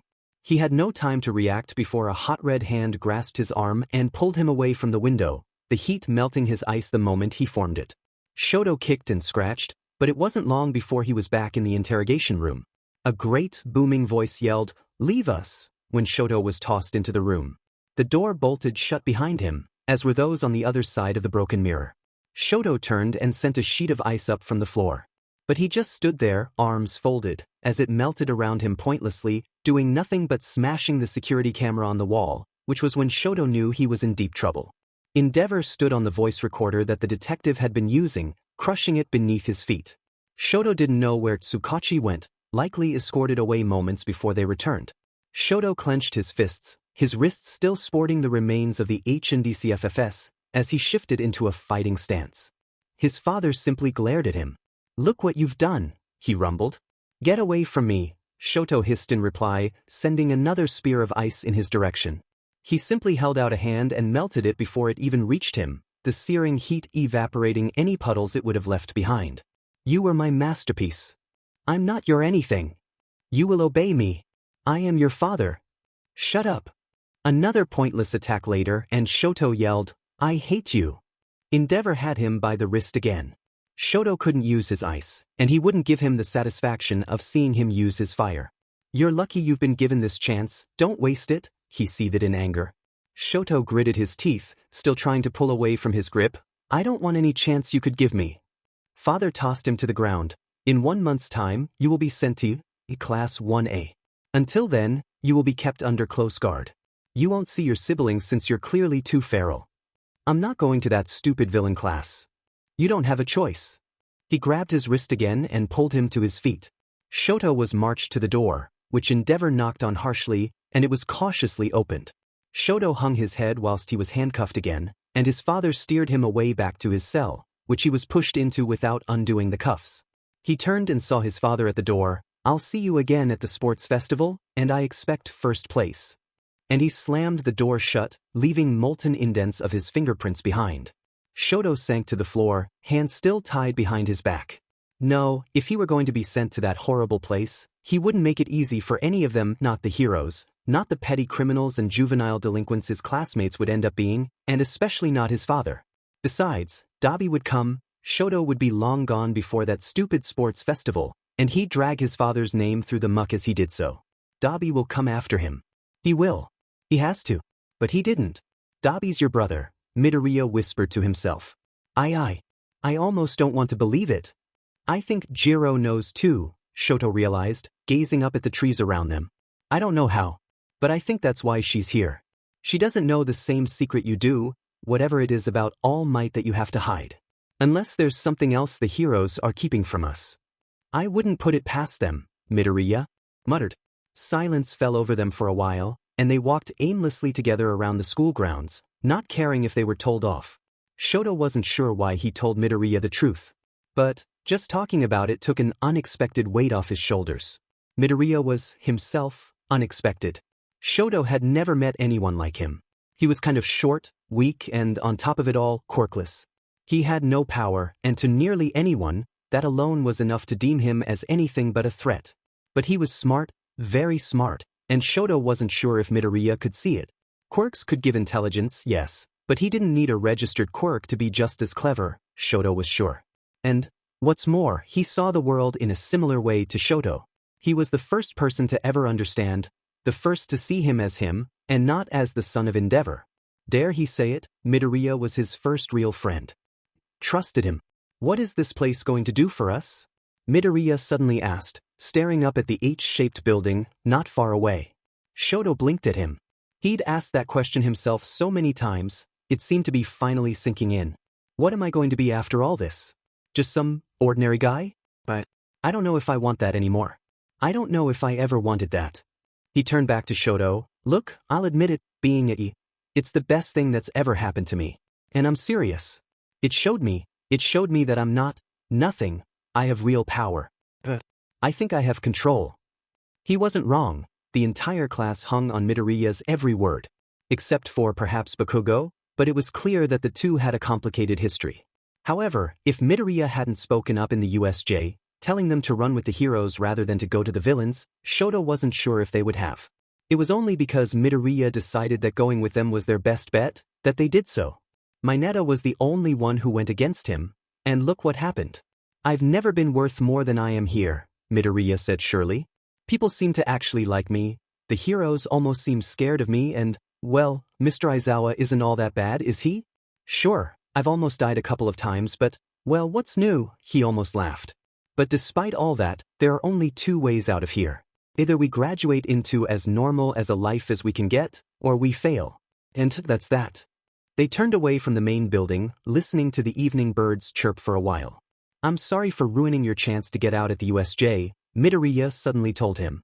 Shoto frowned. That wasn't your fault. Nomu tried to kill you. He scoffed, kicking at a stone, only because I ran down to Mr. Aizawa. You know, the detective called me heroic. I said that I'm not exactly the hero type. You said you weren't on anyone's side, Shoto recalled, thinking back to the USJ. Midoriya nodded in reply. I'm not a hero, no, I can't be. But I don't want to be like those people at the USJ. I'm not a villain like that. So, yeah, my side. What about you? Me? Heroes, villains, or just somewhere in between? Shoto sighed. He didn't really know. For so long now, it had just been Dabi, get away from the heroes, get back to Dabi. He was Shoto's hero. But there were times when Shoto wanted to run. Dabi wasn't. He wasn't a hero, he was a cruel, twisted villain. Did Shoto really want to be like that? Was that what he wanted to become? If he got out of UF, got back to Dabi, then what? And suddenly he found himself asking the same questions as Midoriya, wondering if staying here and seeing what it could offer him was the best option. But the sports festival loomed over him like a storm cloud, thundering in the distance. The eyes of the world would be on him, his father would be there.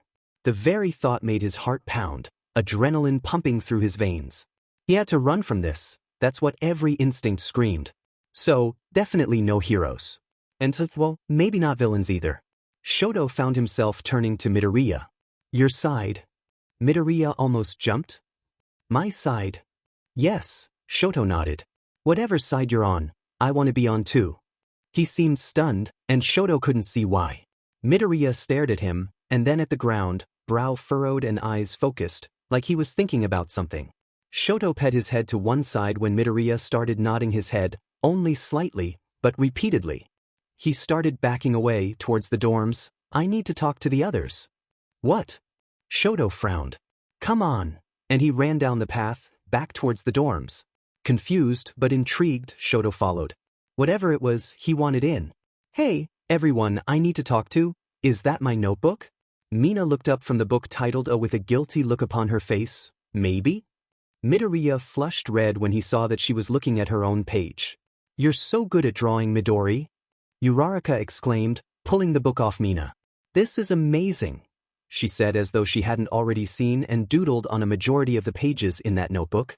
I did try to tell them you would not appreciate this invasion of privacy. Ida exclaimed, standing beside Midoriya and doing that karate chop thing with his hands that Uraraka kept pointing out and mimicking. That entire stupid thing is an invasion of privacy. Kakin yelled across the room. Just ignore him, Yaoyorozu sighed, taking the book off Uraraka and finally handing it back to Midoriya, who hugged it against his chest protectively. We don't mind it, and your drawings are quite wonderful. He grew redder. Thanks. Did you say something about talking to us? Asked Sue, turning off the TV before the others could start the next round of their video game, which they all complained about loudly. Yes, he replied, sliding his notebook back onto the table beside his pencil case, where he'd left it. It's kind of a weird subject. He looked up and found everyone had stopped what they were doing to listen in. They leant over the backs of sofas and put down cups of tea, blinking at him and waiting. We don't mind, Yaoyorozu repeated, sitting down too. Midoriya gulped. Okay. He paused, took a deep breath, and sighed. What do you all want from UA? The question made quite a few of them frown. What do you mean? Asked Uraraka. Like, where could you see yourself after you graduate? Home I guess? Maybe work with my parents? But I thought they didn't earn enough money through that. Wouldn't you just find yourself in the same situation as before? Uraraka shuffled uncomfortably on the spot. I guess I'd never thought about it that way. No one else would hire me with my track record.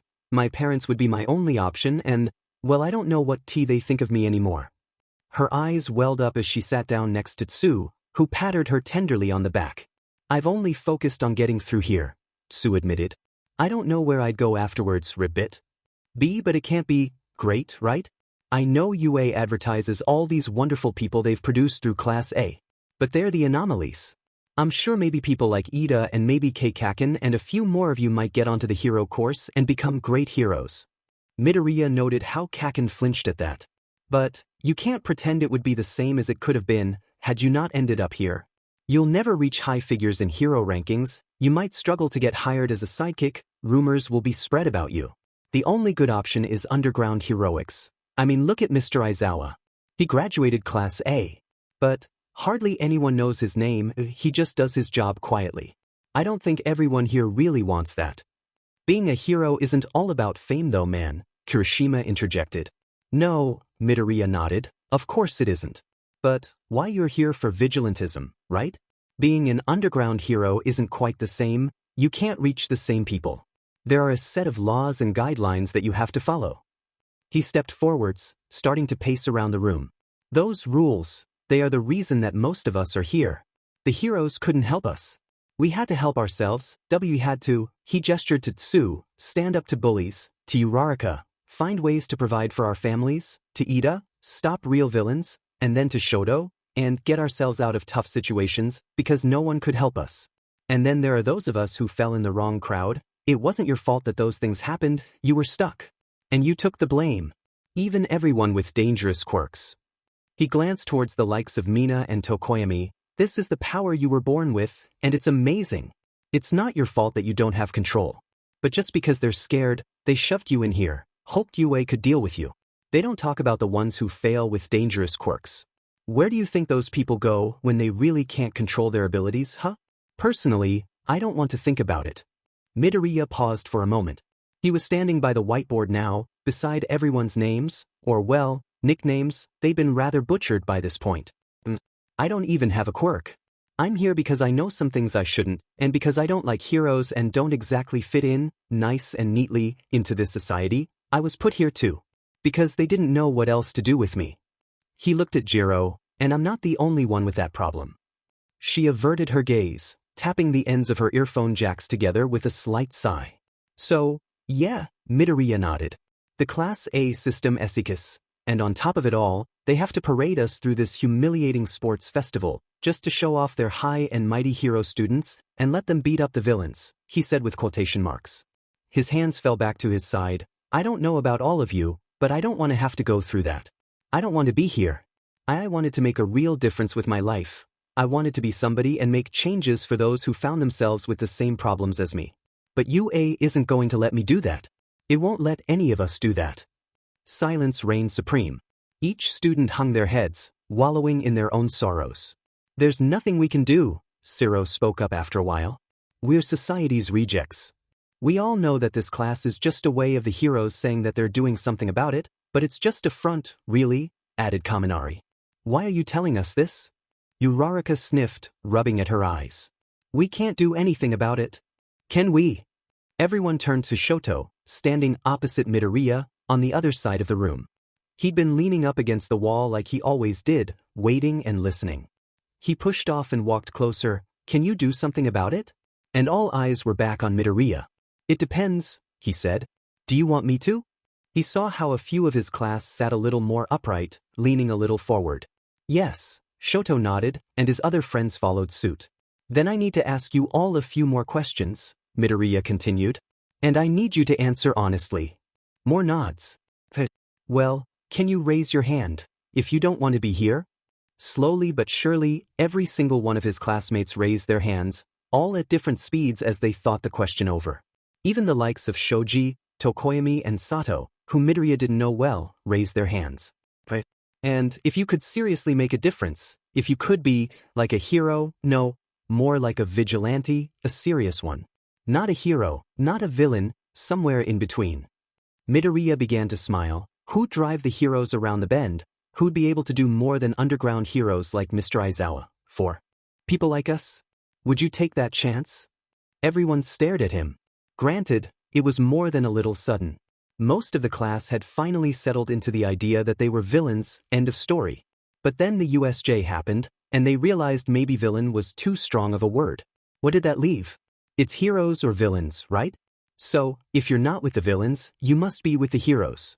So, then why did the heroes beat them down? Why had the heroes been fighting against them for so long? And more importantly, would they ever stop? Would they, the members of Class A, spend the rest of their lives in this weird, gray area between the black and white of society? So, for someone to stand up and say, let's be neither. Let's be the villains on the heroes' side. It shocked them. But then Sue raised her hand. The rest of the class stared at her for a moment, her eyes fixed unblinkingly at Midoriya, as stubborn, sure and confident as always. Slowly but surely, the other vigilantes, like Kirishima and Ojiro and Ida, they did the same. Then so did Mina. When she did, so did Kaminari, and then Ciro. And by the time nearly everyone had raised their hand, they were laughing. Seriously? Kirishima grinned unsurely. He was looking at Ciro, their hands were still raised. He sighed. Look, I'm here because I fell in the wrong crowd, like you said. I did some stupid stuff and now, yeah, I'm here. I don't know, I'd never thought of myself as like a hero but better, before, it's kind of cool. A few laughed again. I've always wanted to use my quirk to help people, admitted Yaoyorozu, with a tone that suggested she was admitting her greatest secret. Just after everything that happened, I didn't know how. Heroes make people smile, said Uraraka, smiling herself. They used to make me smile. But then I found myself against them and I think I want a do-over. Me too, nodded Shoji, always the unexpected. Why wouldn't you want to, Bakugo? Mina asked him, using his real name for once. Kaken's arms were firmly crossed. He glared at her. It's freaking illegal. We're illegal, man, Kaminari sighed. I do agree with Bakugo, nodded Ida. But I raised my hand because I do want to make a difference. And, although I have denied it, I do not regret what I did. I don't regret standing up to Stain, after what he did to my brother. All that I regret was finding myself here. But I couldn't just stand by and I don't think it's right. Going against the heroes means that I can truly earn that title, save lives. I would consider it. Kaken tutade, rolling his eyes. Yeah, whatever. I'll end up on the hero course and it wouldn't freaking matter. Did you not hear what Midoriya said? Jiro interjected. You won't be the #1 hero like you want so bad. Imagine if you win the sports festival, right? I will. Yeah, whatever. Imagine the crowd's reaction. You think they're gonna be cheering your name, forgetting that they'd labeled you as a villain? They'll hate you, and they always will, Jiro spat harshly, but maybe that was needed to get through to him. I just think you're too scared, Ciro grinned. I ain't freaking scared, he snapped. I'd be the #1 freaking vigilante and none of you would hold a candle to me. And once you're like that, maybe people would finally like you, Mina giggled. Kaken leant forwards to yell at her some more, but Kirishima put an arm in front of him, holding it back. So, what do you say, Baku bro? Kaken stared at him for a moment, before sighing and falling back into the sofa. After a moment he raised his hand. But there was one more person, other than Midoriya, not raising his hand. Shoto? Midoriya asked nervously. He gazed back at him, eyes wide. I don't want to be a hero like my father. We know you have some kind of beef with your old man, said Kirishima. But you wouldn't be like him, really. To be honest, and no offense, I'm not that fond of Endeavor. I don't like the way he treats villains or victims, as a matter of fact. He gritted his teeth and stared at the ground for a moment. But we know you now, man. And you might act all cold and stuff, but you're actually a really decent guy? Honestly, other than your quirk and looks, it's kind of hard to believe you're even related. Shoto blinked, clearly rather shocked by the statement. Imagine Endeavor's reaction to you being a vigilante, Jiro laughed to herself. Midoriya paid much attention to her words on the topic. It's like, he wanted you to be a hero, right? So, you go, yeah, no thanks, and then go off and be a vigilante. That's a serious power move, he'd be so mad. Oh, Jiro knew, she absolutely knew. Come on, Shoto. Uraraka called out. You won't be a hero because of your dad, you'd be like a villain hero. Imagine the reaction of the press, grinned Jiro. Midoriya didn't miss the slight smile that grew on Shoto's lips. He turned back to him, whatever side you're on. So am I, Shoto repeated and raised his hand. Midoriya smiled widely, and finally he raised his hand too. Laughter rang around them all again as they dropped their hands. Little conversations about what it would be like to be a full-blown vigilante were sparked. Shoto started smiling a little wider. Okay, I still have a few more questions, Midoriya continued. He was smiling too. They stopped talking immediately and turned back to him. Raise your hands if you're willing to try and make this a reality. Everyone but Ida did so immediately. Ida hesitated, glancing around at them all. You're serious? Midoriya gulped and nodded. He seemed to be deep in thought. Eventually, he said, if this is something you really want to do, well, then I suppose I must be there to ensure nothing too serious occurs. And he raised his hand to the cheers of his classmates. And keep your hands up if, Midoriya gave them a rather worried look, grinning unsurely. You're willing to do something a little crazy to get there. A few laughed. I think that may come with the job, Yayorozu laughed daintily. What kind of crazy? Asked Sue, tapping the side of her chin with her free hand. It is important to note that no one had dropped their hand yet. Well, Midoriya began, finally getting to the point of all this. If we wanted to do this, the sports festival would be disastrous. After it, everyone would know our quirks, our faces, our names. I mean, they know them anyway, but it would become public knowledge. And we can't let that happen. What are you saying? Ida queried, narrowing his eyes. I'm saying that before the sports festival, we've got to break out of UA. What? The class erupted. Some stood up, others just sat there and gaped. Some grinned stupidly at the idea. Others just had their mouth hanging open in utter disbelief that they'd really just heard Midoriya say such a thing. But as far as he could tell, a majority of the class was giddy with their excitement. Had Midoriya really just suggested that they should break out of UA?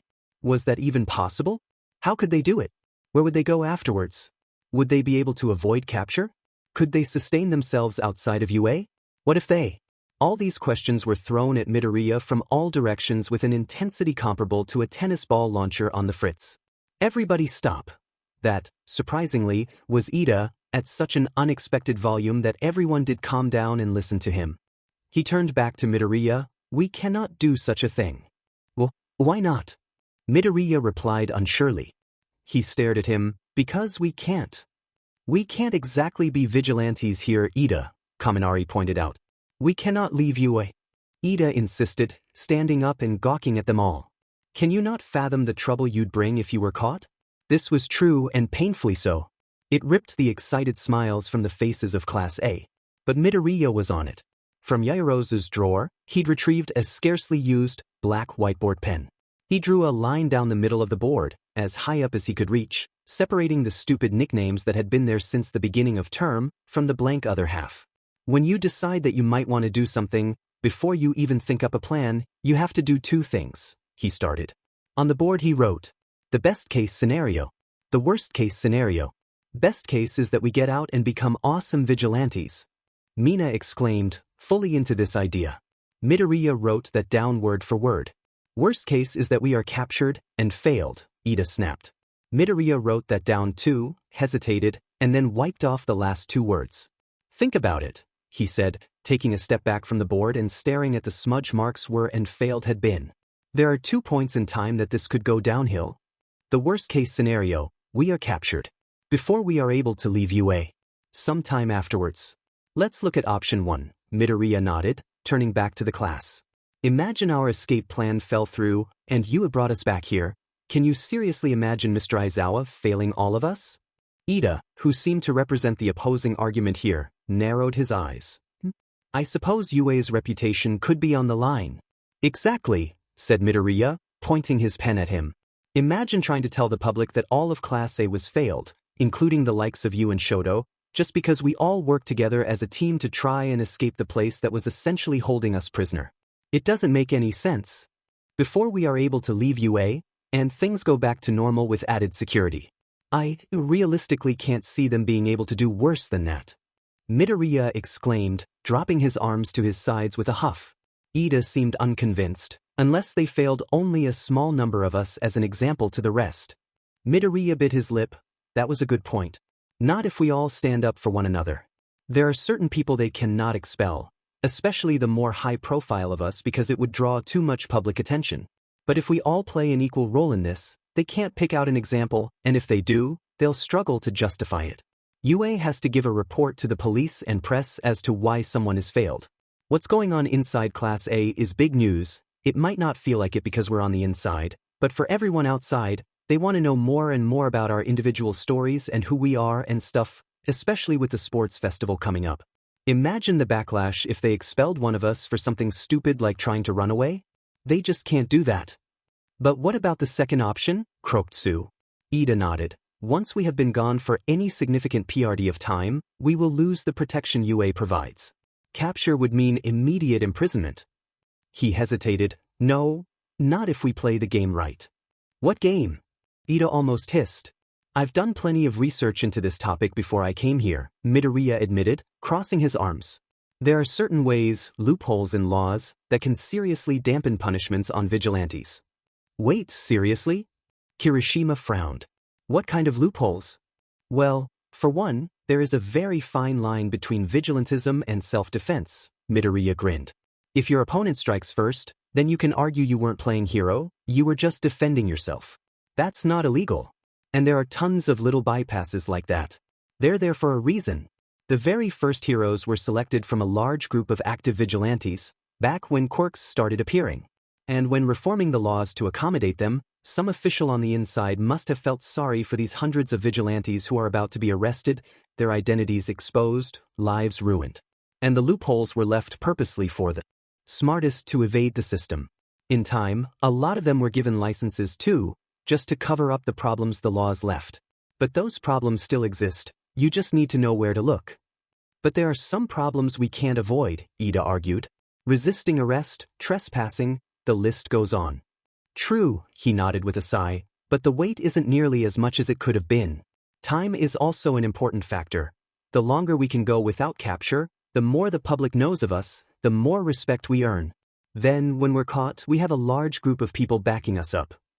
So, the worst case is being caught really early, Uraraka realized.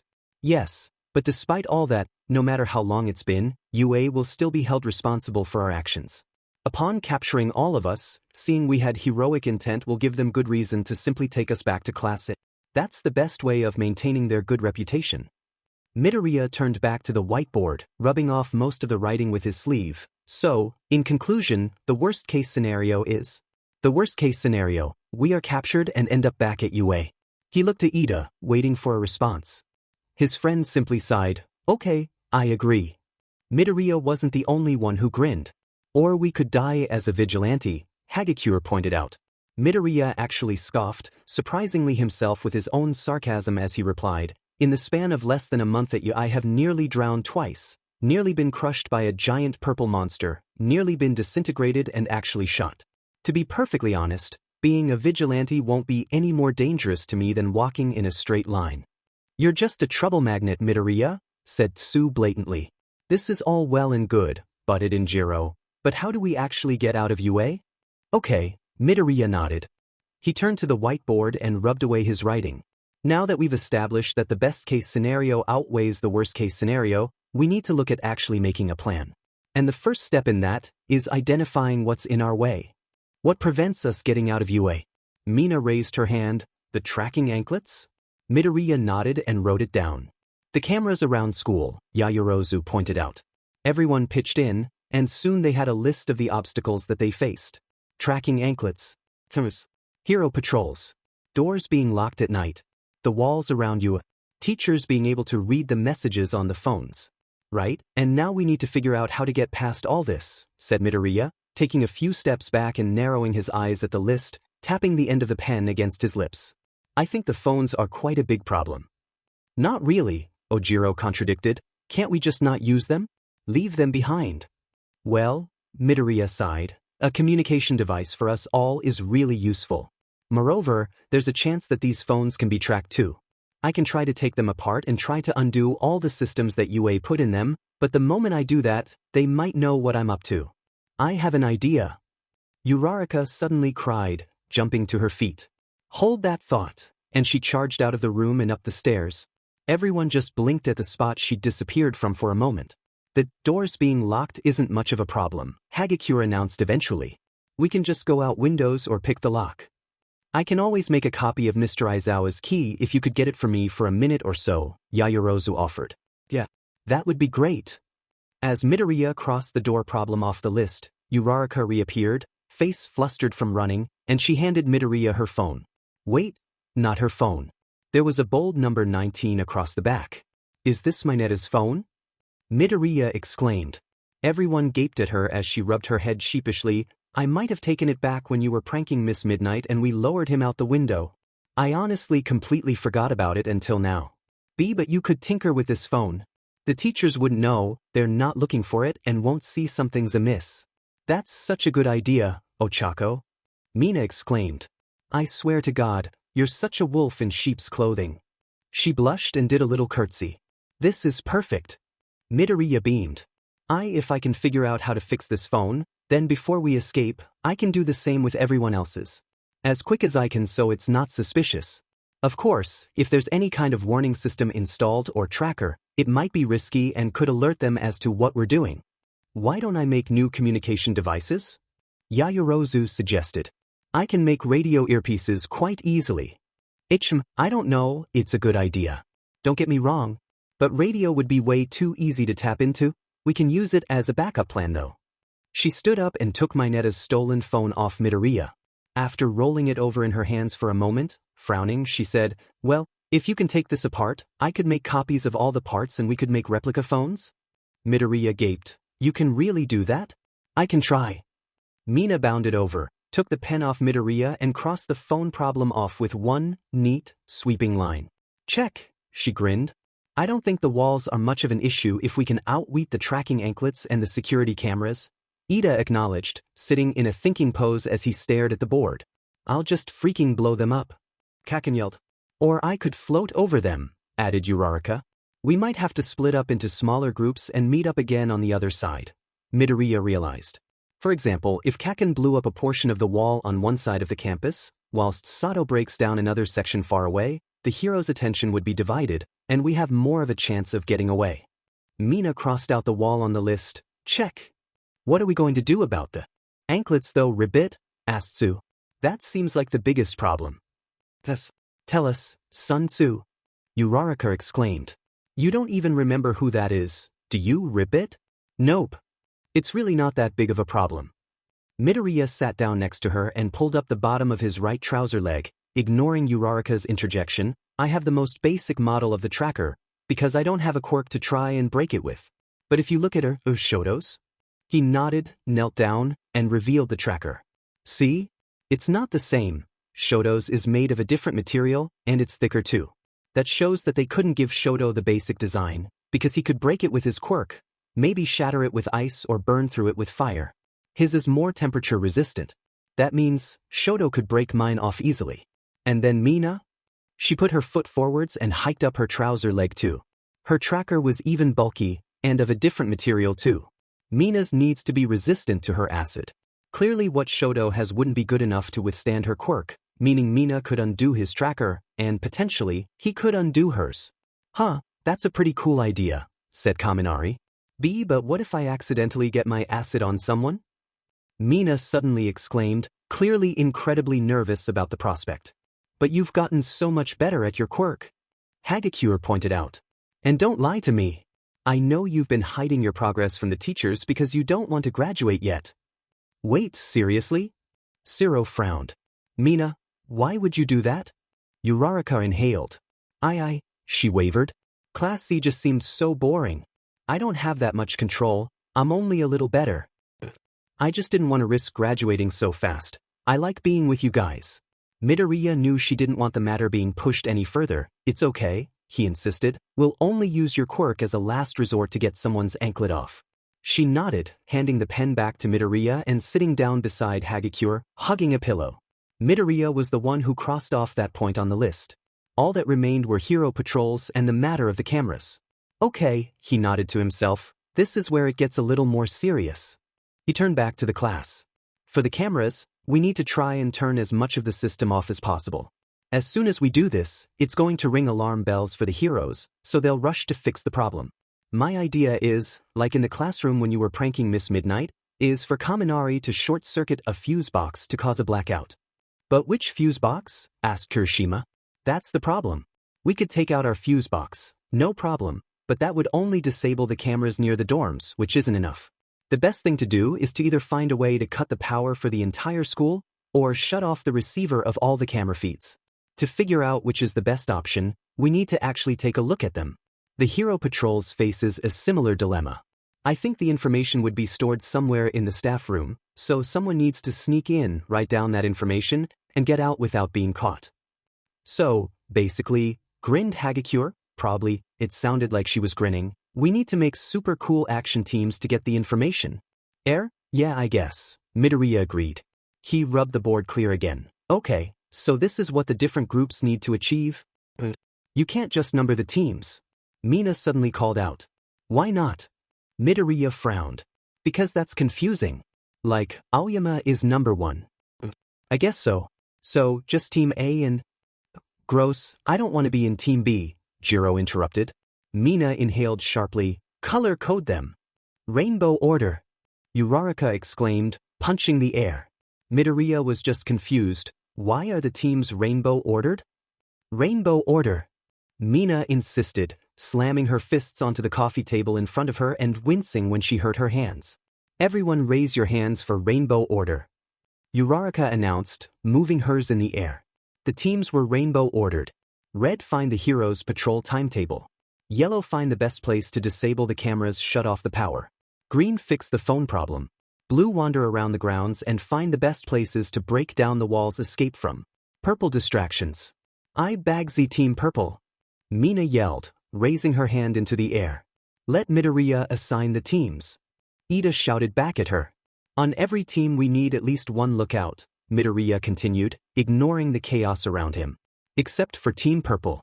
We'll set up some code words and responses to text to each other, and Purple's job is to run around and cover for the other teams if something goes wrong. After far more discussion than necessary, mainly about disliking the assigned colors of the groups they found themselves in, the teams were finally put together. Red Hagakure and Ida. Yellow Uraraka, Kaminari, Sato and Shoji. Green Midoriya, Yaoyorozu and Shoto. Blue Kaken Bakugo Kaken, Kirishima, Jiro and Tokoyami.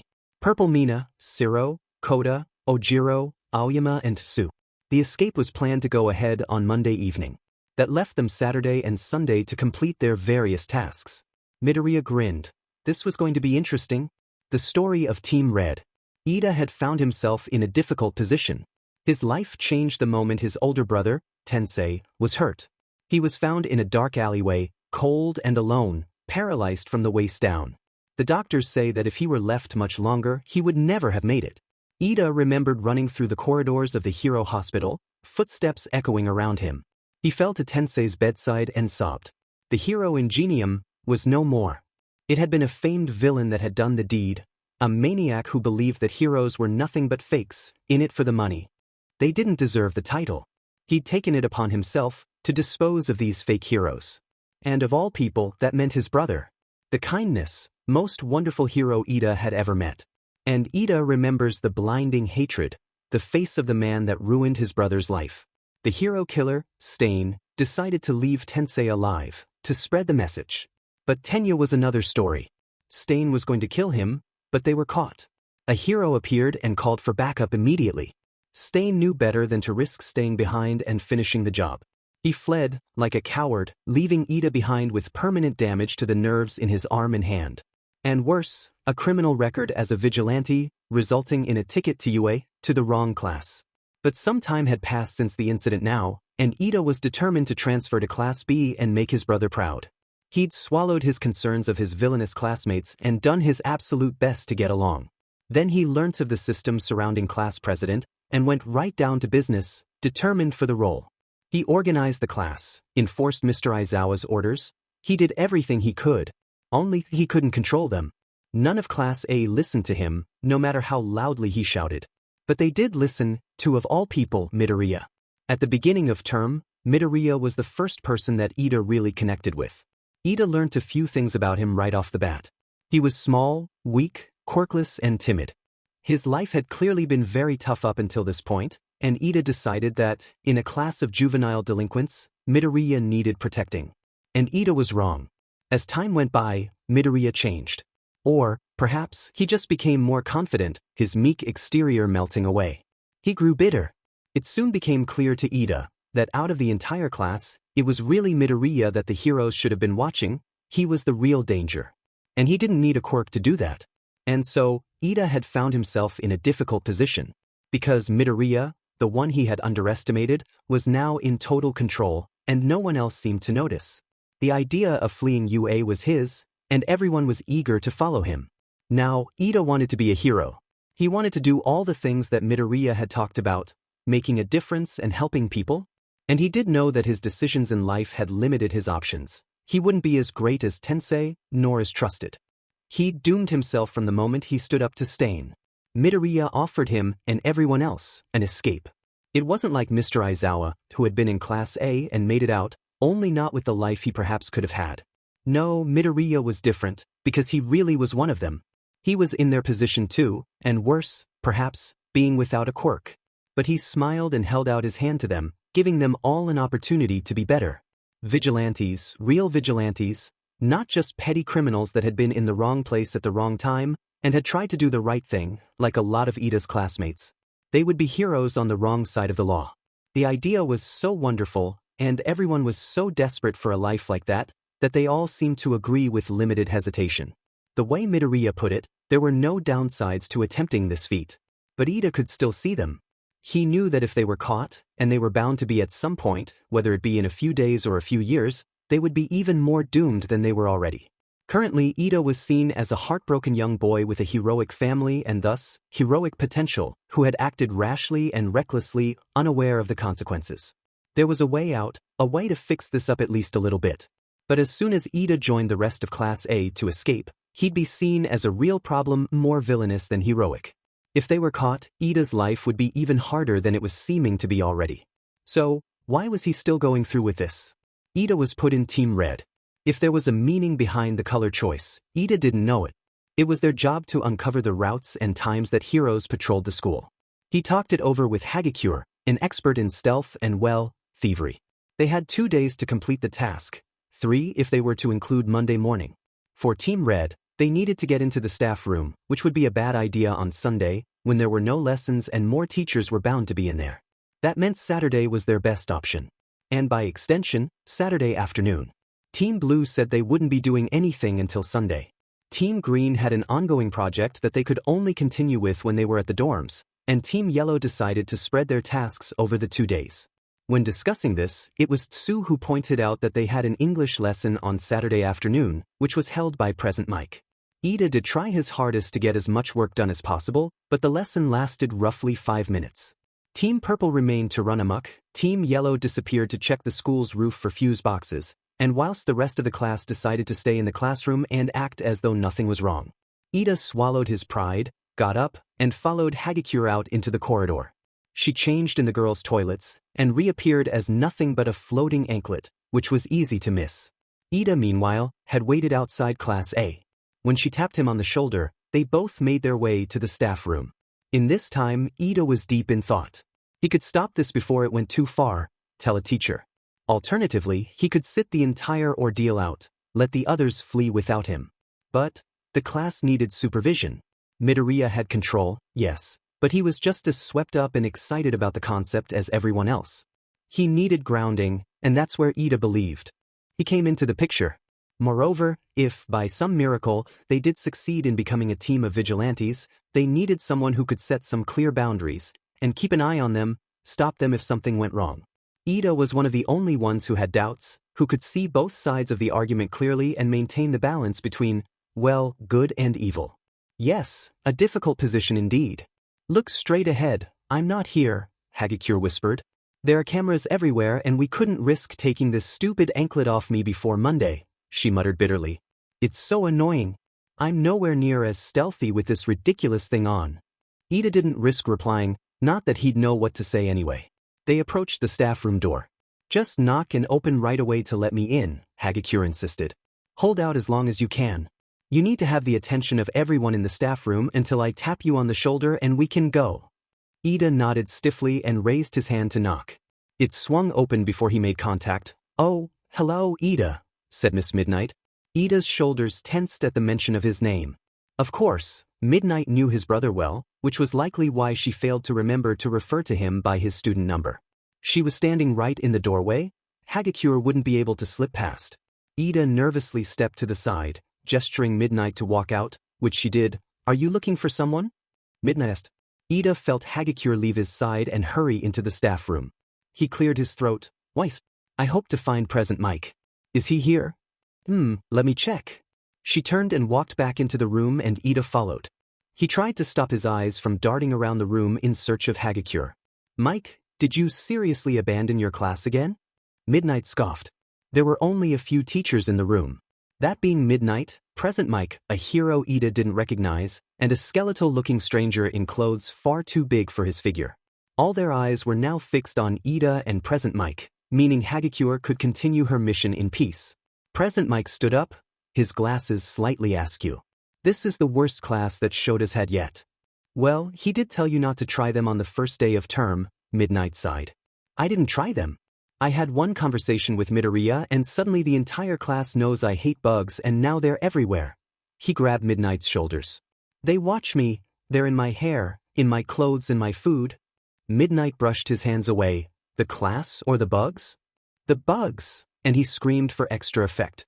It even made a pile of paper scatter across the floor on the other side of the room, or maybe that was Hagakure's doing. It drew their gaze, and Ida knew this was the time to remind them of his presence. He cleared his throat again. I do apologize for their actions, sir. I didn't realize you were here. Present Mike exclaimed. He pointed dramatically in his direction. It's one of the only tolerable members of Class A. Why? Ida waited until he was done shouting. Why yes, thank you. I was wondering if you could come back too? He won't be coming back, Midnight grinned.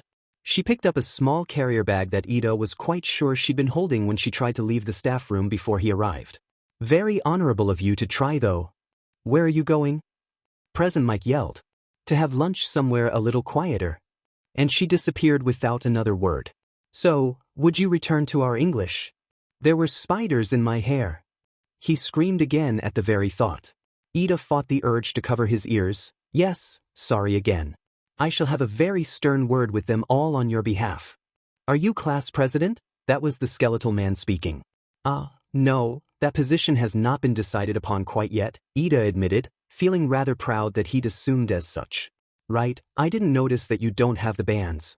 Similarly to how all of Class A wore red bands on the arms of their blazers, class presidents from any department sported a slimmer, gold variant to distinguish them from their classmates. Vice presidents wore silver. Ida was not sure how this would combine with the red marks of Class A. Perhaps they would overlap, or maybe border one another. If you don't mind me asking, sir, what do you teach? Ida asked the stranger, who visibly stiffened at the query. I don't recall seeing you before. Well, to tell you the truth, young man, I'm here for the heroics department, yes. The sports festival will be here soon, and I am to help organize. Forgive my curiosity. It's fine. What is your name? So that I may refer to you correctly in the future. Mr. Yagi. A pleasure to make your acquaintance, Mr. Yagi, sir. This was the moment that Ida's phone beeped from his pocket. He pulled it out to investigate. Class A group chat. Ochako Uraraka, 5. What homework is due on Monday? That was her group's signal that something was going wrong. Right, very nice. Present Mike interjected, running his hands through his gelled hair nervously. Why don't you go back to class and make sure the rest of them get their homework at least? It's on the tea table. I'll put in a good word to Aizawa for ya. Ida hesitated. Hagakure wasn't done with her search yet. He glanced back down at his phone. Mina Ishido, 2. Don't worry. We'll help. And moments later, there was a long bang that shook the very building. Everyone in the staff room froze. Likely, Hagakure did too. What was that? Present Mike exclaimed. Sensing this was something to do with his class, Ida stepped in front of the door to stop anyone from leaving. Likely at fault of the support course. It usually is, nodded Mr. Yagi, which Ida was relieved about. It sounded a lot closer, Present Mike realized. Maybe I should check. Mr. Present Mike, sir? Hey there. Are you trying to stop me from leaving? No, not at all. I just thought that maybe you needed to talk about your phobia of bugs. Fears are tricky things, and as Midoriya implied, great weaknesses. Perhaps if you spoke about and actively exercised your entomophobia, such weaknesses could be resolved. Moreover, your problems with Class A would be no longer an issue for you. Present Mike blinked at him for a moment, before resting his hands on Ida's shoulders, the hero's glasses falling a little way down his nose. Wow, thank you, little listener. People don't usually stop and think about these things, and, well, your class has been so difficult recently, but they're not the only ones who exploit it. Midnight, Aizawa, my friends, they take advantage and they laugh.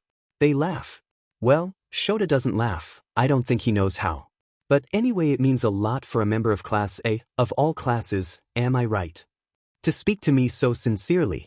Because people just don't take me seriously, but I can be serious. I can be a serious guy. I just don't like bugs. And I mean, who does? They're creepy and... Ida was painstakingly aware that, across the room, leaning up against a pinboard, a pen was moving seemingly all on its own, jotting something down on a sticky note. They're out for me. It's like all the bugs in the world got together one night to plan their attack. I attract them. It's not fair. The sticky note floated across the room like it had simply fallen off the board. Ida would have thought that to be the truth if it didn't jump up behind him and slide into his pocket. They do. They play games with my phobia. That's serious, villainous, cool. Hagakure poked the back of his shoulder. Never understand how I feel and... Yes, definitely, I completely agree. Ida backed away, feeling for the doorknob and being careful not to walk into Hagakure. The door opened for him. Yes, and I'll get back to my class now, bye. And he shut the door in his teacher's face. Ida breathed a sigh of relief. He turned and marched back down the corridor towards Class A, nodding when Hagakure informed him that she'd hurry back to the bathrooms for a while, and that she'd meet him back in the classroom. He was very thankful for that to be over. But he did feel guilty for his actions. He was betraying the heroes. However, he was doing it for his friends. He would protect them through whatever endeavors they pursue. He hadn't really had friends before. With a slight smile, he pulled open the door to Class A. That smile faded immediately. The story of Team Purple. Sue wasn't too sure why she'd found herself in the distraction team. Perhaps it was because Midoriya trusted her to keep them the slightest bit under control.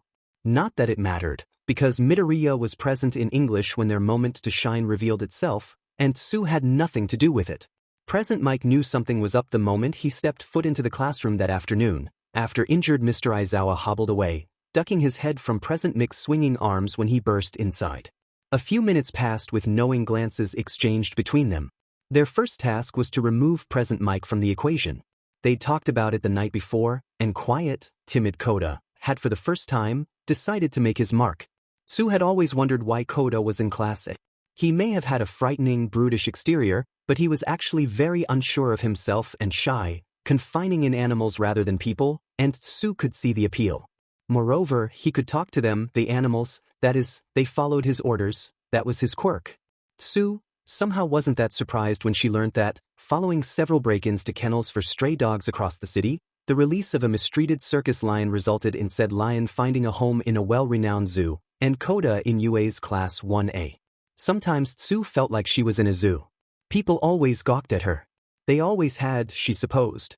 She had a natural hunch, a tongue that filled most of her mouth and resulted in a croaky, strange-sounding voice and wide, curious eyes. She didn't really have many friends before you, just Habuko, who started off the same as all the others, staring. And then of course UA happened. Tsu had never found more acceptance than in a class that no one else could accept. Sure, everyone was a little terrifying. Ochako was a thief for hire with plenty of stories to tell, and she was almost as good at martial arts as Ojiro, a vigilante. Then Tsu's other closest friend, Midoriya, may seem meek at first, but he had a leashed fury inside of him and the mind to do something with it. Walking around with these people definitely made people stare. Tsu didn't mind much anymore. Present Mike screamed and Kyoka clutched her hands over her sensitive ears. There was a spider in his hair. Koda had spent the morning befriending all that they could find around the dorm, which was far more than Tsu had expected.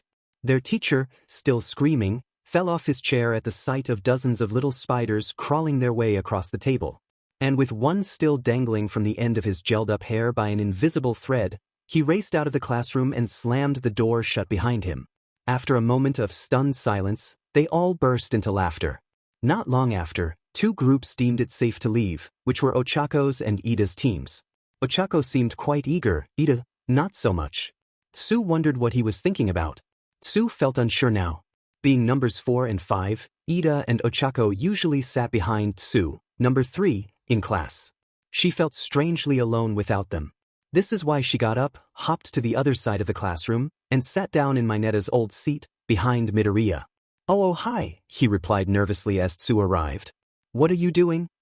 Just stuff. It was drawing in his notebook. Tsu could just see it over his shoulder. He was an exceptionally good drawer, but he seemed very self-conscious about it. What kind of stuff, Ribbit? Tsu would have liked to say there was not much point in continuing this narrative. This is because both teams' tasks were completed with no trouble and no distractions were needed after all. For the rest of the disrupted English lesson, Tsu simply looked through Midoriya's notebook with him, and in exchange for the kind gesture of letting her take a peek, she informed him of the weaknesses she could think of to do with her quirk. Only the last part was actually true, because far sooner than expected, the brick phones around Class A all beeped simultaneously.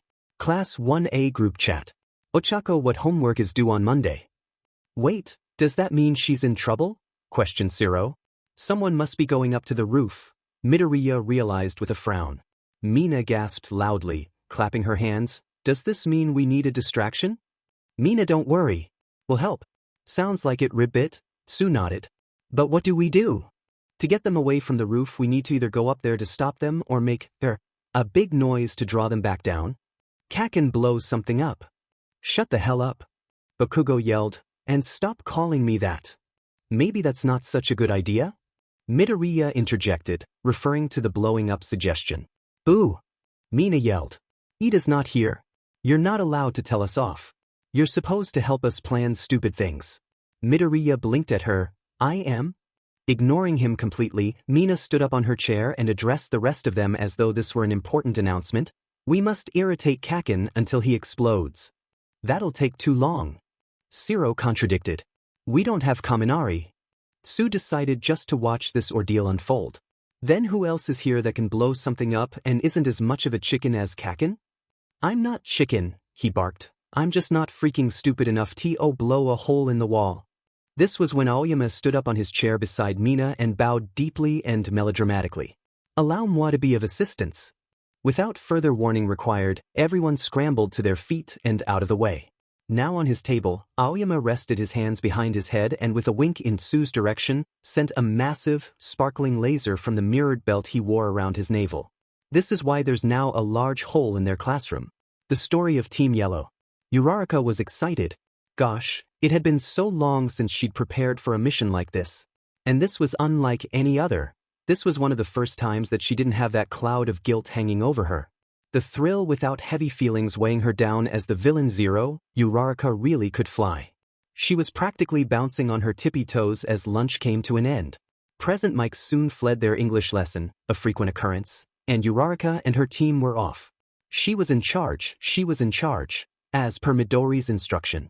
Their objective, find the best place to short out the building to take out the security cameras, something Uraraka may or may not have attempted before, not at UA though of course. There were bound to be plenty of places all over the school that could do this, but could they take out all the cameras? Probably not. That's why, last night, Uraraka concluded that the best thing to do was to take out, not the cameras, but the connection to the cameras, where all the feeds were wirelessly brought together and likely displayed on some kind of computer screen. Okay, maybe Midoriya had helped her with that idea. That would probably be in Principal Nisa's office, which was on the very top floor of the main building.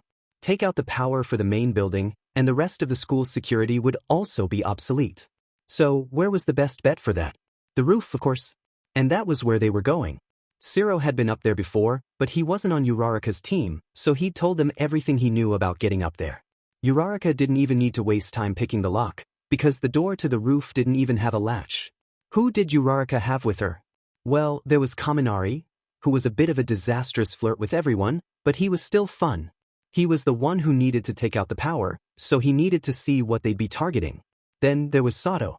He acted all tough, but he was really a big sweetheart. He loved to cook and often taught Uraraka a few tricks and shortcuts. Sato's strength quirk activated when he ate sugar, which was why he was carrying sugar cubes in his pockets. Only the stronger he got, the more his mental capacity suffered. That was why he was at UA. A few too many dangerous, accidental outbursts. But he didn't need his quirk to be strong. His natural muscles were good enough for what they needed, which was to rip the covers off any fuse box they needed to investigate, if the locks proved too tricky for Uraraka. Finally, she had Shoji. He was their lookout. His quirk made him look kind of creepy, but it was still so useful. His 6 arms were webbed together, and from there, he could grow even more.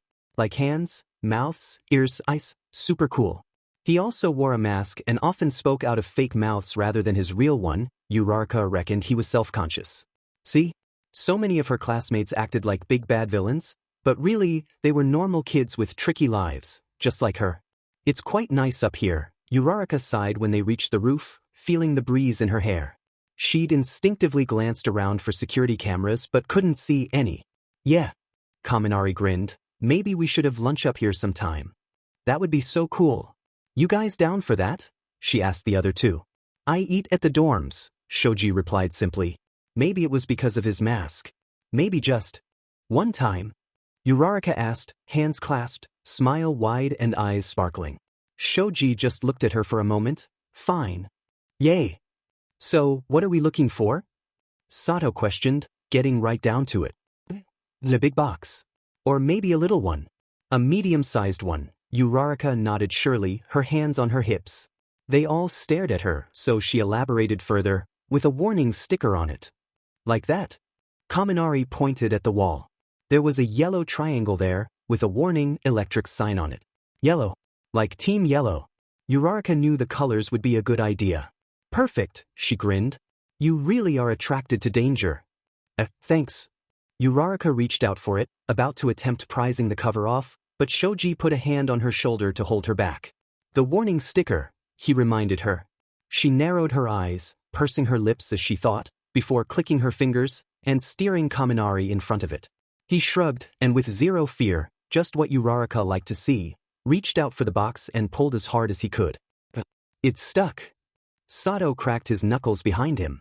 Kaminari backed away, and Sato pulled the cover off with ease, no quirk required. I loosened it for you, Kaminari insisted as Uraraka jumped in front of him, rubbing her hands together eagerly. She saw a bunch of wires and a few promising-looking switches. Okay. Now what? What do you mean now what? Kaminari repeated. I thought you were the expert. No? I usually just pull switches and see what happens. Should we do that? Probably not right now, Shoji suggested. He had a few extra eyes and ears, so he could pay attention to their surroundings and the task at hand at the same time. Get it? At hand? Super cool. Uraraka wondered what it felt like to have so many eyes pointed in weird directions. How do we know this'll take out what we need though? Sato acknowledged. What if it only disables part of the building? Well, as long as it takes out Principal Nizu's systems, we're safe, right? Uraraka replied. You're the expert, Kaminari sighed again. But she'd never pulled something off like this before. Sato took a few steps back. What if we made some more serious damage? If, on the night, we rip up some more wires and then electrocute it, it'll be harder to revert the damage. Flipping some switches is easily solved. Even I've repaired a broken fuse before, it's not hard, and we need to buy us as much time as possible. Great. So, what wires do we kill? Uraraka asked him. I was thinking more. Sato turned and everyone else followed his gaze. On the other side of the rooftop was a much larger, metal structure, also sporting the Beware electrocution sign. Oh! Uraraka bounced up and down. If you smash that on the night and then Kaminari went kaboom. Maybe we will take out the whole building. Kaminari raised a finger. Question, why am I going kaboom? Uraraka responded by making more sound effects. This extremely useful conversation, however, was interrupted by their lookout, who said exactly that. Lookout, I think someone's coming. Are you sure? Uraraka whispered. A moment of silence. Yes? Positive. Uraraka could hear it too now, the distant click-clack of heels up stone stairs. She glanced around for escape routes on instinct. They were on a roof. It would be easy for her to escape with her gravity-nullifying quirk, but could she manage all 4 of them? Her next move was to send out the predetermined, emergency SOS message to the group chat. Class 1A group chat. 5. What homework is due on Monday? Luckily, it wasn't long before they received a reply. Pinky, the queen of the aliens. Don't worry. We'll help. We have to go, Shoji hissed. But where? Kaminari panicked. Uraraka had no choice. They couldn't rely too heavily on the others pulling this off. Come on. She grabbed Kaminari's wrist, which immediately gave her a static shock, and the 4 of them hurried to the edge of the roof.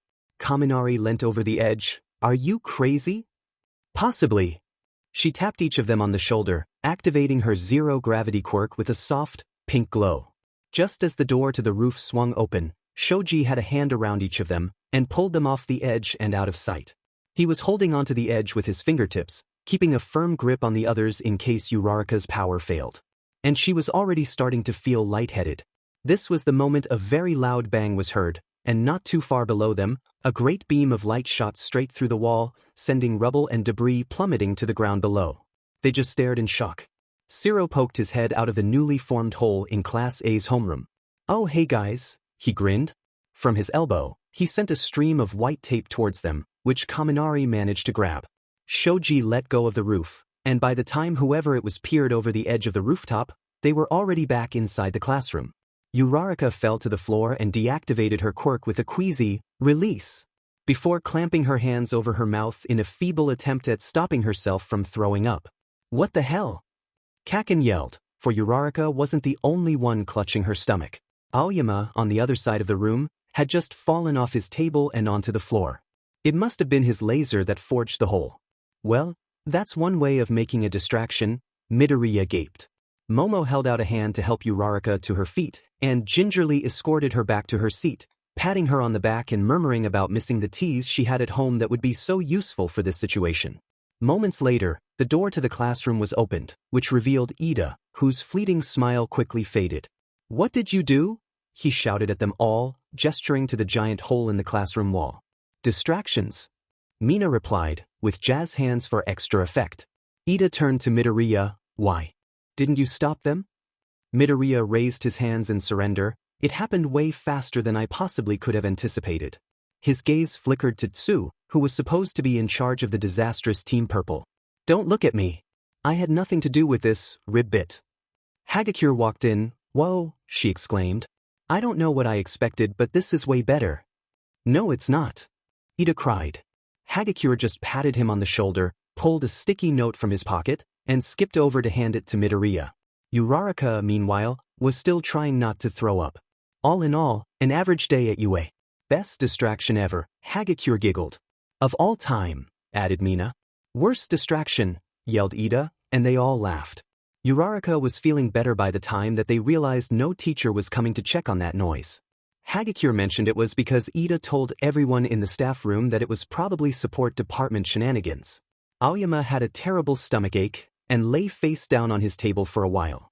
Momo started making shiny things for him to make him feel better, like mini disco ball and sparkly Russian nesting dolls, a method that actually started to work. Eventually, English came to an end. The last lesson of the day was maths, held by Mr. Ectoplasm, a kind of freaky-looking hero who could clone himself. But even he had a priceless look on his face when he opened the door to Class A and came face to face with a gaping hole in the wall. 18 students blinked at him like nothing had happened, and the 19th was drooped over his desk in a small shrine of sparkly objects.